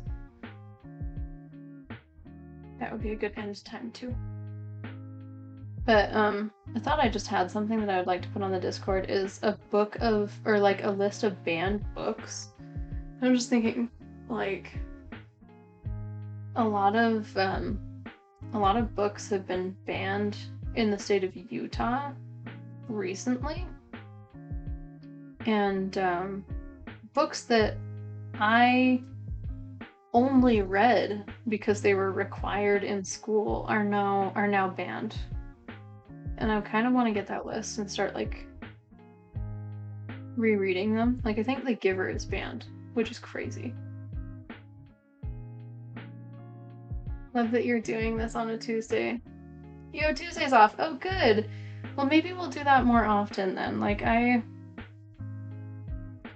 So basically my plan is that we're definitely going to stream every Friday. That'll be like our community building day. Like that's just when everybody can expect to see us. But I also want to just kind of randomly stream throughout the week as I'm feeling like it's needed. Like as I start to feel myself get tired, and as things happen in the world that I feel like people need a safe place from, like after major events and stuff, we'll probably do stream more often to provide this space. But yeah, so we'll always do Fridays and then sort of sporadically through. Tuesdays are a really good day for me. So we probably will do, like our midweek streams will probably usually be on Tuesdays. So if you have not yet, do subscribe and hit the bell so that you can see when we go on Tuesdays, because I won't really announce it. It'll just kind of happen. Oh my goodness. Neck hurts a little bit. This chair is like not the best chair. If I'm gonna stream more often, I should probably get like a nice chair. Iron Lung tonight. Yeah, I have not forgotten. We got a babysitter and everything. Like, I'm super flippin' excited about it. Also, reminders to everybody, go see Iron Lung in theaters to cover up the Melania movie, and go and watch Becoming by Michelle Obama on Netflix to cover up the Melania movie, because I'm sorry, but louder for those in back. The Melania movie is a cover-up so that Amazon can give Trump millions and millions of dollars. So go and watch Becoming instead.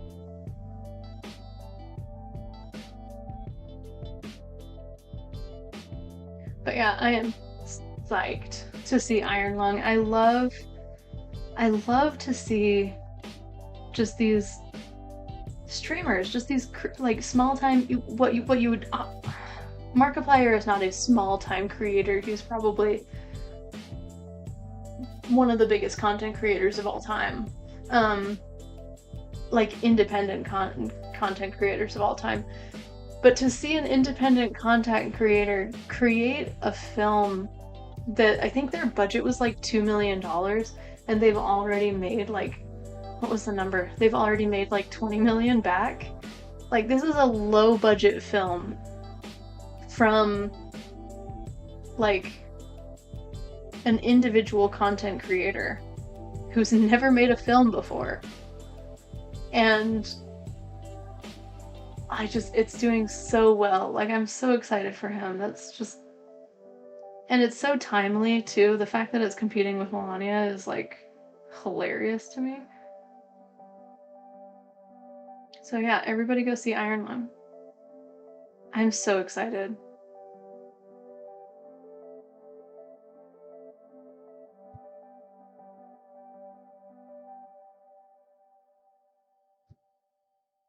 Did I pay you back for that, by the way? I know you bought my tickets, and I know we talked about it, but I might need to get you. Or did we agree that I was gonna get popcorn? I can't remember. Don't let me off the hook for that if I owe you for that. I don't want that to be a problem. Trying to break the record for blood donated? Wait, what? Tell me about that. What's going on? So everybody is going to donate blood for Iron Lung? Like, what's happening right now? I'm gonna need more details on that one. I would donate blood. Last time I went to donate plasma, they told me I couldn't anymore, but I wonder if it's been long enough.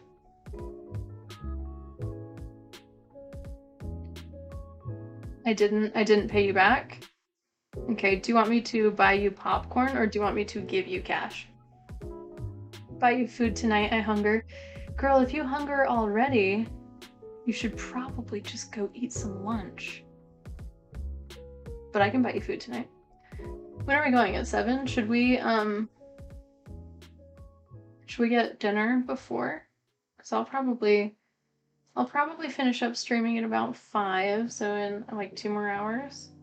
And then we can get together right after if you'd like.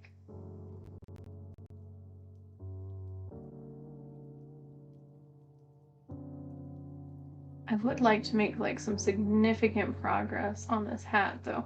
I feel like we're moving faster now, but not as fast as I wish we were moving.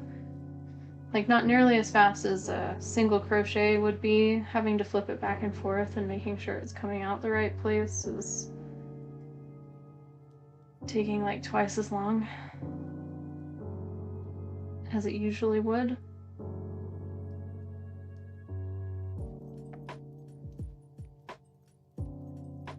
Not gonna lie, I am excited to have this done. It's gonna be so cute. And like, I'm excited to have it, like think about this with me. Mark has blood donating trucks set by some theaters. That's awesome. But like, for those of us who are making this hat, especially those of us who are actually going to go and wear it to protest, which is the point. So I hope if you're doing this with me that you've got plans to do something. But like, imagine years from now, you know, we've all got grandkids, or if you already have grandkids, maybe you have great grandkids, and just whatever one more generation from where you are right now is, like, talking 20 years from now,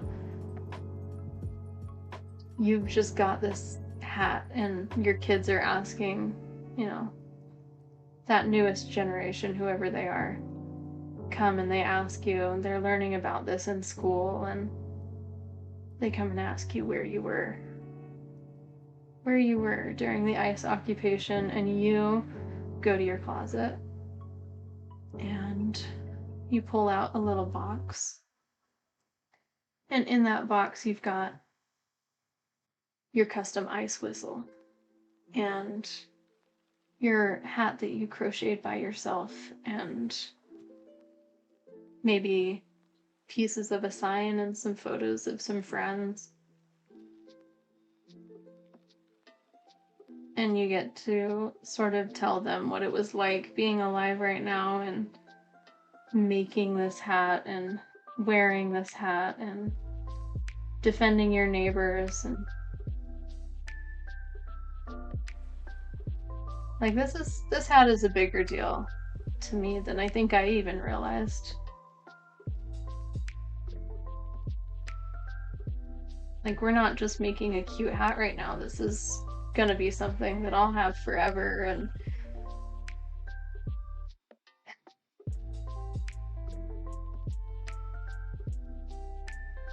it will always be significant. As long as you go out and actually do something with it, it will always be significant.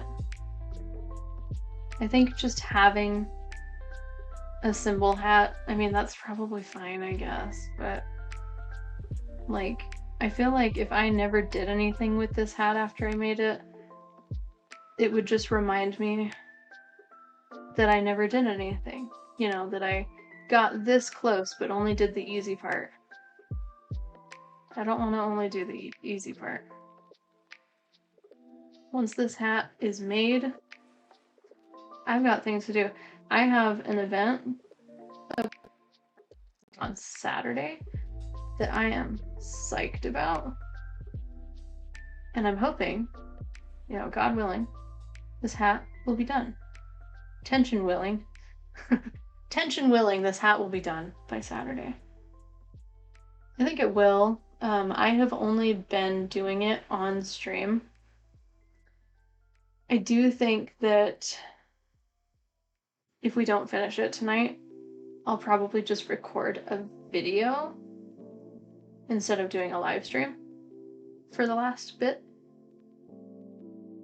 That way I can, like, when I edit all these streams together and make it more watchable on demand,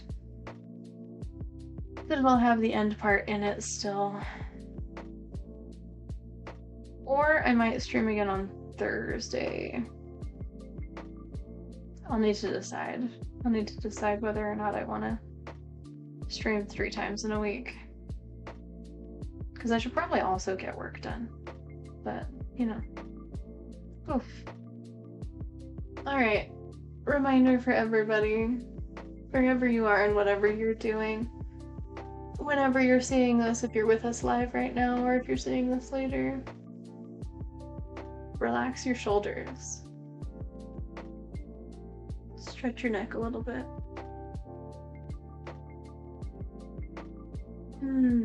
Relax your stomach. I know you're holding it in.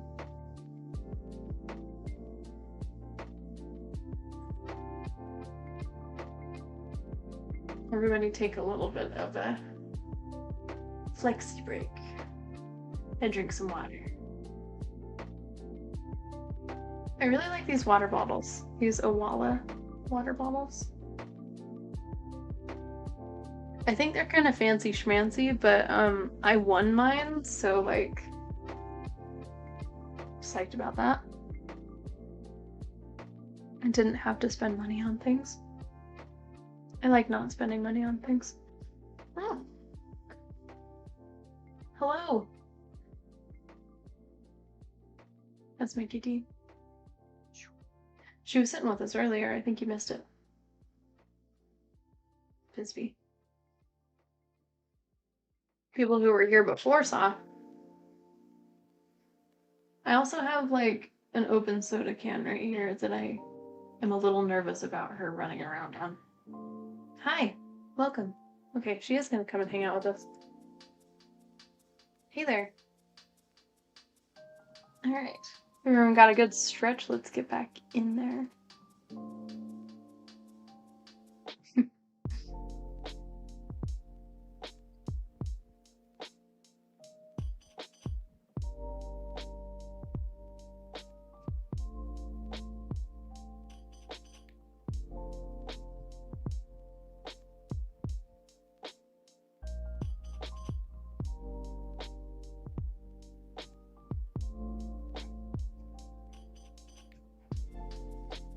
Are the purrs coming through on the mic?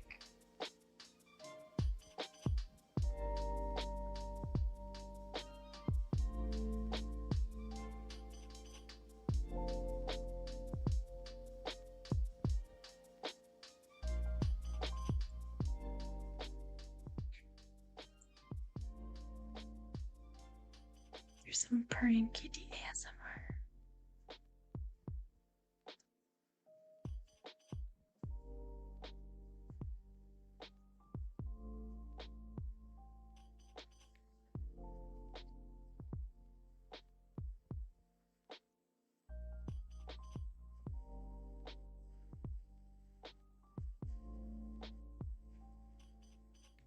That stitch looks a little weird. There we go.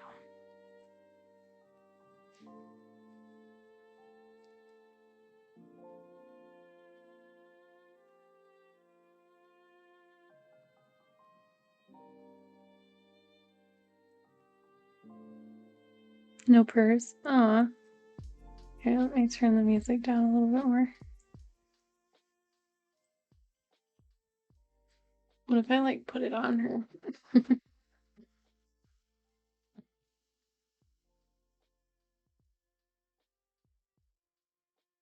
How's that? Can you hear it now?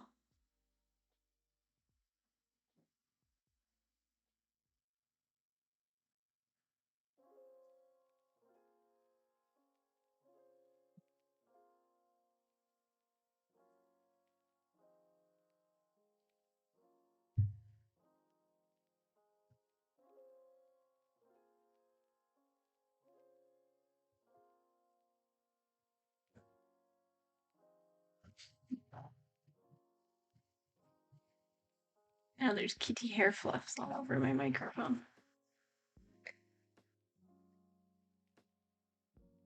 Still not. Oh, shoot. I need to get like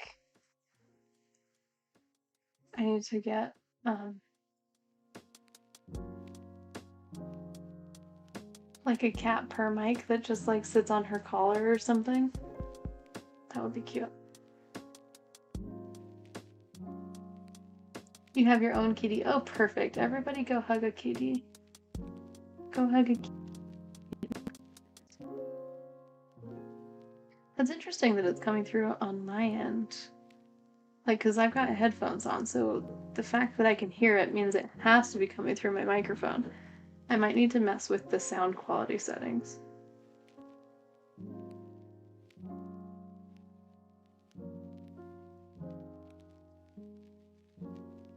Here, will you hold this for me? Thanks, kitten.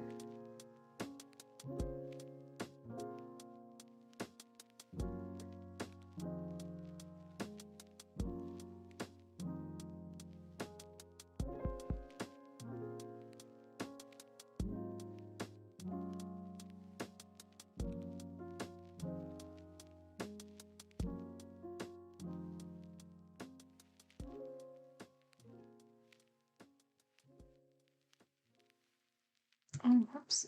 I'm splitting this stitch again. Whoops.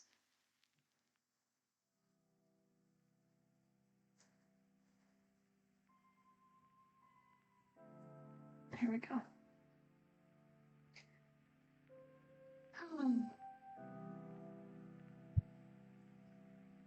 You asked your kitty where he was and you heard a wah under the bed. That is so cute. I love that so much. This one never disappears for too long unless the kids are around. She's not a huge fan of toddlers, surprisingly. My goodness, this pattern called for about 200 yards of yarn. My skein was about 200 yards. But now I am wondering if that actually was going to be enough. I hope I don't have to do the top out of like something else. I wonder if I should have done... No, you know, we're gonna cross that bridge when we get to it. I'm not gonna worry about it. I don't really want to go buy another skein. Like, the whole purpose of this for me was to kind of go through yarn I already had. Use you.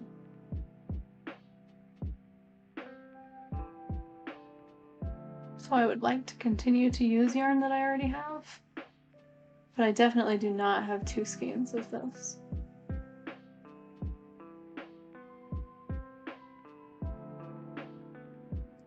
This hat is going to have kitty hair in it now.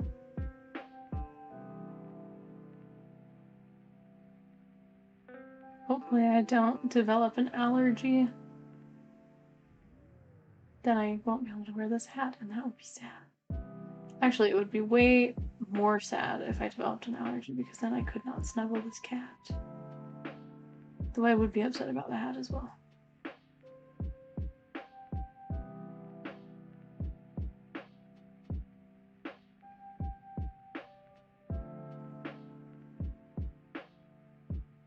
She's such a good kitty. We argue a lot, though. Does anybody else argue with their cat? She's like... She always walks in front of me, but has to be really slow. And then she, like, turns around and watches me as I desperately try and get around her because she's walking slow. Does anybody else's cat do that? Or sometimes, if we're in the same room together, she'll just scream at me for no reason, and I'll go and check her food, and she'll have food. I'll go and check her water, and she has water. And she'll just, like, scream at me. It's like how she talks to me, except for instead of it being a cute little meow, she's just, like, screaming at me. You can't tell right now because she's being perfect, but you're allergic and you snuggle cats anyway. That is very noble of you. Gotta stick to the cause. Do what's right always. Always snuggle cats. Oh, gosh. They sure are furry though, my word. Alright, let's see. I think for this decrease we're gonna do this one and then over one rather than before we were doing the one before and then the decrease. We're gonna do the decrease first and then the next one, just so it kind of straightens itself out.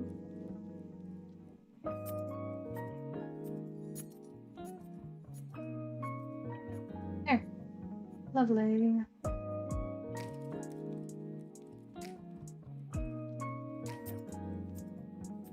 Ah.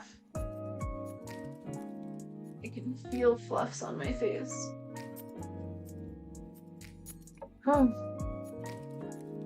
Am I using the hooks you got me?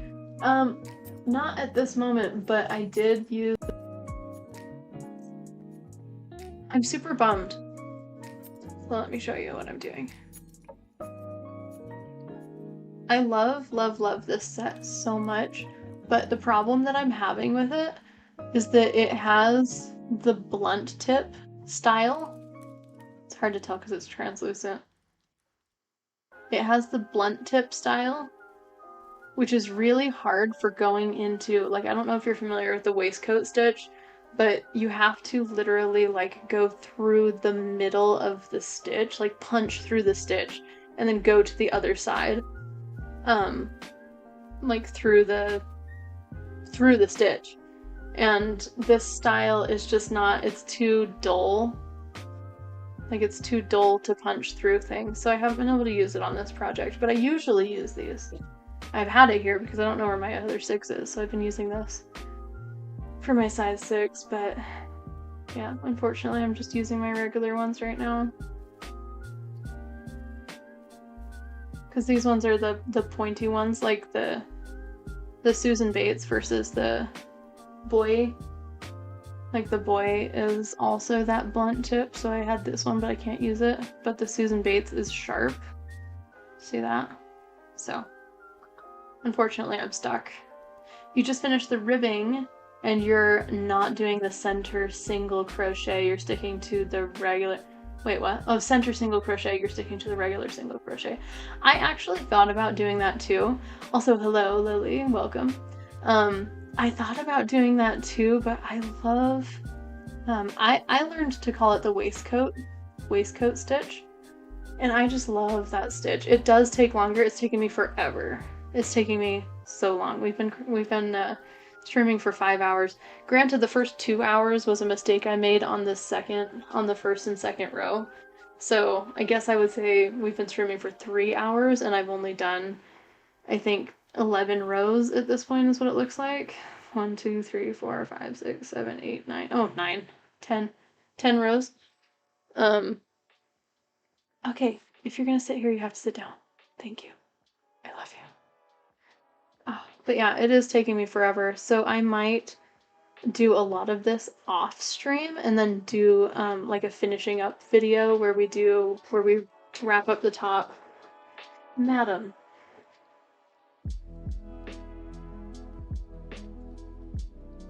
You are very silly. But yeah, we'll probably do a finishing up. I don't know if it'll be a stream or a video because we do have, our next stream is going to be something else and it's already been planned. So I will probably make a video of how I'm finishing it up and putting on the tassel and everything. Because it does take a minute. The center single is a time-consuming stitch, unfortunately. I do love it though. I think it's probably my favorite type of stitch, the waistcoat stitch. I love how it, like, just look how nice that looks when it's done.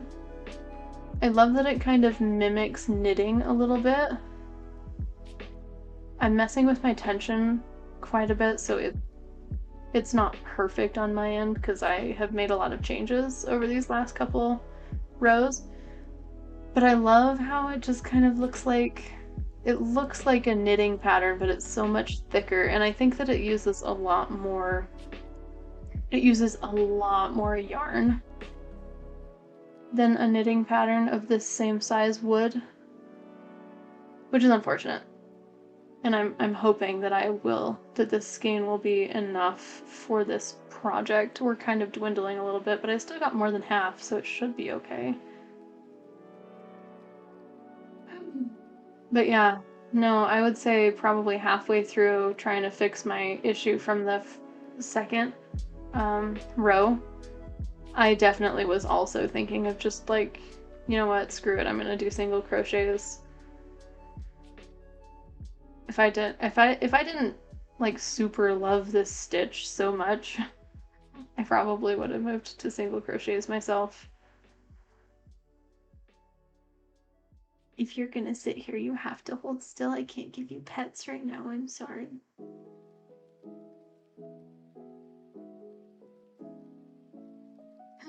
This teeny one is not getting enough attention, it seems.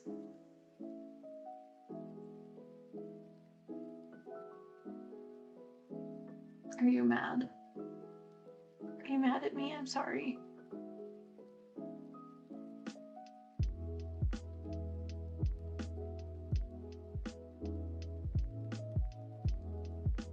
Something that I've been really struggling on this stream, that those who have been around for a minute have heard me complaining, and those who are watching the video back after we're done streaming have definitely heard me complaining. I am having the hardest time keeping a consistent tension with this. So here are my problems, and here's what I've learned for anybody else who might be in a similar situation to me. I usually do plushies and amigurumi. So I am used to doing the yarn under, which is a very, very tight stitch for my single crochets. And so I, like, right off the bat, I had issues with the tension being too strong. And in addition to that, I'm also working with one of those yarn types that, I'm sad that she's gone, but I'm also a little relieved to have my space back. I'm also working with one of those types of yarn that it's designed to be kind of loose so that it's fluffy. So it's like, it's technically a size 4 like worsted yarn, but you can see it's very loose and plush. Not plush, I guess, but it's like individual silky strands. So it's designed to be a lot fluffier. So but if you tighten it, like if you hold it too tight, it's easily like a size 2 yarn. Like, I've worked with size 2, that's about what it looks like and feels like. So me having too tight of tension and the yarn itself not keeping its own tension, like not keeping its own volume on it by itself, has resulted in the first two, and also this waistcoat stitch, which I do love. I do love the waistcoat stitch, but what it is you basically have to punch through the center of the stitch rather than going through the hole that's already there, which is totally fine and not a problem at all. You know, unless you have like tension problems like I do. So I've had to, so at the very beginning of this stream, I had to like punch an extra hole through each of my stitches with a smaller hook just to be able to use it, like to be able to use that part of the hook for or of the stitch for the waistcoat stitch, because I made like an unbreakable stitch for like every single stitch in the first layer. It was a little bit hellish, to be honest. Crochet rings really helped with your tension. I have actually used crochet rings before. I don't know where all of my rings went. I sort of abandoned them once I got like comfortable with my tension, which I think is the problem here, is that like I became experienced enough that I didn't need like help finding my tension for my usual projects, but I don't do accessories very often, which uses the yarn over stitch, which creates the V pattern, And I'm not used to doing it anymore, so I've completely lost that sort of light hand that's required for that. I think a tension ring would probably be a really good idea for me now. I guess I just do so much of the same project over and over again that I just hadn't really, I figured that I had outgrown them. But this one has really whipped my butt and has really kind of showed me that it's not necessarily that I am so good of a crocheter that I don't need help with my tension. It's that I just did a lot of the same types of projects over and over and over again and got comfortable with the tension that those specific projects needed. And so having an opportunity like this to do something that I wouldn't usually do, and you know, stitches I wouldn't usually use, and tensions that I'm not used to doing, it has just kind of opened my eyes a little bit to the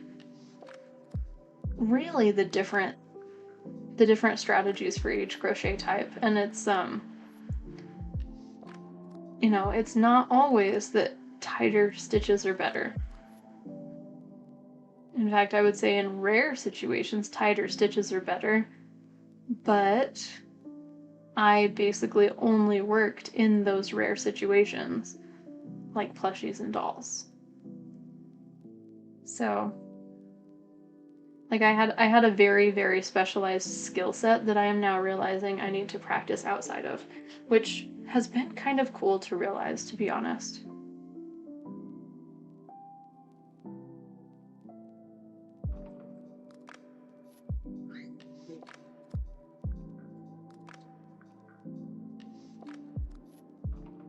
And you can see now, to kind of make up for the fact that my yarn is squishy, I'm pulling out the tension a little bit, which freaks me out, actually. Or it did for the first like 5 rows, having all of this loose space, just because I'm used to being very, very against loose stitches, but having the looser stitches really allows for the yarn itself to kind of fluff up and take more space than it looks like it's supposed to, which I think is really important for these kind of loose woven yarns. Like you can see how like just absolutely like light and fluffy all these stitches are, since this thread is kind of allowed to take up its own space.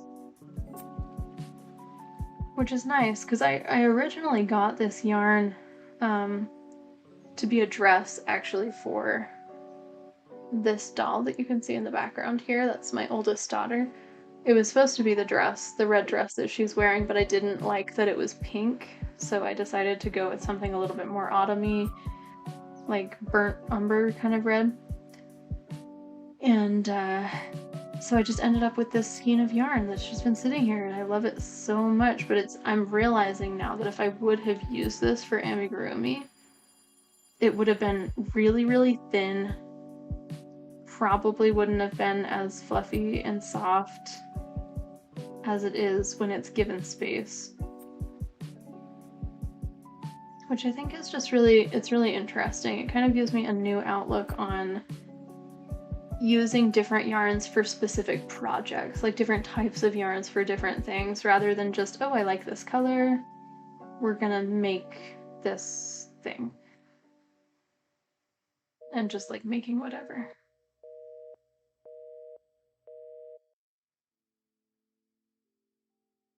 And this might be like no-brainer stuff for people who have been doing crochet work longer than me, or, you know, time spent crocheting aside, people who do just a variety of projects, I think probably would have already learned this. So this is me learning this. And it kind of, you know, gives me a little bit, I think it's given me this new goal to do a wider variety of projects. Like I have kind of, you're gonna go away for a little, all right, Bisbee, we'll talk to you later. Love you too. We'll see you soon. What was I saying? Why do I have 3 loops here? What is going on? I think this is supposed to be right there. Yeah, I might need to play back to see what happened there. That was weird. There we go, and there's our decrease.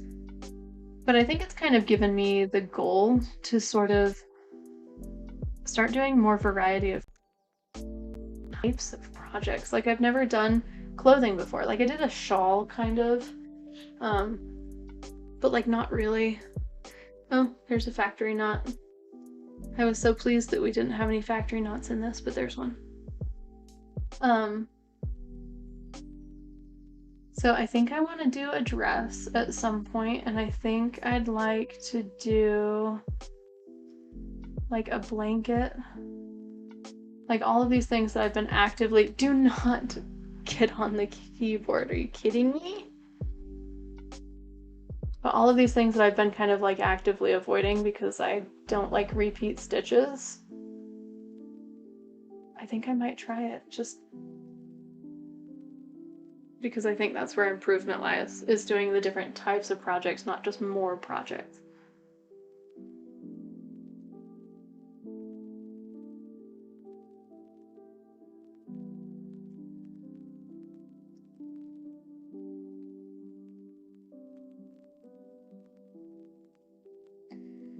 Like the shawl that I did a shawl for Halloween this last year. It was, I can't remember the artist's name, but it was the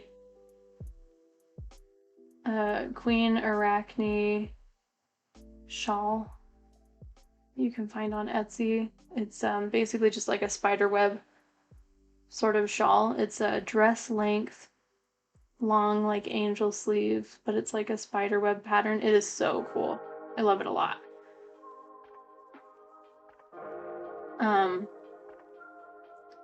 But anyway, that pattern specifically said like not for inexperienced people, like if like this shouldn't be your first clothing item, like, and I was like, I'm gonna make it anyway.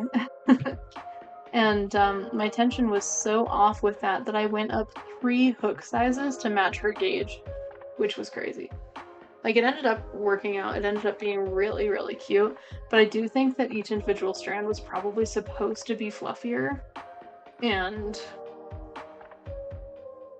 are you gonna make a decision? She's trying to decide if she wants to jump up on the windowsill or not. And she's kind of getting in the way, thinking about it. Anyway, so I did it anyway, and it just like, it turned out good, but I would like to try it again with like the proper foundations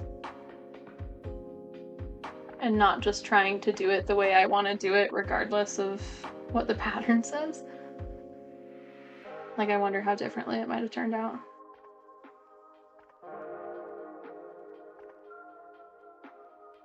But you know, I think this is what they're talking about. Like, these kind of aha moments are, I think, what they're talking about when they say moving from beginner to intermediate and intermediate to advanced. Like, these kind of like realizations are the building block of those moves. So I do feel good about that.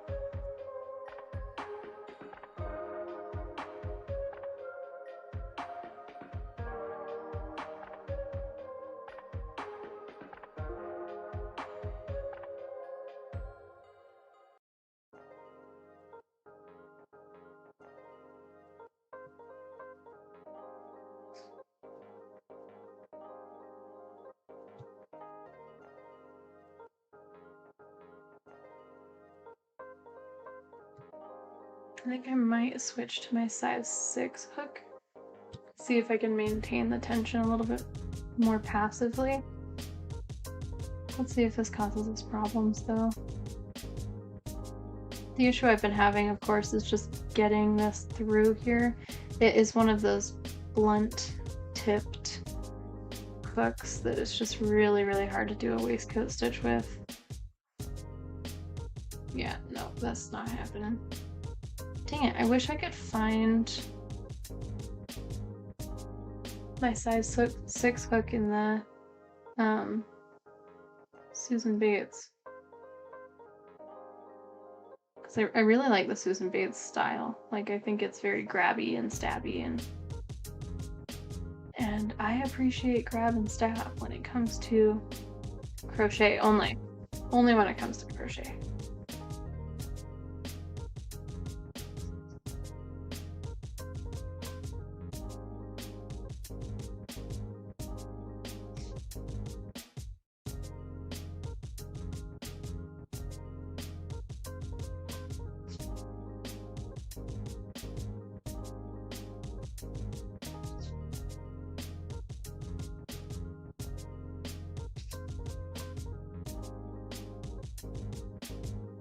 There. I'm really liking this yarn. Now that I'm kind of, you know, figuring out how to use it properly. It's kind of funny that it took me halfway through the project to sort of be able to trying to think of the right word, I guess, bond with this yarn, understand it. Because now that I am doing it, you know, probably right, I feel like it is so buttery smooth, and I just really, really like it.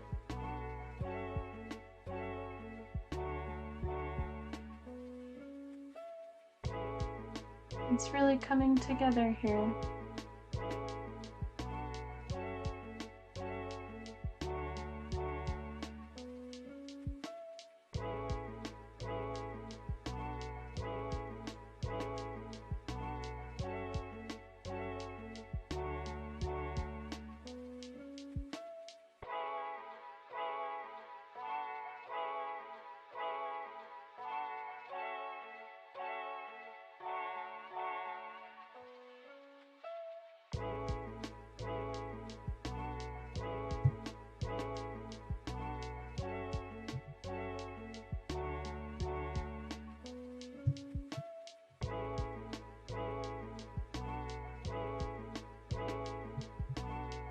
You know, I saw somebody kind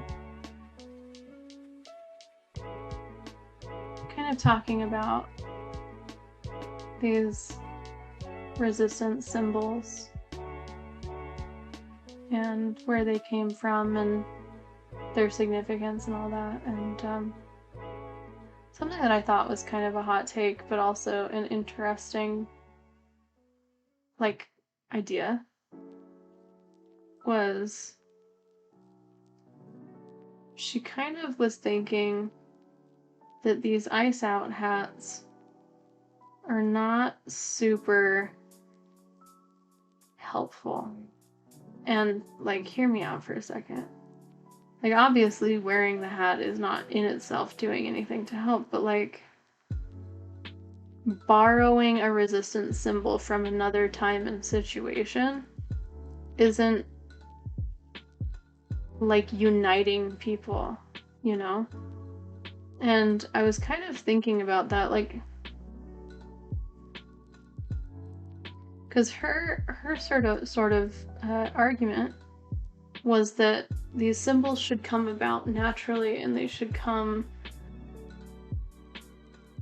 from the people of the time, and you know. And I was kind of thinking about that. I thought that she had a good point. I think a resistance symbol is a resistance symbol, and whatever everybody will latch onto is the most effective. But I also found myself kind of hoping that we did come up with something new, you know? Like, I hope that we do. Someone from the last stream mentioned frogs, which I think is pretty neato. So I was thinking, oh, you know what? I'm gonna write that down actually so I remember. So I was thinking it might be fun to do like plushy frogs in the different colors of resistance. Like we could do a red frog, and like a red frog, maybe like a red frog in a blue bunny hat, and what we could do like a watermelon frog for the Gaza flag, you know, and stuff like that, like different colored frogs to represent different things. Transgender frog, I think that would be like super cute.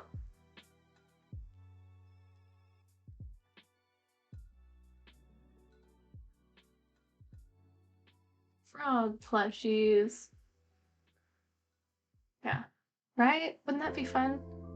So like I still think that the ice out hat is I still think it's valid. I think anything that everybody latches onto is a valid symbol.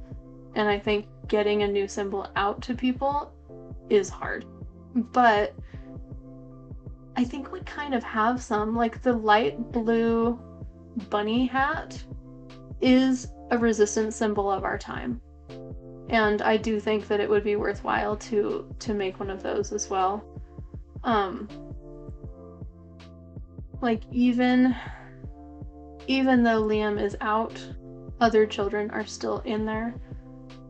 And so I feel like that blue bunny hat is kind of specifically like child capture awareness, which is very relevant for our time, unfortunately, for multiple reasons. So I think that would be a good one. But I think that the frogs will be like a faster one, and that's something that we could make like 100 frogs and just like put them around the city in like strategic places, like at the town hall, and like just like on the couches at town halls, like in the waiting area and stuff. I think would be fun. And you know, like I think that would be like a cute sort of form of protest, is just to put crocheted frogs that have like the flag colors of different like ostracized nations and people and stuff like that. I think that would be cool. I love frogs too. I think they're super cute.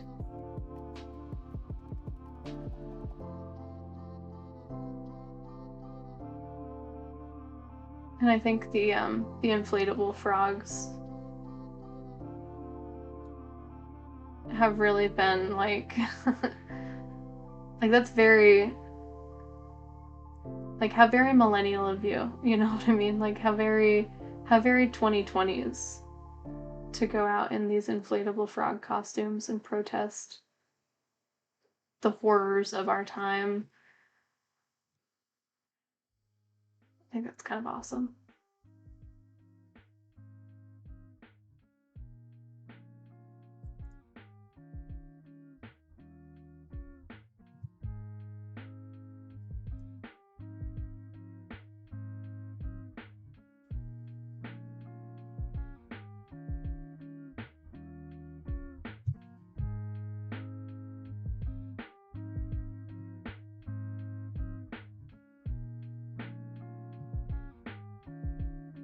I'm getting a bunch of cat hairs like crocheted into this. Do you see that?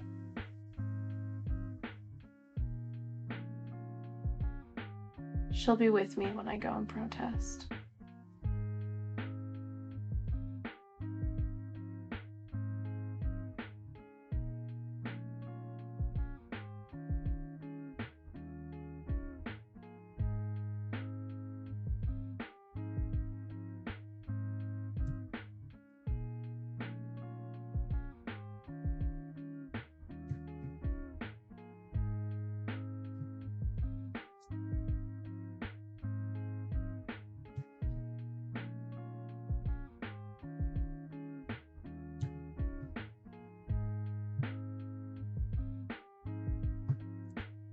Yeah, always be with me when I go and protest. I will take her like defiant energy with me.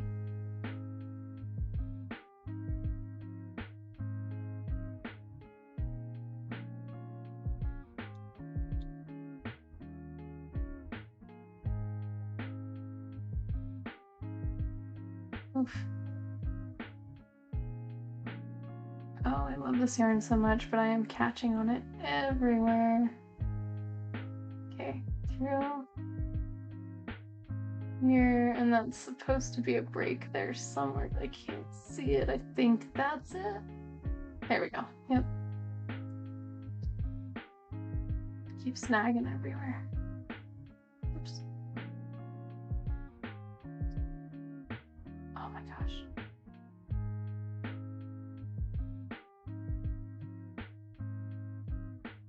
So that's another thing that I'm not used to having to deal with, is with this looser tension, you have to really have better control of your hook, because the tension will not hold, is not there to hold your yarn on for you.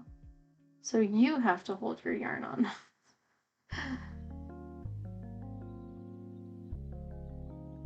And that means angling it properly as you move it around. Who would have known? Not me, a simple plushy crocheter. It's funny because I always heard that amigurumi was harder, but I think it depends on how you start. You know, I really think the show of skill is just how many different types of patterns you're capable of doing without assistance. You know what I mean?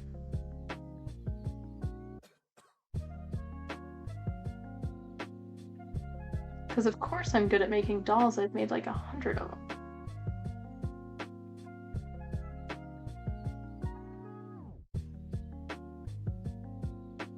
But my general knowledge of basic crochet is lacking.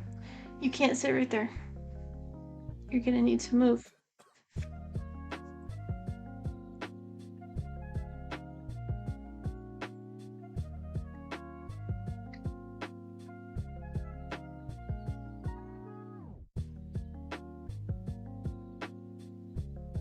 Ew. You just spittled on me. I'm getting down. Okay, go. Come on. Oh, what is happening? Yeah, sit on my lap.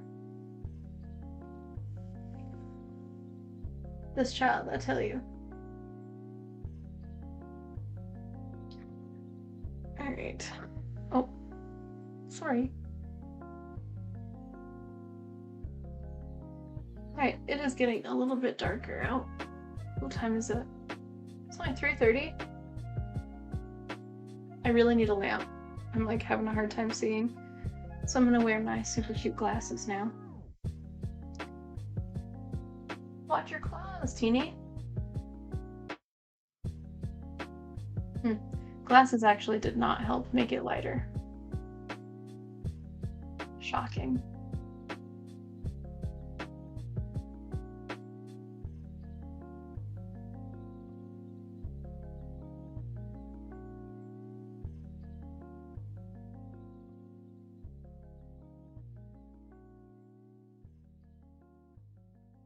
There's another here.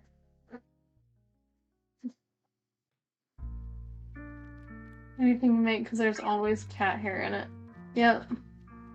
Yep, I hear ya. You better wait here. I'll be back in 10 minutes. Even 10 minutes is a long Yeah, I time. had to mark it for a minute.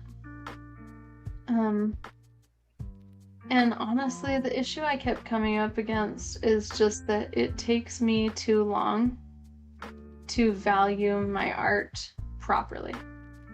You know, like people don't value the time that it takes me to make something. So it just wasn't really worth it for me to sell things anymore. Because it will always take me longer than I could actually charge.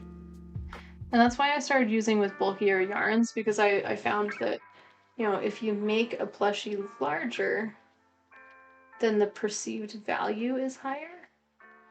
But then it has like less stitches and it's a lot chunkier, and I just wasn't as happy with the things that I was making, even though they were a lot faster to make. But you know, it's just, I don't know. I think selling handmade goods is really tough. It's really tough.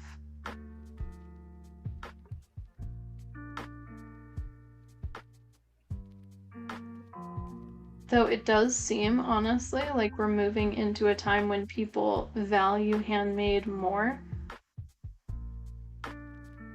So, like, who knows? You know, maybe now is the time to start. Maybe now is the time to start setting up a shop for handmade goods and just not expecting much of it until the world figures out what it's doing with its life. Just a thought.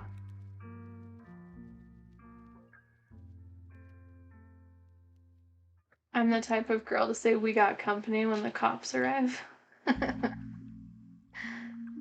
It depends on the type of cops, honestly.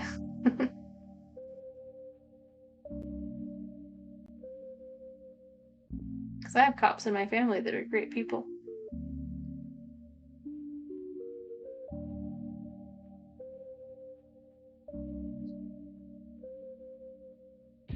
Same for you, but it's dog hair. You're in Duluth for college. That's fun. You're finding your dog's hair while she's 3 hours away from me. Oh. Oh, babies. That's fun. I kind of wish that, like, I don't know. I wish you could, like, pick and choose what things collected cat fur and what things didn't. You know what I mean? Like, because I would love to, like, remember her when I'm out and about. But I would also love to be dressed nice when I go to work meetings. You catch me? Like, because this hat is for me, I'm not too worried about it having cat hair, but if I were to make it for somebody else, that might be a problem. And then not knowing where the problem, like, if it's gonna be a problem, like, because people sometimes you don't know if they have allergies or not. So,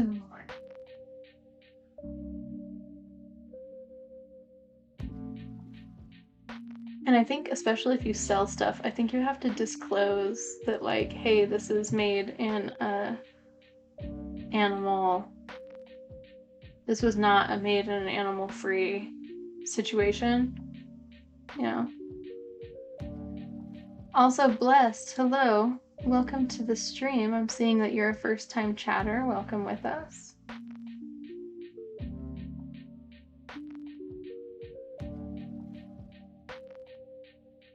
There, I think my decreases are starting to get a little bit, like, they're starting to finally line up properly, which is nice.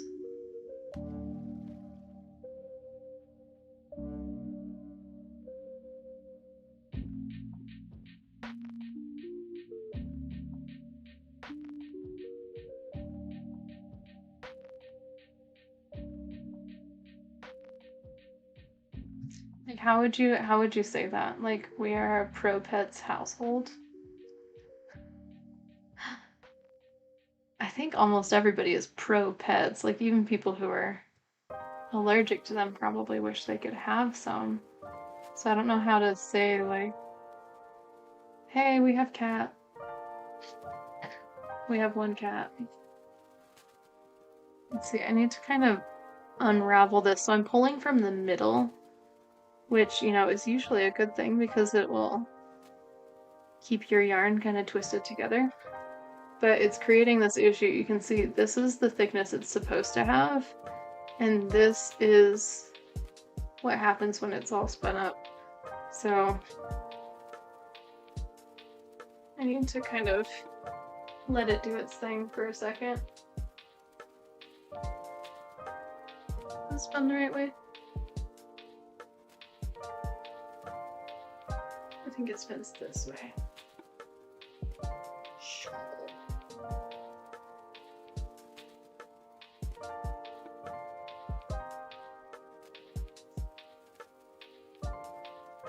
Go, friend, go.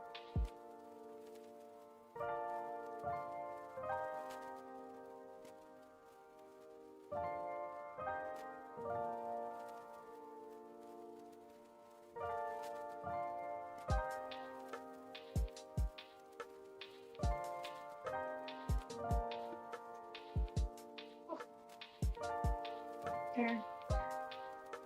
Alright, we did our little dance, and now hopefully I won't be fighting with my yarn so much. I do think I need to undo this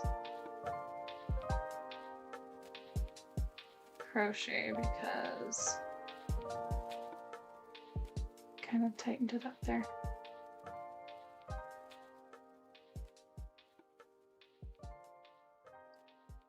There, that's much better. Back to its regular glory, beautiful thickness.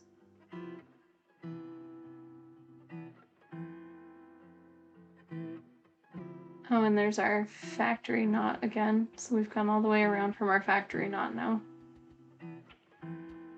Let me see how I can try and get this to stay in its place there. There. And then this time I'll go under it.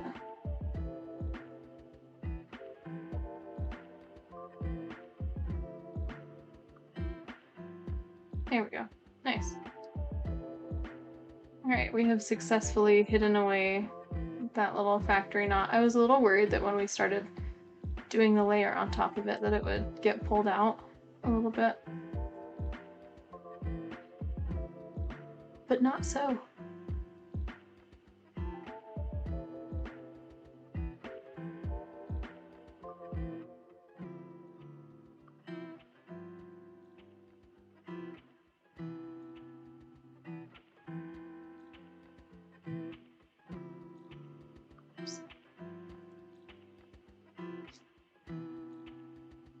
It's the one good thing about it being kind of twisted and tightened up, was that it wasn't snagging as much because it was all together, and now it's kind of separated. So I think the next layer might be kind of tricky.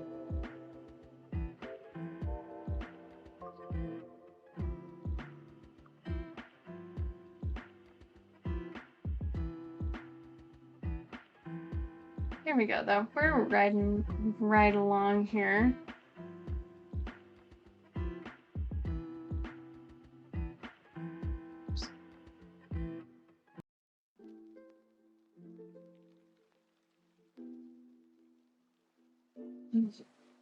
Yeah, I think we're starting to kind of pick up a little bit. I'm excited for, you know, as it gets smaller and smaller around, obviously we'll move a little bit faster. So I think that sort of the halfway point, probably like right now, because it's going to get smaller and smaller from here.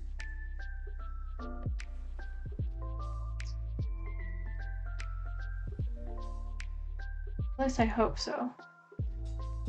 I hope we're halfway. I think that's the big problem with me for doing accessories and clothing, is that it's usually 1 or 2 stitches over and over and over again for like a long time, because you have to be able to wear it. So they're usually fairly large patterns. And it's usually only 1 or 2 different kinds of stitches. Uh-oh.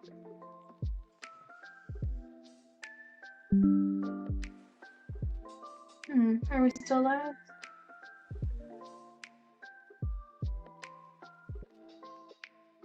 It just got mad at me for disconnecting, but I didn't disconnect it.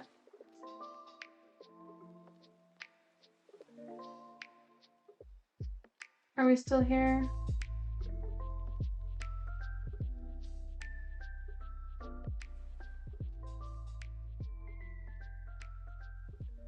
Yeah, it looks like we're still good.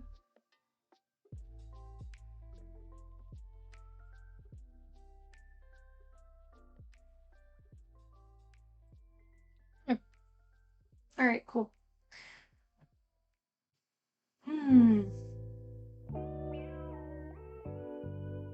I'm excited for this to be long enough that it doesn't dangle above the table as I'm working on it. Like, I don't want to have to hold it. I want to rest it, but I want to have my arms up here. Like, you know what I mean?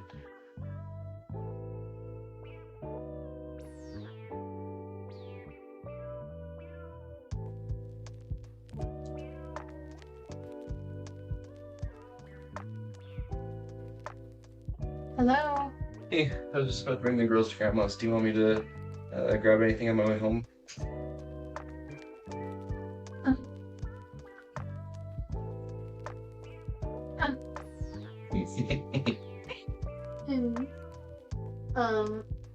No, probably okay. Okay. Everybody wants to go out to dinner tonight for the movie, so Sounds fun. yeah, so I think we'll just wait for that. Yeah, sounds good. Cute little belly. You gotta cover up that tongue. Yeah, no, you're all good. Okay. Sounds good. Great, have so much fun. Try and hurry back though so that we can get ready. Cool. Sounds good.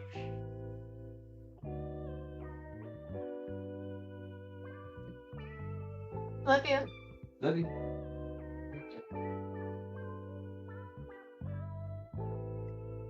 Oh. Yeah, I'm getting a little sleepy. I don't know why. Crochet always makes me tired. Anybody else? Like, I think it's just restful, I guess, and I usually do it. I mean, not necessarily before bed, but frequently before bed, I suppose.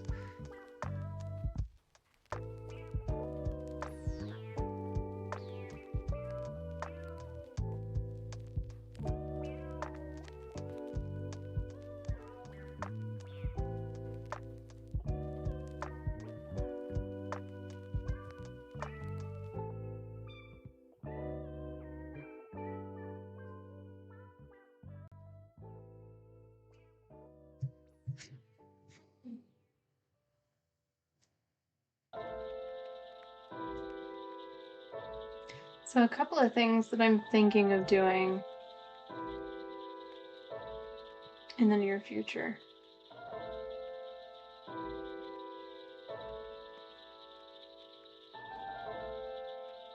It was requested that we do like a horse plushie. I'm trying to think of a way that that would work into our message a little bit. I don't know of any horse symbolism yet.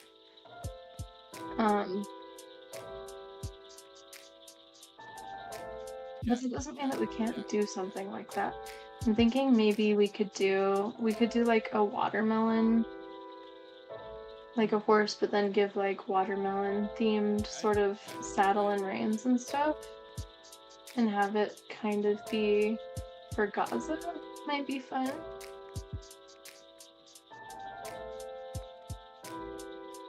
But like, I guess not everything we do has to be symbolic. I would just like it to be purposeful. Oh, I don't know how I'm gonna do this one. Let's see.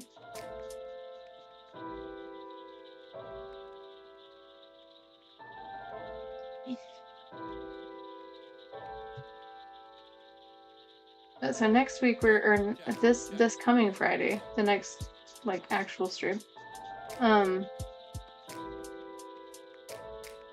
doing hearts for Valentine's Day, but they're also going to be memorial hearts for those who have lost their lives to ice this last year. And then the week after that, I don't really have anything planned yet. I think we might start doing the frogs the following week. I think that sounds like a lot of fun. And it would be nice to do, because if we're going to do a memorial this Friday, I think that doing something fun the following Friday might be a good idea, just to kind of mix up the vibe a little.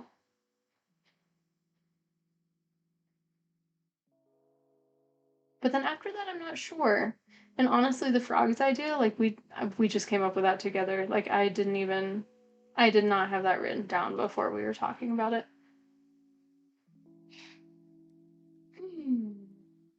I'm trying to think of other things that would be fun. I would really like to do those like viral flower coasters.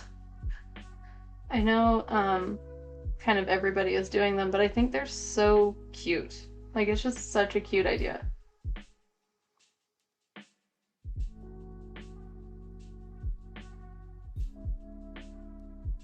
And I kind of would like to do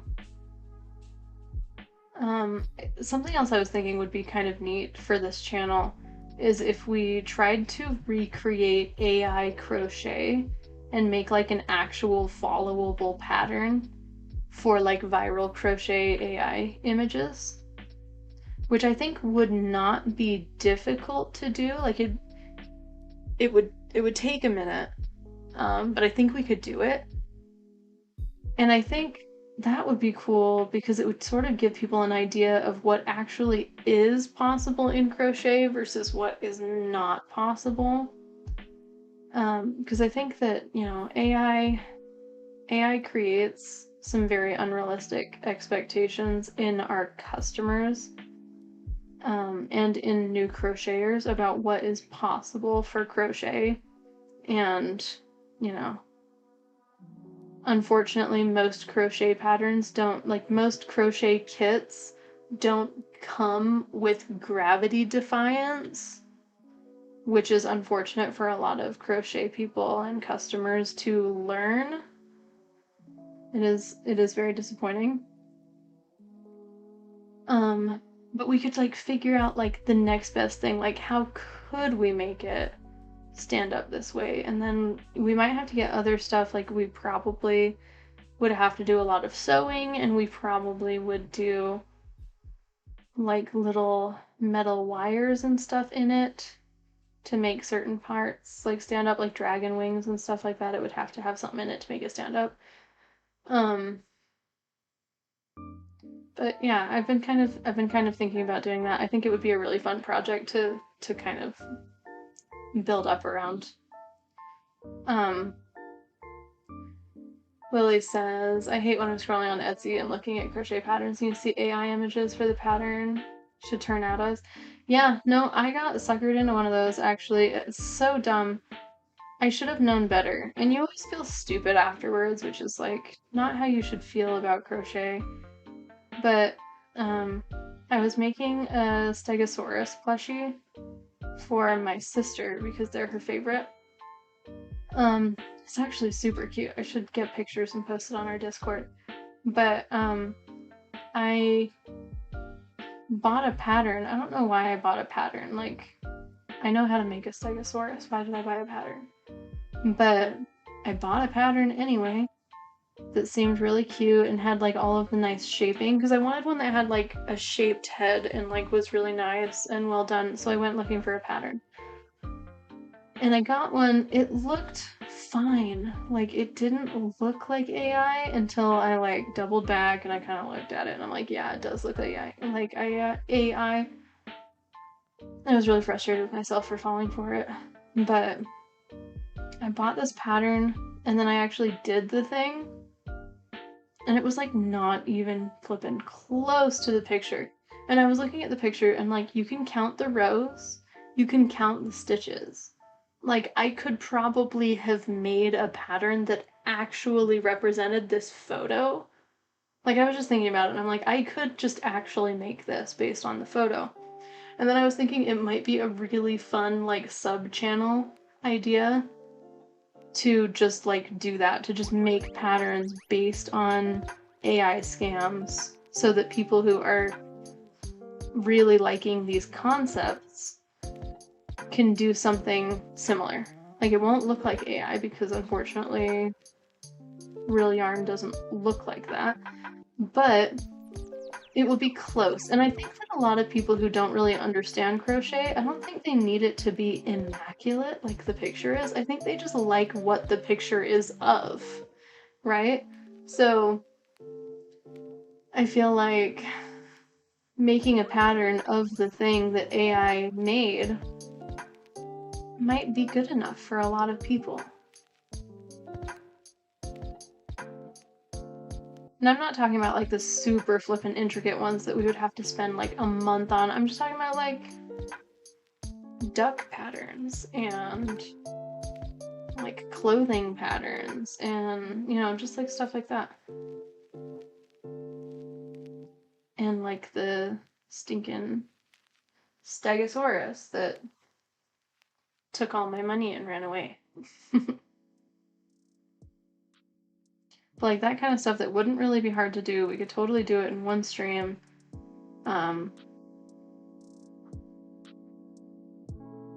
Yeah, I'm just thinking that would be like a really fun thing to do. I'm sure probably other people are already doing that. If anybody knows of any channels that do that already, please do message me them. So I would really like to find other channels who are doing similar things to us.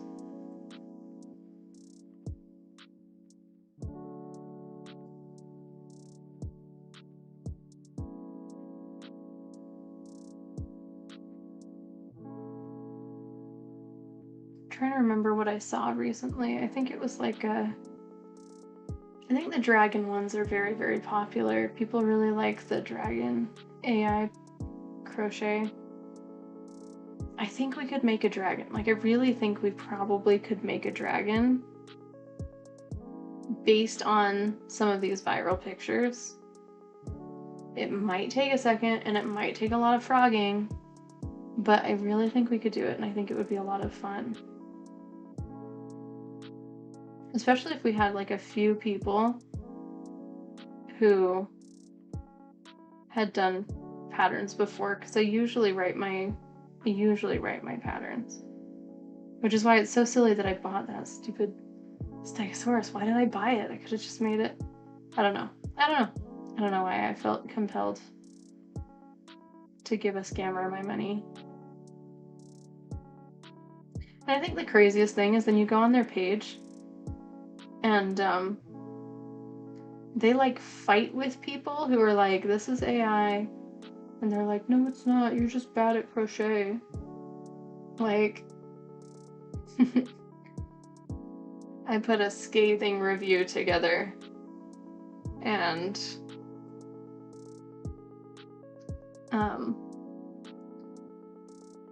the Stegosaurus lady like came after me that I was just bad at crocheting. Is that crossed? Am I doing this right? Hold up.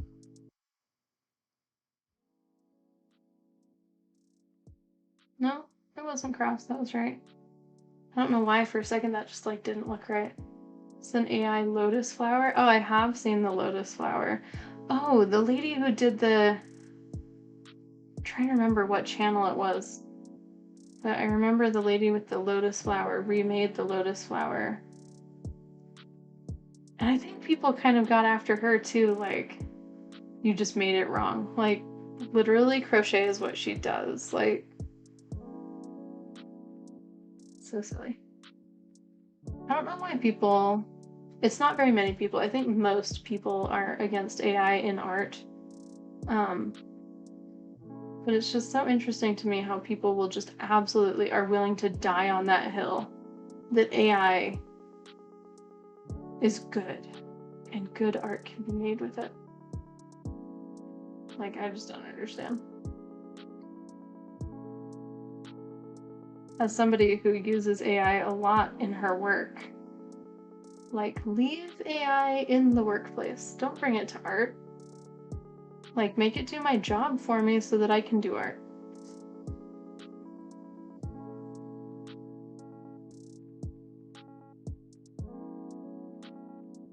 There, that's cute. These decreases are kind of like adding a little bit of flavor to the edges. Like, it looks like, uh-oh, somebody's sad. One of my babies is crying. But yeah, look at how it kind of like curves in. Do you see that? Just kind of like a fun scalloped edge. I am worried that she was left alone, so give me just a second. I'm gonna be right back.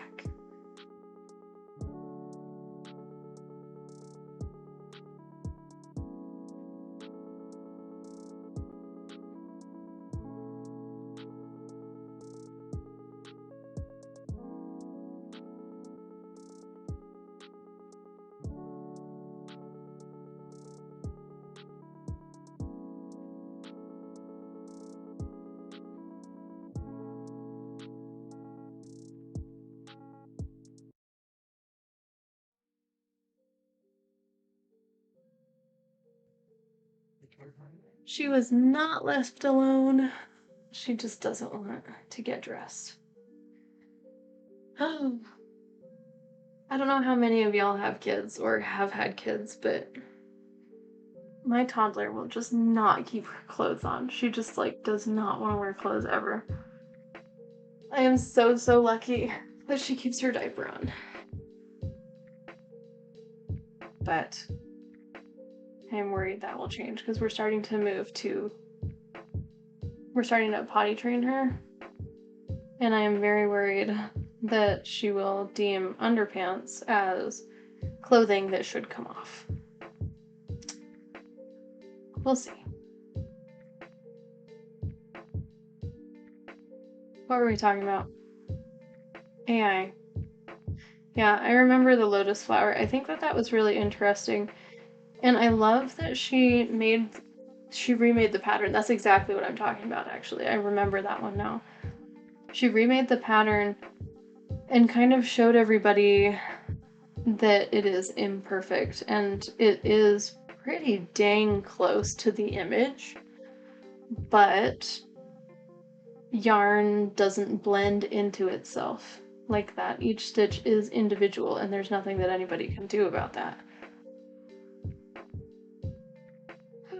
And I think that sort of crispy realism that people want is just like not there when it comes to making AI real.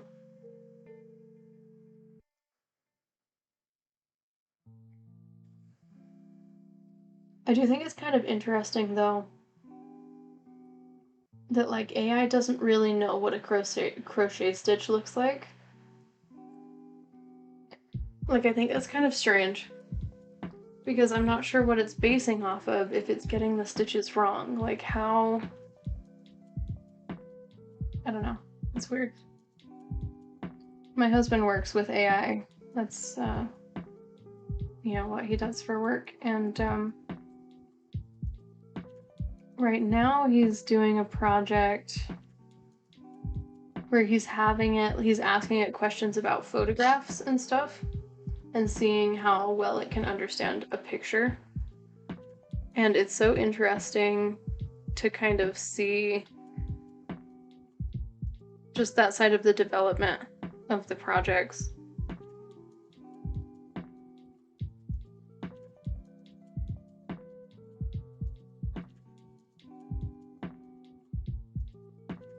So I keep getting all spun up here.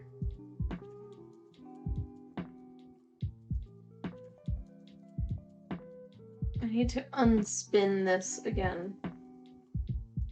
It keeps getting like...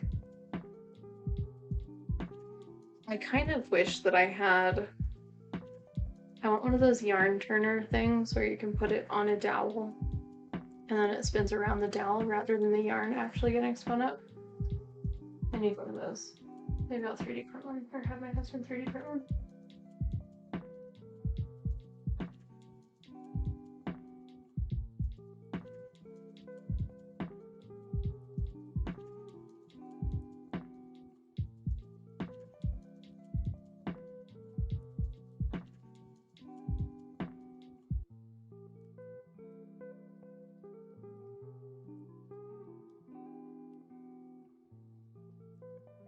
There, see, that is what I want the yarn to look like.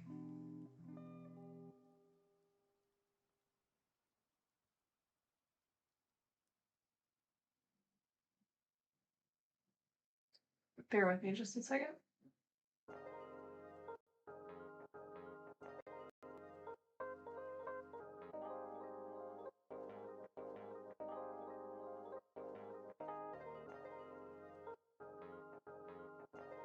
There we go. There, see, this is what I want. I want it to stay fluffy like this. If I had it on a spinner, I'm sure it's fine. It's not that big of a deal.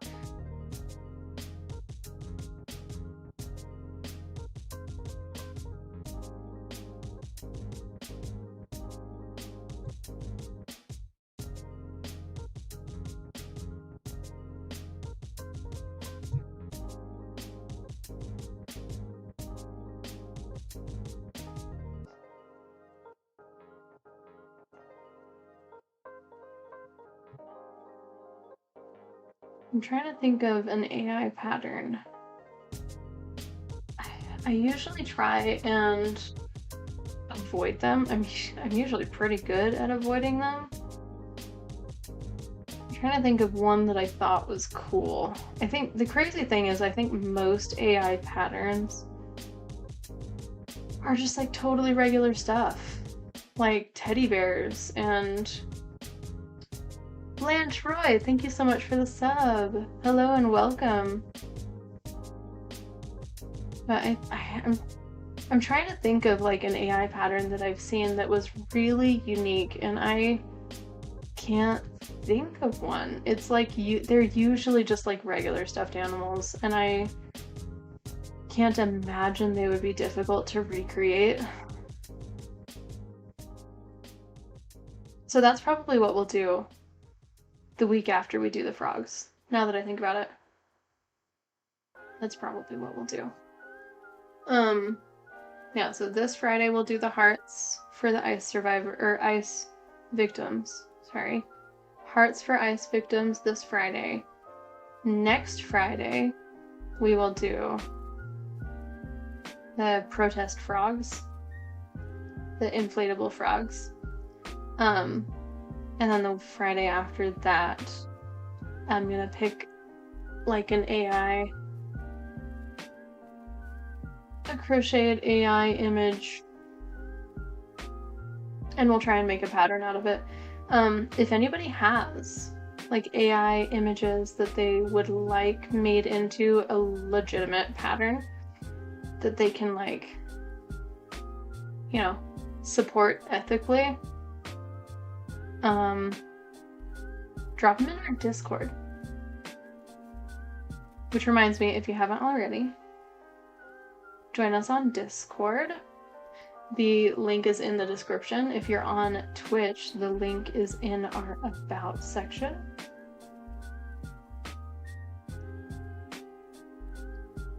But our Discord group, it's under construction right now. It's got like the basic channels and everything, but what I would like it to be is kind of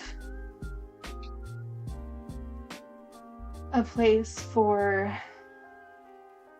people to just kind of get together and share what brings them joy. And we're also going to have a separated section for when you have successfully filled your cup and you have gotten all the recharge in. It will have all of the just like a bunch of resources for getting involved and getting active in the communities and stuff like that. Things like phone numbers and suggested scripts for calling our representatives, a calendar of major protests and events and voting deadlines, a list of active boycotts, and simple replacements for things that are being boycotted, stuff like that. Just, you know, just to kind of make it easier. Just, you know, try and make it as low stress as possible to make the biggest difference. Because I think that when you have to, like, I don't know who else is feeling the way I am, but I really want to be involved in, like, the protests and the marches and stuff like that, but I always find out about them the day after they happen, which is so upsetting. Because I don't want to do all of them, but I sure would like to do some of them, and I always find out too late. So our goal on the Discord is to kind of get the word out for those national and local events so that people will always know what's coming up. But like I said, that kind of stuff will be separate. Like, it'll be in its own little channel section so that people who need the place to recharge can kind of join the Discord without always talking about activism. There will be a section where we keep it pretty chill and allow people to recharge their batteries on their own time rather than being rushed into the conversation again. So yeah, if you haven't already, join our Discord. I need to put in like a suggested patterns thing too for when we run out of things to do. There, that's coming along. Not too bad, feeling good about that. Alright, I do want to try and make sure that this stays in a straight line.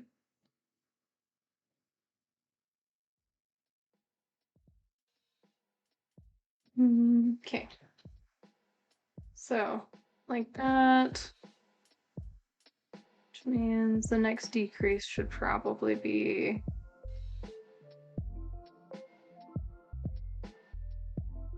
I'm thinking these two. So yeah, the next one. Good thing I checked. Alright, so this next one... And I'm not doing the decreases lined up. I keep checking and making sure that it's at the halfway mark, which means that it's moving slightly, like every other row is moving to the next right loop to kind of make sure that it's staying lined up. Otherwise, it would make a little spiral of decreases, and we do not want to do that. So we're gonna put a loop in that one and a loop in this previous decrease. Am I in the right spot? Yeah. A loop there and pull through all three, and there we have another lovely decrease.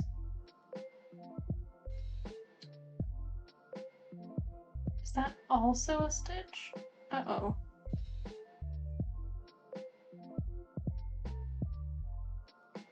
That looks really small. Oh wait, is that the one I just went through? Oh yeah, that's the one we just did. Okay. I'm like, how did this stitch get so small? It's because it doesn't exist. It's not there.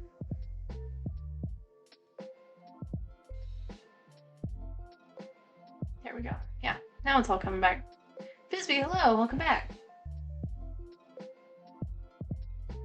How's it going? How was your break?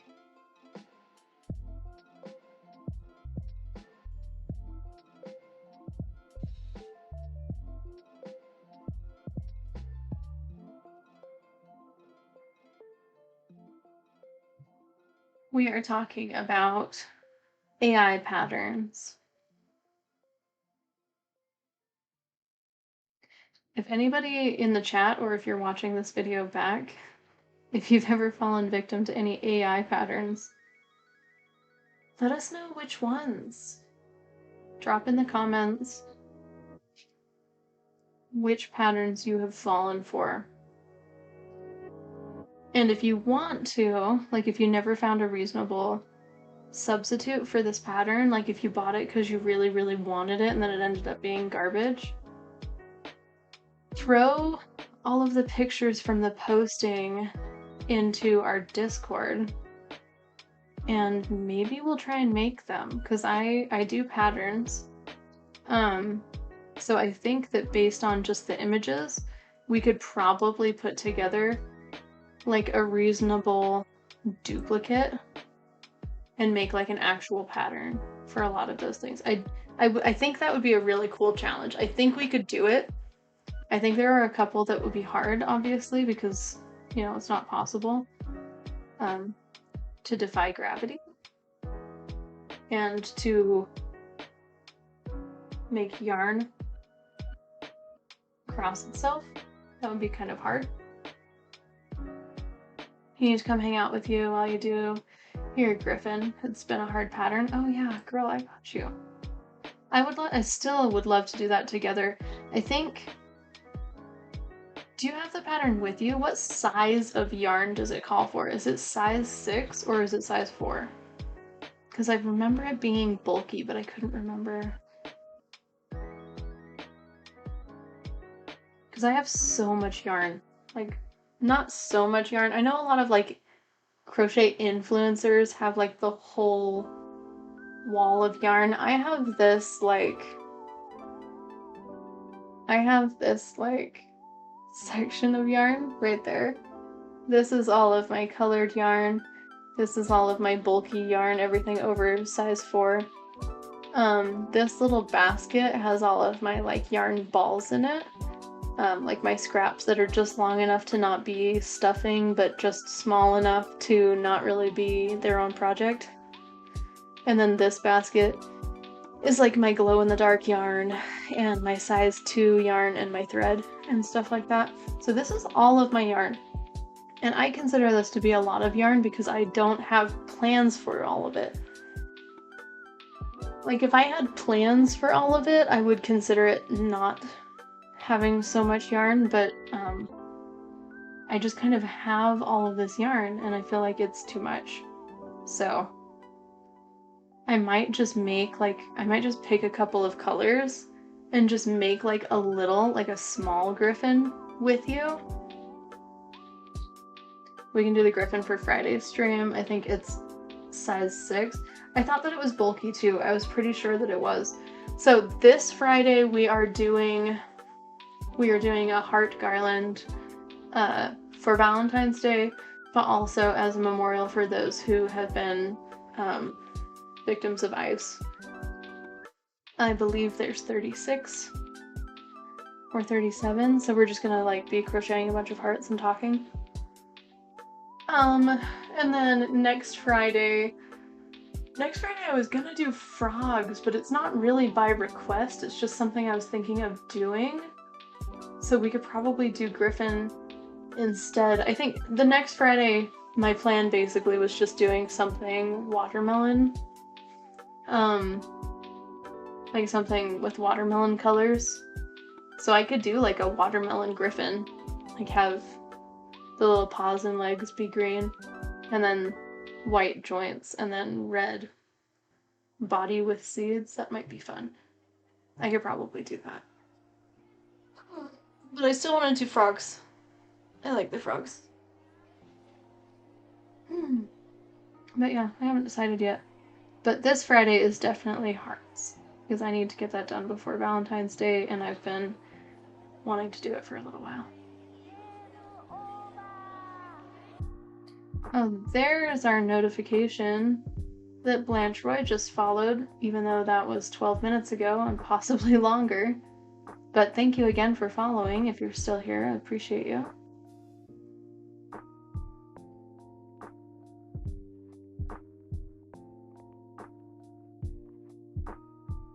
It'd be so cute. The watermelon griffin is what you're talking about. Would be cute. That would be cute. I'm trying to decide like which green would work for that though.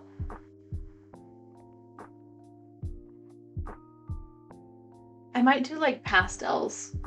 Like maybe I'll do, because I want to do, because the whole point of the watermelon, for anybody who doesn't know the symbolism, the watermelon is becoming a symbol of resistance because it is it the Gaza flag or is it,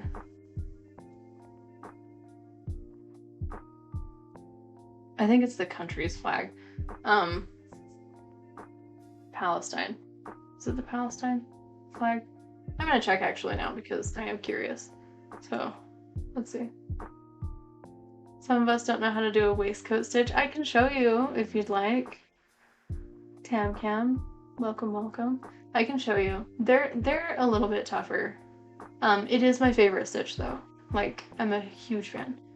Let's see. Palestine flag. Yeah, the Palestine flag is the watermelon. So it's like, it's got a red triangle and then green, white, and black stripes. So that is where the watermelon comes from. The green is like a deep, like forest green.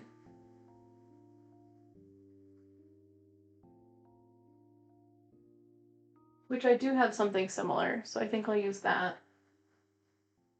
And then the red I have is good, and I have white and black, so yeah. Yeah, so maybe that's what we'll do next Friday.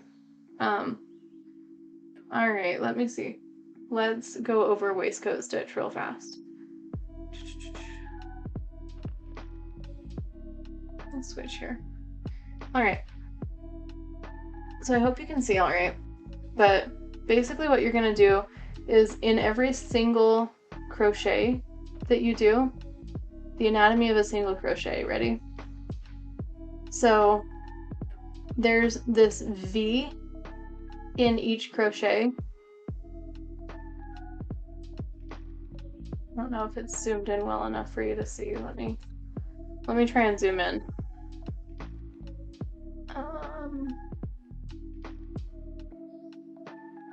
Okay, this might ruin everything, but we're gonna do it anyway. Configure video. We're gonna zoom way in. Okay. All right. Okay, so this is for anybody who doesn't know the waistcoat stitch. It is a little bit more of a complicated stitch, but that is okay. So in a single crochet, you're gonna have this V section right here. Loops, right? In between the two loops, you've got the V section. On the back, you're gonna have something that looks kind of like the pi symbol. Excuse me, the pi symbol. It's got the hat here and then two little legs. So the hat and then two prongs. So to do the waistcoat stitch, there's two different ways. Usually when people are talking about the waistcoat stitch, they are talking about going through the middle of the V. So let me relocate our V here a little bit. It's a little bit. Okay, so here's our V. You're gonna go through the middle of the V right here. And you want to come out. Let me use my smaller hook so that you can see better. So you want to go through the middle of this V. And you want to come out under the hat of the pi symbol and between the prongs. Right? So let's try it again. You're gonna go, so you're gonna take your hook, your loop, just like from a regular single crochet stitch. You're gonna go through the middle of the V and you want to come out. There's a tiny little window under the hat and between the two prongs of the pi symbol. And you want to come through there and just punch all the way through. Grab your loop, come back out like that. Oh, sorry. You're gonna want to do yarn over, not yarn over under. I had this problem before. Yarn over and pull through. Right? So we're gonna do that again. So you want to punch through the V into this little area underneath the hat of the pi symbol and between the two prongs there. I'll just go all the way through there. Yarn over like this. You don't want this to be too tight. If your stitches are too tight, you will not be able to get through the middle of it, so you want to be very, very light. You just pull that through. Just like that. Right? So that makes sense, TamCam, and anybody else who might still be learning.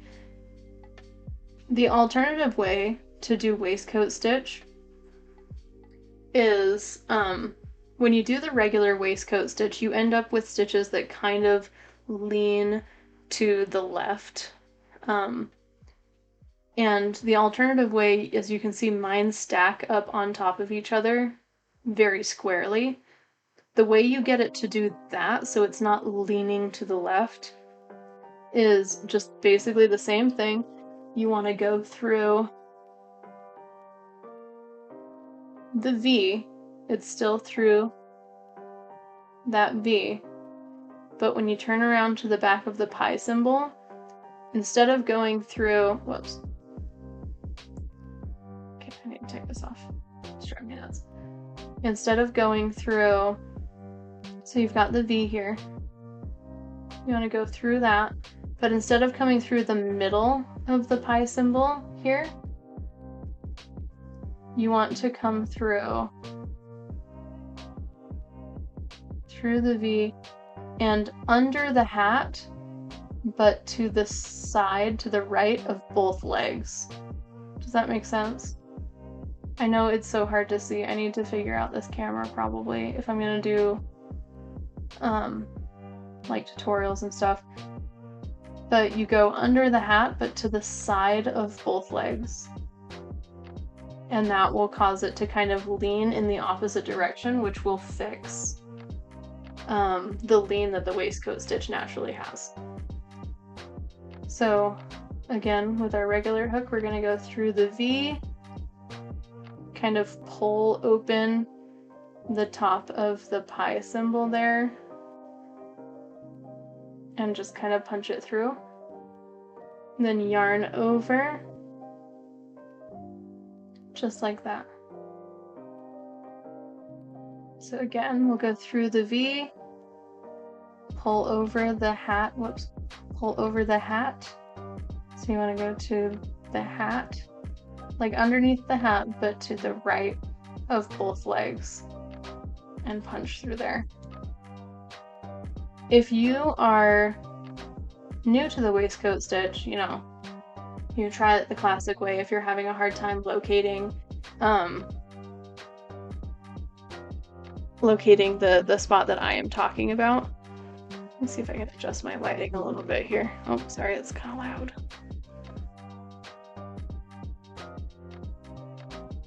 Is that too bright? It's pretty bright. I need like a lamp or something. I would rather not have to stop at 5 p.m., but we straight up have to because I don't have a lamp yet, and it starts getting too dark.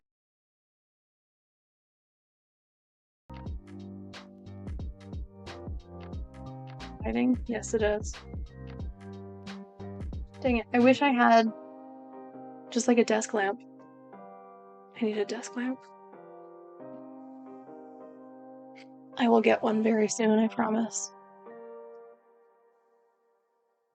But yeah, I hope that made sense.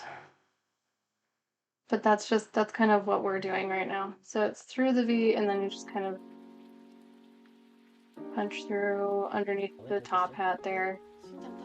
And we're leaving plenty of slack as well, because if your tension, and I learned this the hard way, if your tension is too tight on the waistcoat stitch, you will not be able to punch through it on the next go around. Like even these with all of the slack that I'm leaving are a little more high effort than I would like them to be. I wonder if I can just adjust the lighting on here.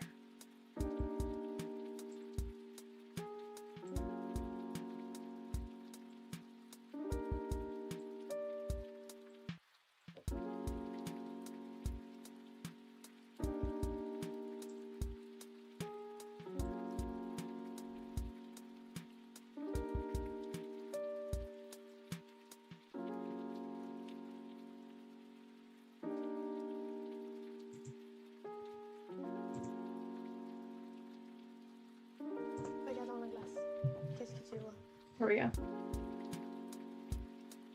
There, so I'll leave the camera zoomed in for a minute so you guys can still kind of see what I'm doing. But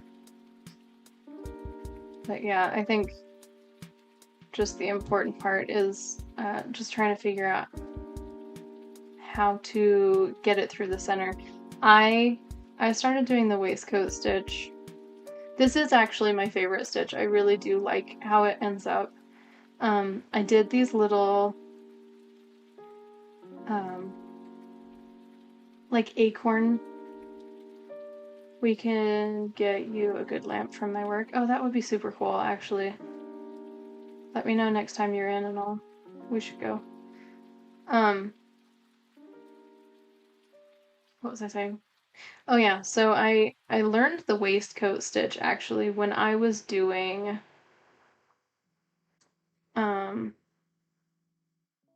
these like acorn baskets and that's better. Okay, that lighting is better. I'm glad.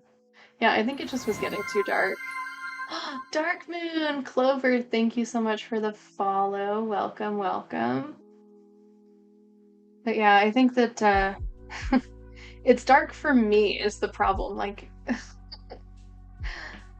I would really prefer to do later streams. Like I don't want to be done at 5 o'clock when everybody is getting off of work and is coming out to see us. But that's just like, that's when I have my natural lighting, and I am still kind of new to this. So I haven't gotten a full nice setup yet. I actually, I used to stream years ago and I had like a really nice setup. But I cannot for the life of me find my Elgato lights. I cannot find them. We moved across the country. I'm sure I brought them with me. I can't imagine I would have thrown them away. But I just like cannot find them anywhere. And so I have this one, which is not Elgato. I think it's even an outdoor light that we used to use. I'm not gonna shine it at the camera because it's very, very bright. But it's like this type of thing. And we used to use it for like the backdrop. You know how people will have the back, like things in the back lit up? That's what this one is for. So I have it kind of angled away toward the wall. And so that light that's coming from here is reflecting off of my white walls here. And that is pretty much all of the light that I have. But it's too bright to just like actually use as a lamp, so I'm just kind of hanging out until I can get better lighting. But anyway, yeah, if anybody's wondering why we end so early, that's literally why. But once I have proper lighting, I would like to go later into the day.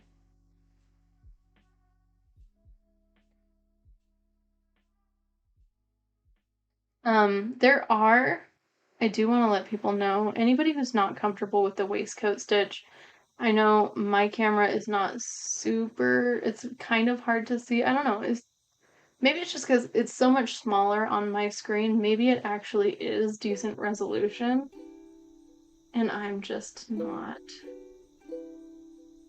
using a screen that's big enough.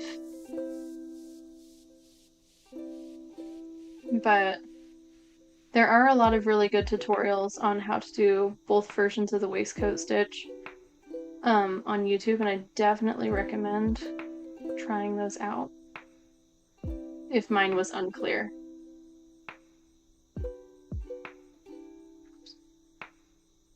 I'll just do it.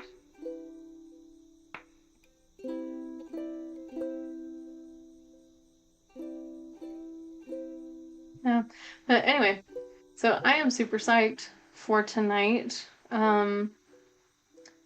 A bunch of friends and I are going out to see Iron Lung. Has anybody seen Markiplier's Iron Lung yet? Anybody else? Anybody else? No spoilers. I just want to relate to somebody.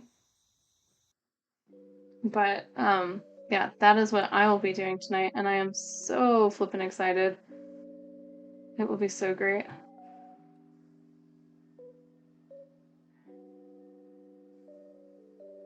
I'm very excited for it. I feel like I think what is the thing that everybody's doing is wearing red and black to go see Iron Lung. Is that the thing? Lungs.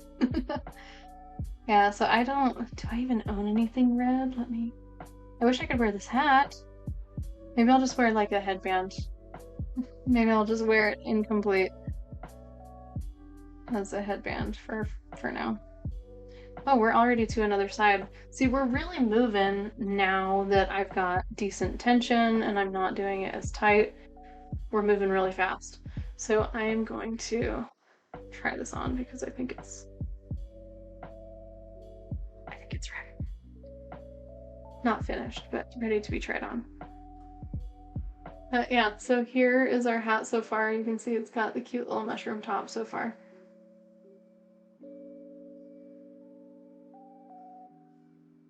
Wait, this will be red and black. Yeah, nice. What's it about? It's like a dystopian horror, but it's really unique. I really don't know how to explain it. And honestly, so it's based on a video game. I don't know anything about the movie other than that I think it'll probably.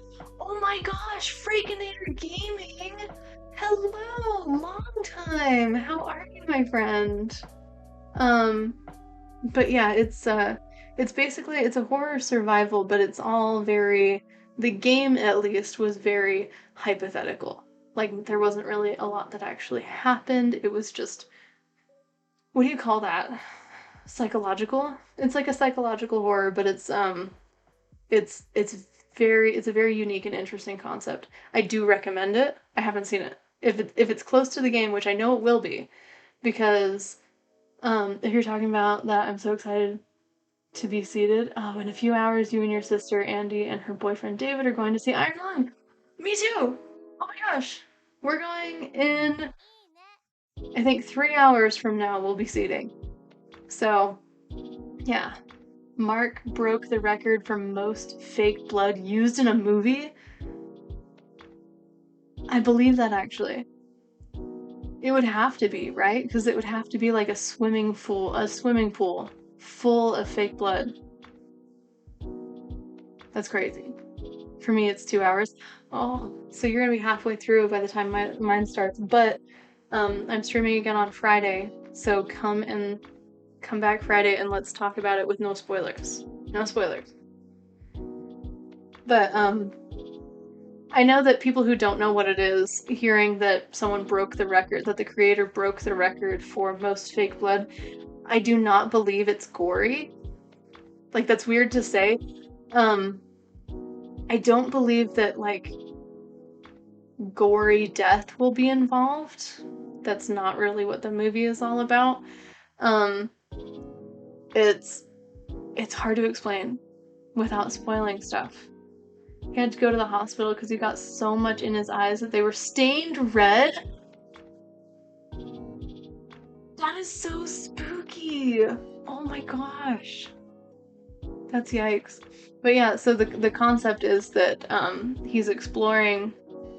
He's like being forced to explore this alien lake that's like an ocean of blood, like actual viscous blood. In the movie, it's like actually blood. And it sounds, I know how it sounds, but it's like really, really cool. It's very unique. When we were playing the video game, it was very much a concept I had never heard of or even thought of before. It's in a world that is so friggin' piss pants scared of doing anything unique and clever and new.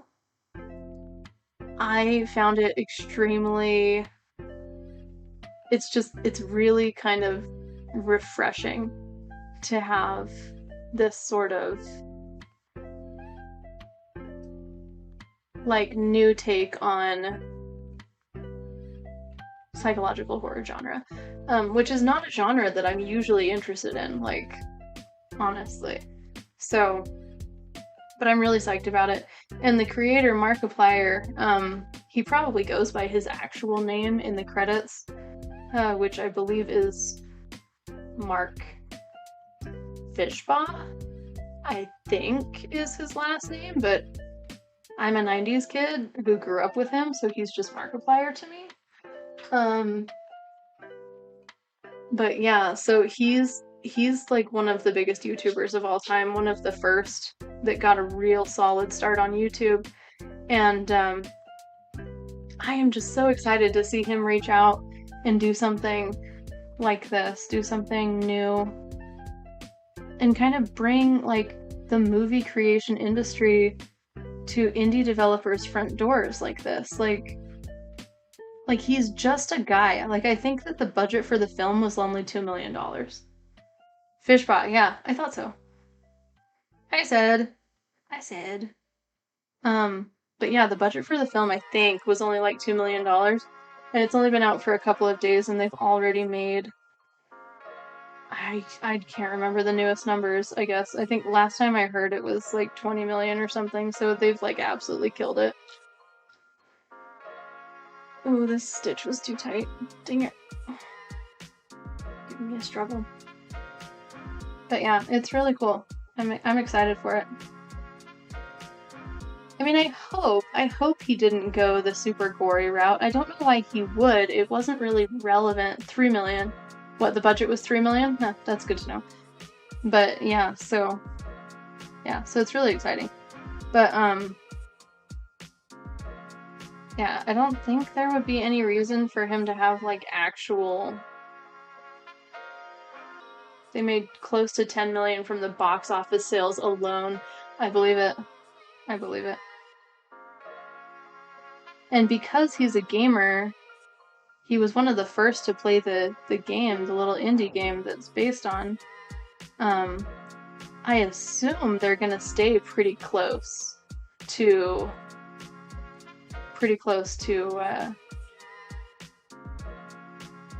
the original writing, which would be nice, because it seems like every time they make a book into a movie or make a game into a movie, they always have to add extra stuff so that they can be super clever when things don't line up the right way. But I hope that he preserves the integrity of the game that we all loved so much.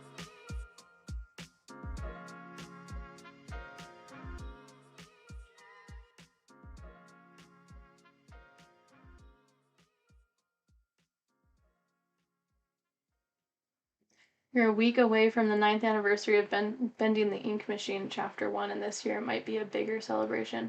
Oh, really? Bending of the Ink... Bendy and... Sorry. I'm excited for Bendy the Cage.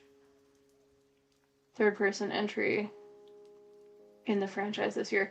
I have never even heard of that. I didn't know they were making a Bendy movie. I honestly have been out of video games for a little while. I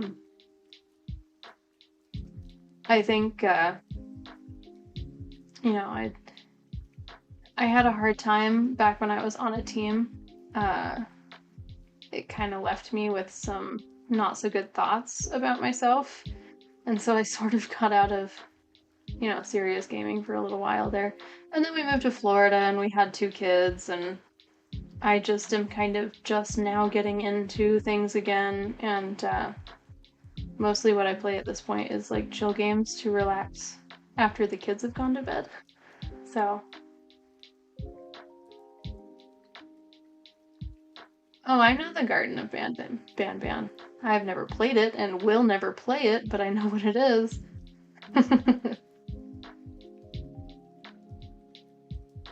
Oh boy.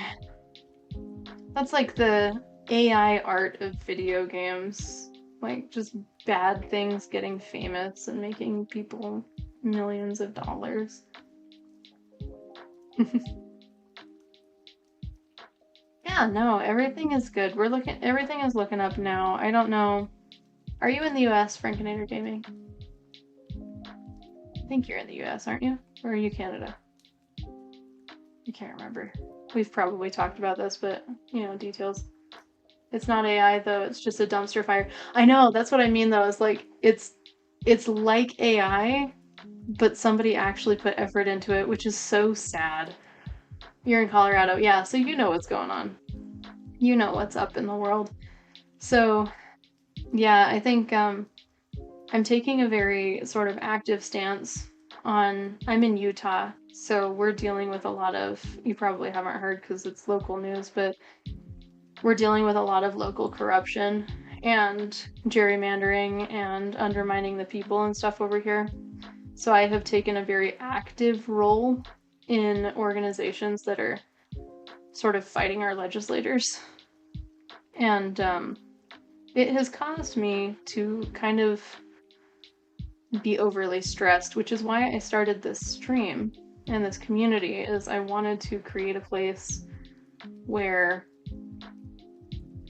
all of us who are going through this can kind of relax and just get our minds off of things and recharge our batteries and everything. It's also going to be a place to kind of like those who would like to get more involved. We're going to have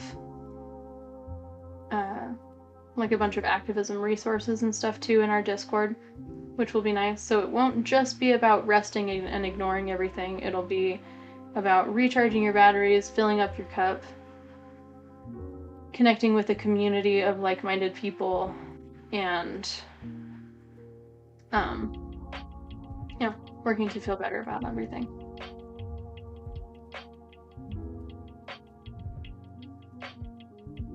But yeah, we might play a couple video games, probably not on our usual Friday streams, but we'll do one-off streams like this one. We might play some chill games. I've been seeing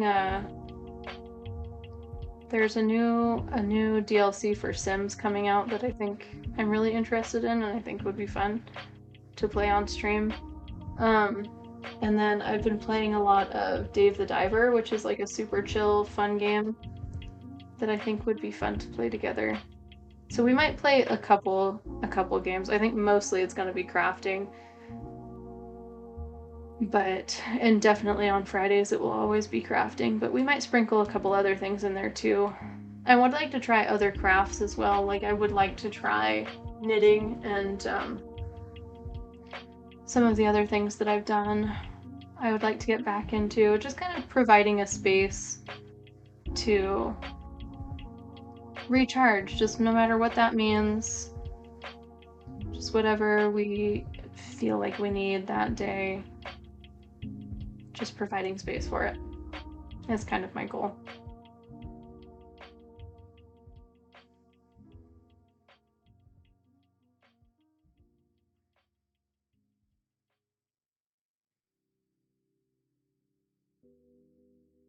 There, I think,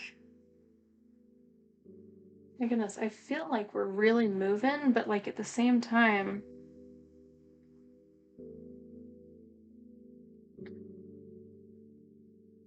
we still have so far to go.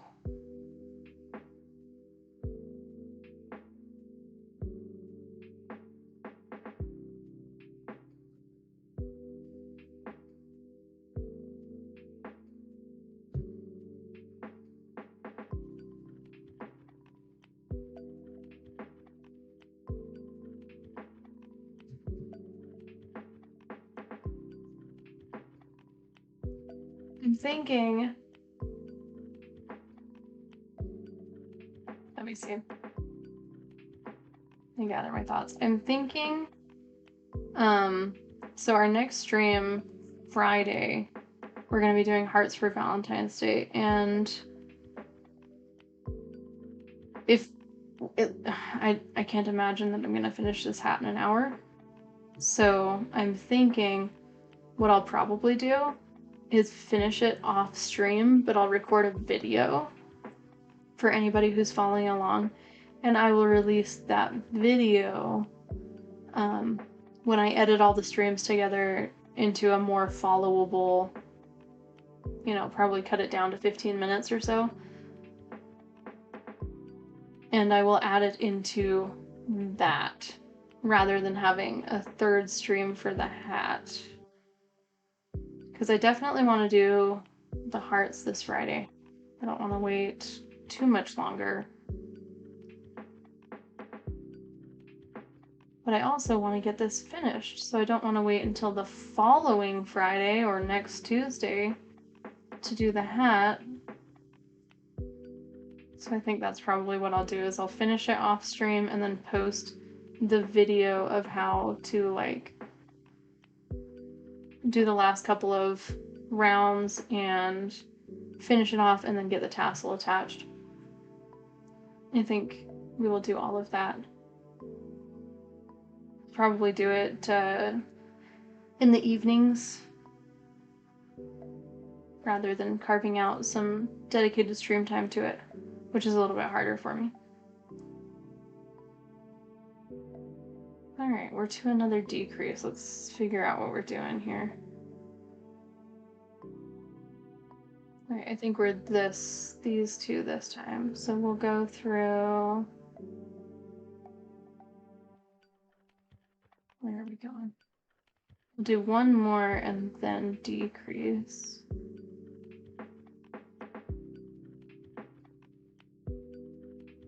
Yeah, so this one, it's a little bit fuzzy. I hope I can get through without snagging. Let's see. Oops.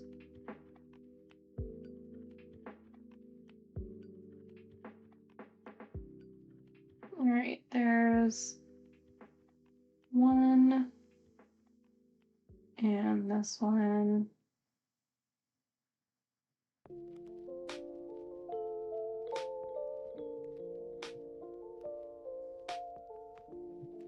There's two.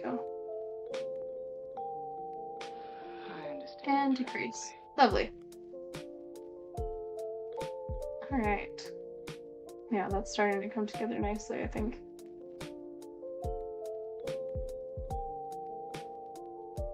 This is looking really cute. I'm very excited about this.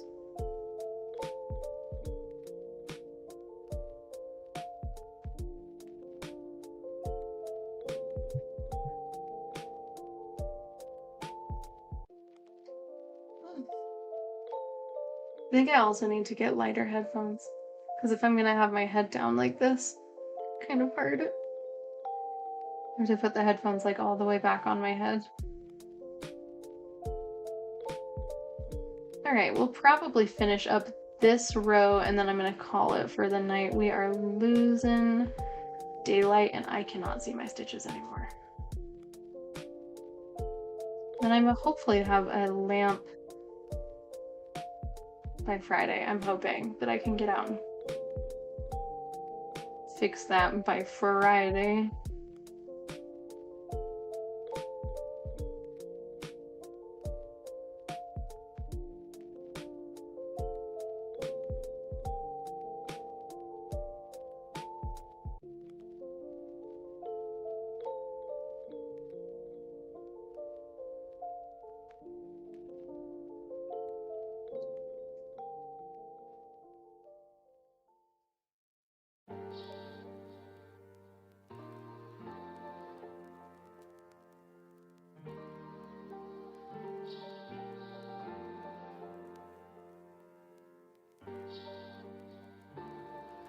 I'm a little worried that these last couple stitches have been tighter than I want them to be. Hopefully it'll all sort of balance itself out here.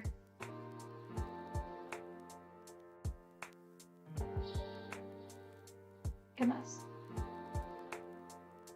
These stitches from my last round are also kind of tight. That's something else I'm going to do. I'm going to go and find my size 6 hook. I have like a chore list for the next time we get together.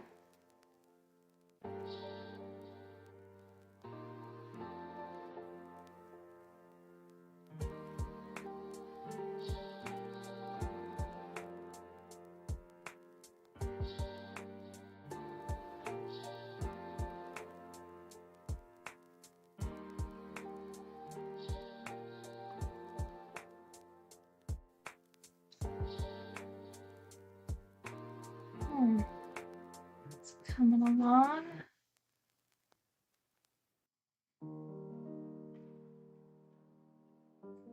My music keeps skipping. Like, fortunately, all lo-fi generally sounds just about the same, but it's bugging me that it keeps skipping. Like, breaking the pattern a little bit.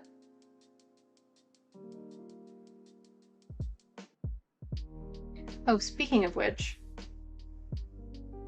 another reminder, if you guys do not already have the pattern and would like to crochet or knit along with us, the Melt the Ice Hat pattern by Sarah Sward is linked in the description down below. If you are on Twitch, it is in our about section underneath this video. And If you have not already purchased the pattern, definitely do so you can crochet along with us, but also because all of the proceeds for this pattern are going toward helping families in Michigan who are afraid to leave their houses. So that's like immigrant aid programs, law representation and stuff like that for people who have been, for citizens who have been wrongfully removed, stuff like that. So if you haven't yet, do hit that link and check out the pattern. Even if you don't intend on crocheting, it's a very good way to send a little bit of money to a good place. I need to get the numbers for how much the charity has organized already, or how much the drive has organized for charity already. I don't want to misspeak, but I do think it was over $100,000 that they've been able to give to families in need just from people purchasing this pattern. So, and that's why the pattern is not up. Usually on these streams we'll have, like, if the pattern is mine or if it's free, we'll have it up on the stream so that you guys can follow along. But since this pattern is not mine and I don't want to take money from the organizations who are helping people, I do not have it posted in a visible place. But yeah, you can find it in our description below. There's also a knitting version if you would prefer to knit. Which I'm starting to realize knitting is probably faster. But that's okay. I don't know how to knit. I could probably learn, but I don't want to. It's funny because my favorite crochet stitch is the one that makes it look like it was knit, but I have like almost no desire to learn how to knit. Kind of silly.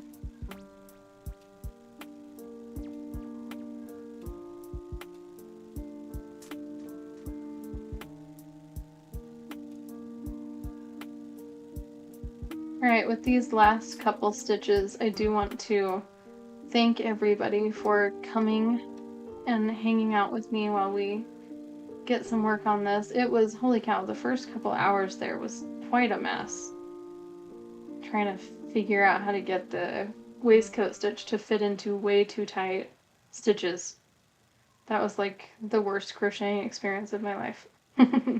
No lies. If you haven't already, please do remember to subscribe, like, drop a follow, join our Discord. Links for that are also below in the description. And if you are on Discord, links for that are below the video. Our next stream will be on Friday. So this Friday at 10 a.m. Mountain Standard Time. So wherever you are in the world, my schedules on both sites should reflect that upcoming time pretty well. Also, it's going to be posted in our Discord, which is where all of the shenanigans will go down. So if you are not already in our Discord, please do join us. It would be so lovely to have you. As far as this hat goes, I am gonna probably not stream this again, but I am going to record finishing it up, and it will be posted as well as an edited, like a shortened version of the first two streams into one video that'll probably be about 15 to 20 minutes long of just the making of the hat so that people can follow along if they have the pattern and would like to do that. So I am gonna go ahead and do this last decrease here.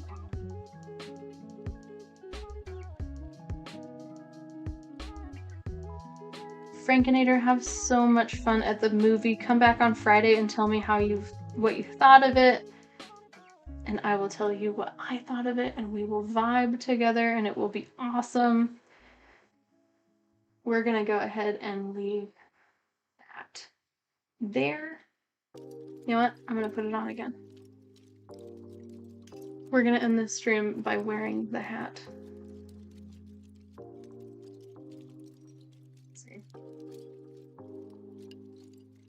See, I wish it was done so that I could wear it tonight. It would be fun. This would totally match my like red and black. It'd be perfect.